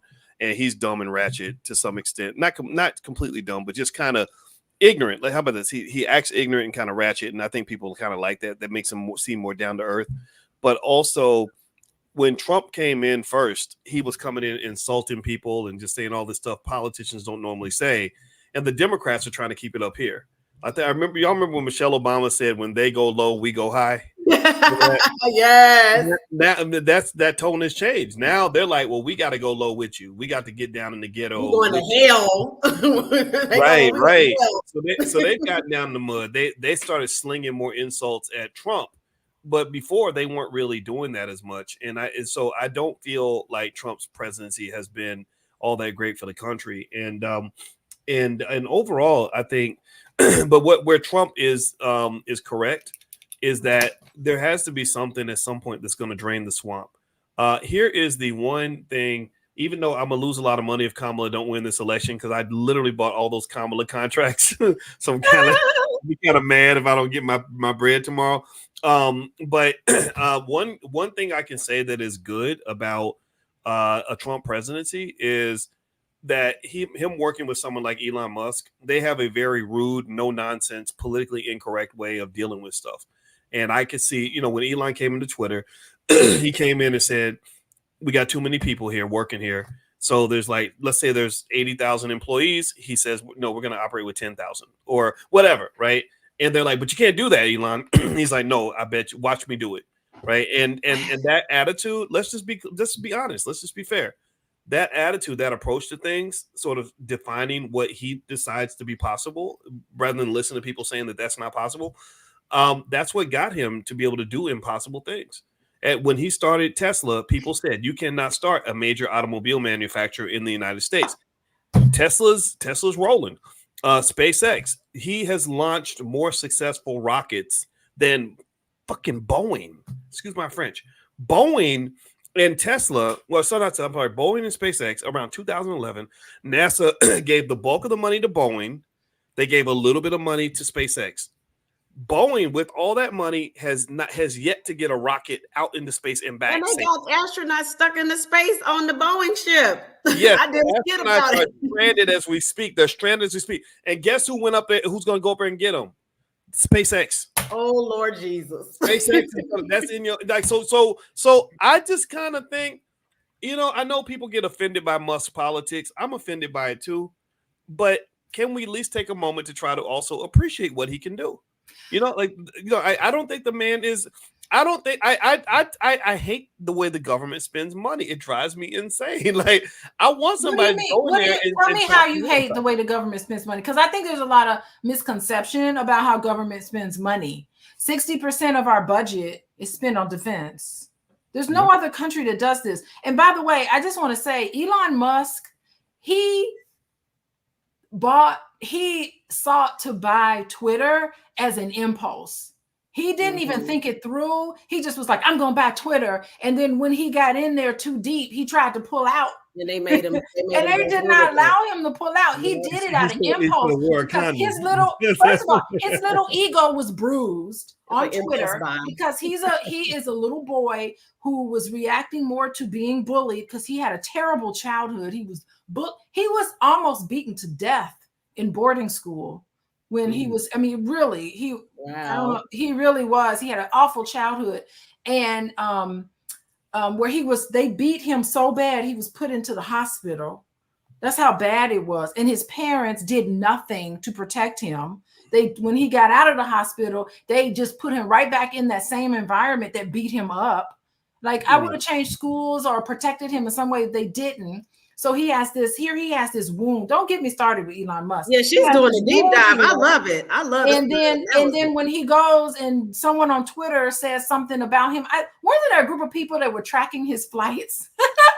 They were going and they were tracking. They could see his private jet. They knew where he was going. They were posting it on Twitter or something. He made an impulse decision to buy Twitter, and then changed his mind later because he woke up and was like, "This is really a dumb idea." And then he was stuck. He was stuck into a situation that he couldn't get out of because he was more reacting to his pain and hurt that he has not even started to process. I can't even imagine all the things that happened to Elon Musk when he was growing up, those primitive years, and how he had no one to help him is a very good reason. And his whole attitude toward therapy is like, I'll never go to therapy. But how many wives do you need to have, and how many children all over the place you need to have before you start realizing I need some help. He needs help. I got an update on the polls. For Washington State is Harris is leading with 24% in. She's leading 51 to 46%. Oregon is Harris, and then of course California. And what then about Pennsylvania, Michigan, Wisconsin? We need them coming. Pennsylvania is still, Trump is leading 51% to 47%, and they've got about 74% of the vote in. So it's still close, but he's leading right now. Yeah, Pennsylvania is a big one. Yeah, Minnesota is, Trump has got that one. What was the other one? It's pink. Wisconsin, he's got that one. Georgia is still, where are we at with Georgia? It doesn't even matter with Georgia. I mean, if he loses Pennsylvania, Michigan, and Wisconsin, it's not going to make a difference. I mean, if he wins those, then it's over. We might as well pack it up.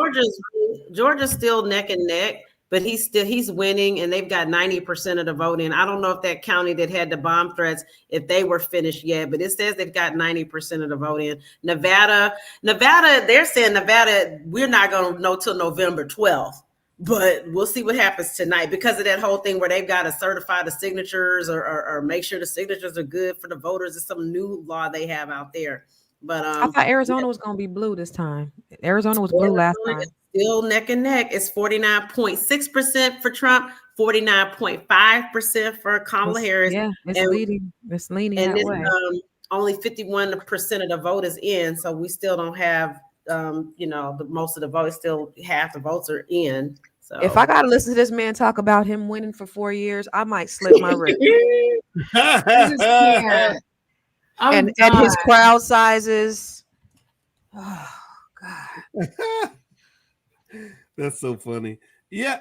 Well, I kind of think that overall, in a way, I kind of like when the country swings back right and left.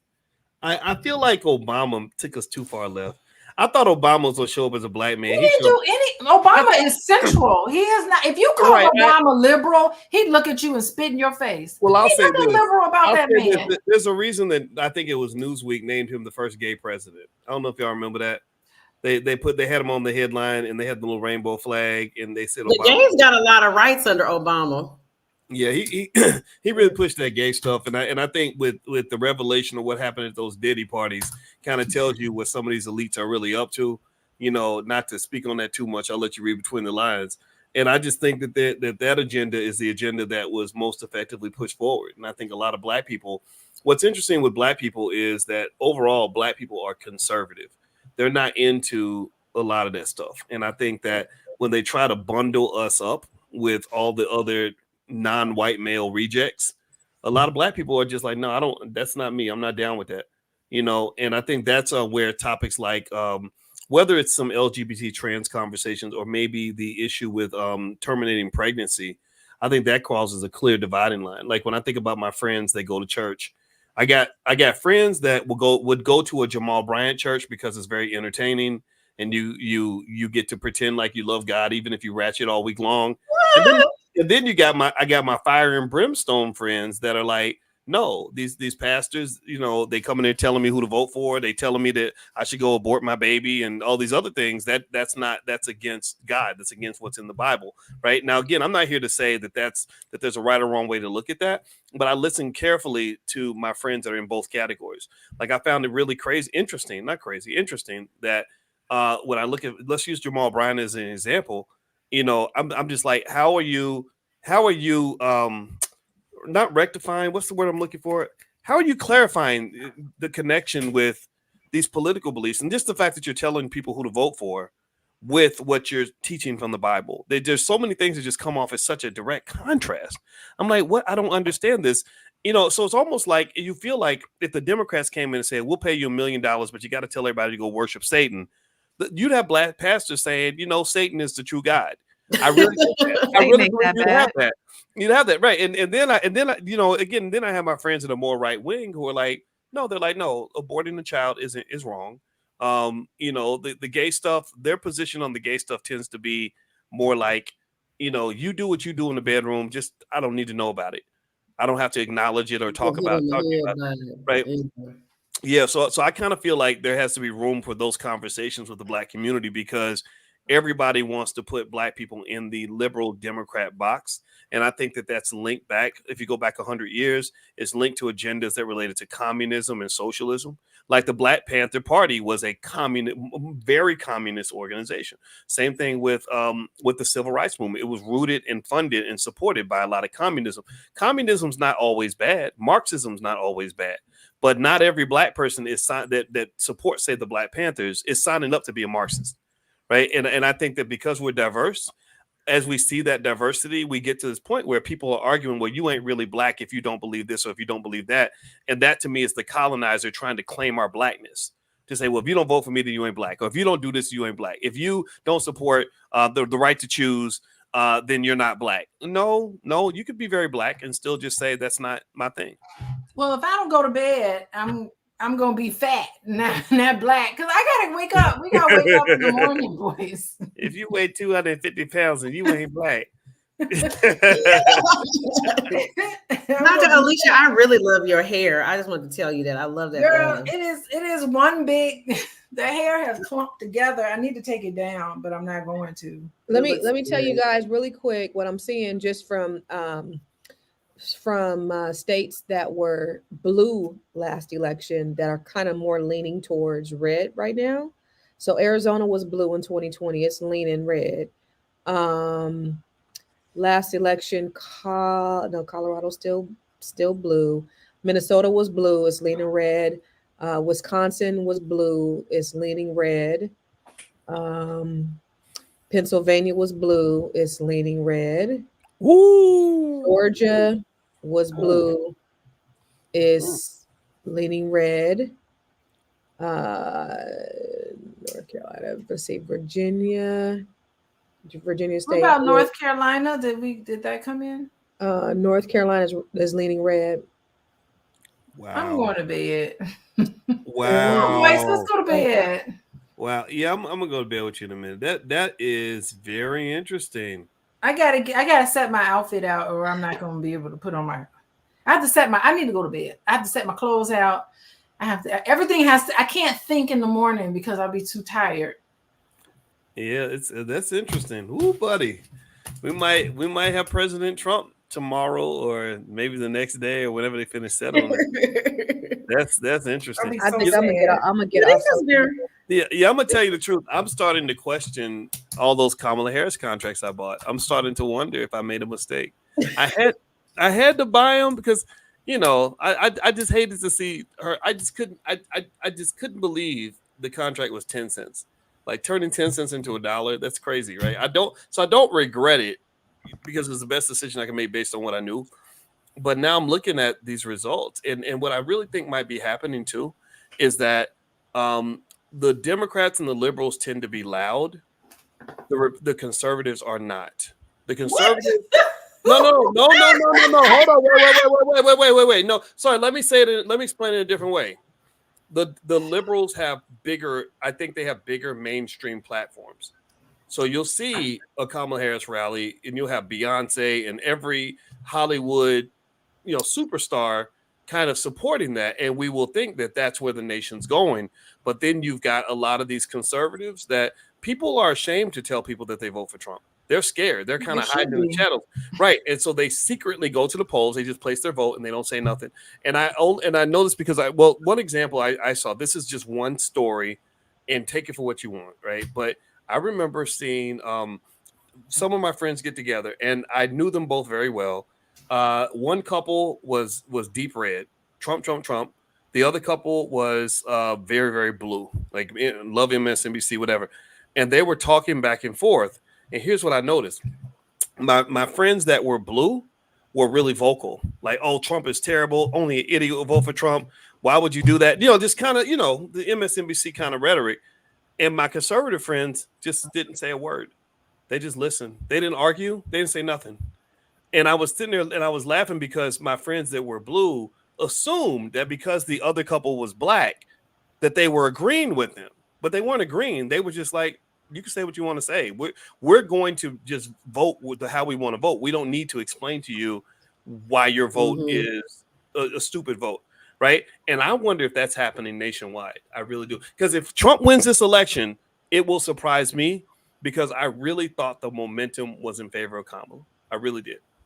She, people were saying that she benefited from a shorter election. Like, the fact that she didn't have to start out in a primary and go, she got in relatively late in the game. So I think it did help her. Maybe it hurt her.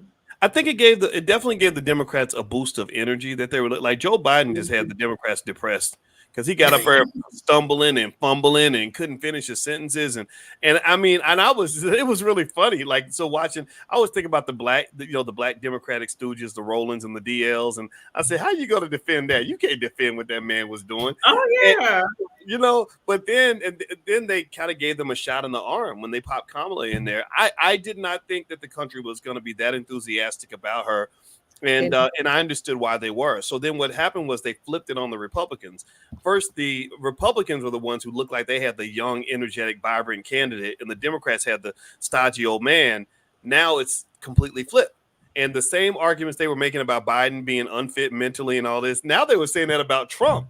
And I would watch Trump and I'd be like, yeah, they got a good point because he's up there rambling. He ain't making no sense. He's older.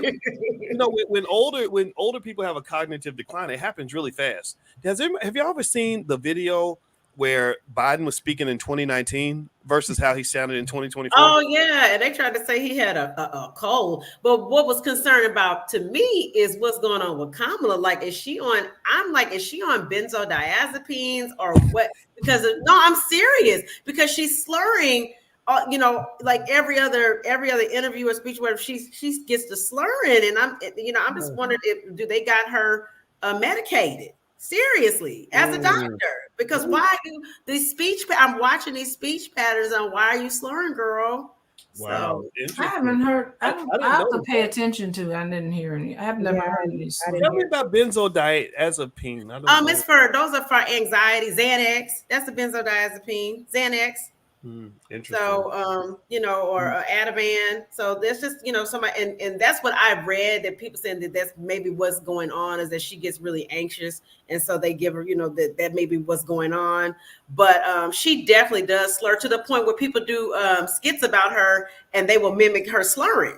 And, people have accused her of being drunk, hitting the bottle. I don't know. But I just know that based on her speech patterns that she, and it's not every single speech, but, she will get the slurring. Wow. I did not think about that. Wow. That's interesting. Huh? Yeah. I still think that she's more presidential than Trump is. Absolutely. Plus, she's gonna make me some money tomorrow if she wins. So I want to announce to the 12 people that are listening that I'm announcing my endorsement of Kamala Harris. Even though you voted for Cornell, come on, boy. Right. That was a mistake. That was fake news. That never happened. I'm kidding. Actually, there's 1,100 people listening, so we got more than a couple of people. We got a nice crowd tonight. Yeah. I think it's good. Well, I think that what people want is they want to have an honest Black conversation with real Black people about our issues and our role in the process. I think a lot of people are getting sick of those fake Negroes on TV. Not all of them are fake. Who I like is Nina Turner. Oh, I love Nina Turner. Yeah, I like her because I think she's clearly a Democrat, right? Is that accurate?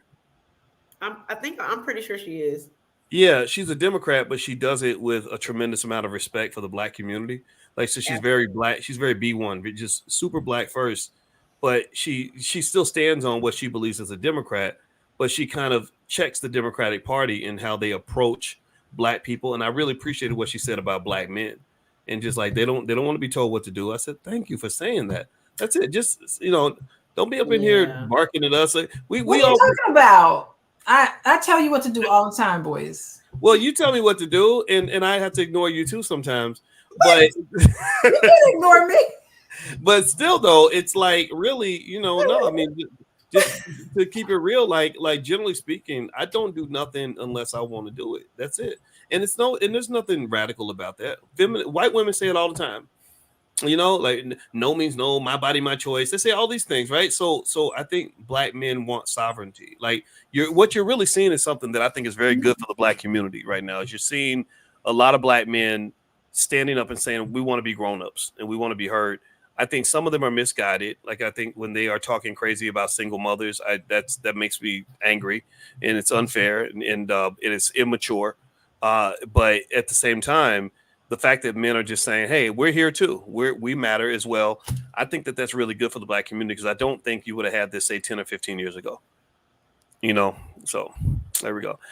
What do y'all think? You think it's time to go? You think it's time to? Yeah, we can get off. I'm sad. I'm gonna go to bed, and then I hope that I wake up and it's gonna be something different.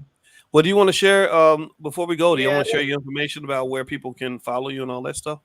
I'll put it in. Please. I'm Constance Carter. Like Nubian money. Take that off. Thank you. Okay. There you go. Constance Carter. You can find me anywhere. I am Constance Carter. Okay, I am Constance Carter. All right. What about you? What about you, Dr. Charm? I'm gonna put you on the screen. You're on the screen. Y'all can find me on Instagram, CharmGirl77. For anybody that's going to be in Las Vegas, November 16th, that's next Saturday, I will be performing at the iconic Jimmy Kimmel's Comedy Club on the Las Vegas Strip for the Keenan Presents Pop-Up Comedy Festival. More information on IG on how to get tickets. I'm super excited about that. And if anybody wants to get some spiritual readings done, you can text me at 404-832-5179. If you want to get an astrology chart done, tarot card readings, or psychic medium work, text me at that number. Thanks for having me tonight, y'all. Yeah. I didn't know. Wait, you're a psychic medium. Who's winning tonight? I didn't do any forecast on it, so I was like, I was too nervous. I couldn't do it. You're performing. You're a comedian, Dr. Charm. I've been doing stand-up comedy for 7 years, Dr. Boyce. What? No. Yes. Oh my God. I gotta go to your show. That's what's up. That's great. I always wanted to be a stand-up comedian. I just can't do it. I'm not funny. No one laughs at me. They laugh at me. They don't laugh with me. Go ahead. No, I was an actress. I was doing acting first, and then Tina Graham, the illustrious Tina Graham, who is the godmother of urban comedy. She used to be the booker for Def Jam, and I went to a comedy convention. They used to have me do a medical talk, and I was talking to her, and I said something she thought was funny, and she said, "You need to start writing jokes." She told me that in 2016. So if Tina Graham, Mike Epps slept on her couch. She helped Monique get the Parkers. She put a lot, she put some of these comedians first $100 in their pockets. I was like, you know what? If she said I need to start writing jokes, I need to start writing jokes. So I took her advice and said, it's almost been 8 years now. So yeah. Wow, I love it. I'm definitely gonna check out your so send me some of your material. I like to see it. I'll send you my skits though, Dr. Barnes. On my IG, y'all go on my IG. I post my skits. I did a Jaguar Wright skit. It's a couple people said they thought that I was Jaguar. Dr. Not a Jaguar Wright skit. Yeah. Oh, that's you so and Tiara funny. Should get together. I know. Boyce was telling me how funny she is too. Who is that? Tiara. Tiara's hilarious. Yeah, I'm following you now. Yeah, and I'm gonna check out your content. That's awesome, Dr. Yeah, I drop a new skit about every other week because you got to stay fresh. But I did my I try to stay fresh because it's fun. It's so much stuff with this election has been really good for the comedians. Any current events, the comedians we're gonna clean up. Oh yeah. There's so much to make fun of. Okay, so Dr. Alicia, babe, did you want to share your information and let everybody know where they can follow you and all that? Yes. Hello, everybody. Thank you for joining us. Election night. Coaching with Dr. Alicia, hit me up. Individual and couples coaching. All right. Yes. And my name is Boyce Watkins. And tomorrow morning at 10 a.m., we're going to do our daily financial consciousness training. It's called Money in the Morning, The Art of Economic Elevation. And that's where we get together every morning, and it's 100% free. And if you want to be invited, just text the word morning to the number 87948. Text morning to 87948, or you can also go to b1moneytips.com if you live internationally. That's b1moneytips.com. So see you all tomorrow morning, and I will let you all know if my Kamala Harris contracts cash in, fingers crossed. And then also tomorrow, we're going to talk about something that I was reading about where they said that a lot of young people are engaged in doomsday spending because they have no hope for the future, and they are worried that the world's going to come to an end, and all these problems that they're seeing, and so because of that, they're not even planning for the future financially. So we're going to kind of talk about that tomorrow. So, well, thank you, everybody. It was great to see you. It was fun. This was a blast. This is what I had in mind, just hanging out online and just having a shared experience. And I want to say thank you to everybody who hung out with us. Yes, make sure you follow the Queens every day. Like they do a great show. They are kick-ass. I mean, these are the baddest Black women on the planet. The View ain't got nothing on y'all. They ain't got shit on us, Dr. B. They ain't got shit on us. Those are fake plastic TV people.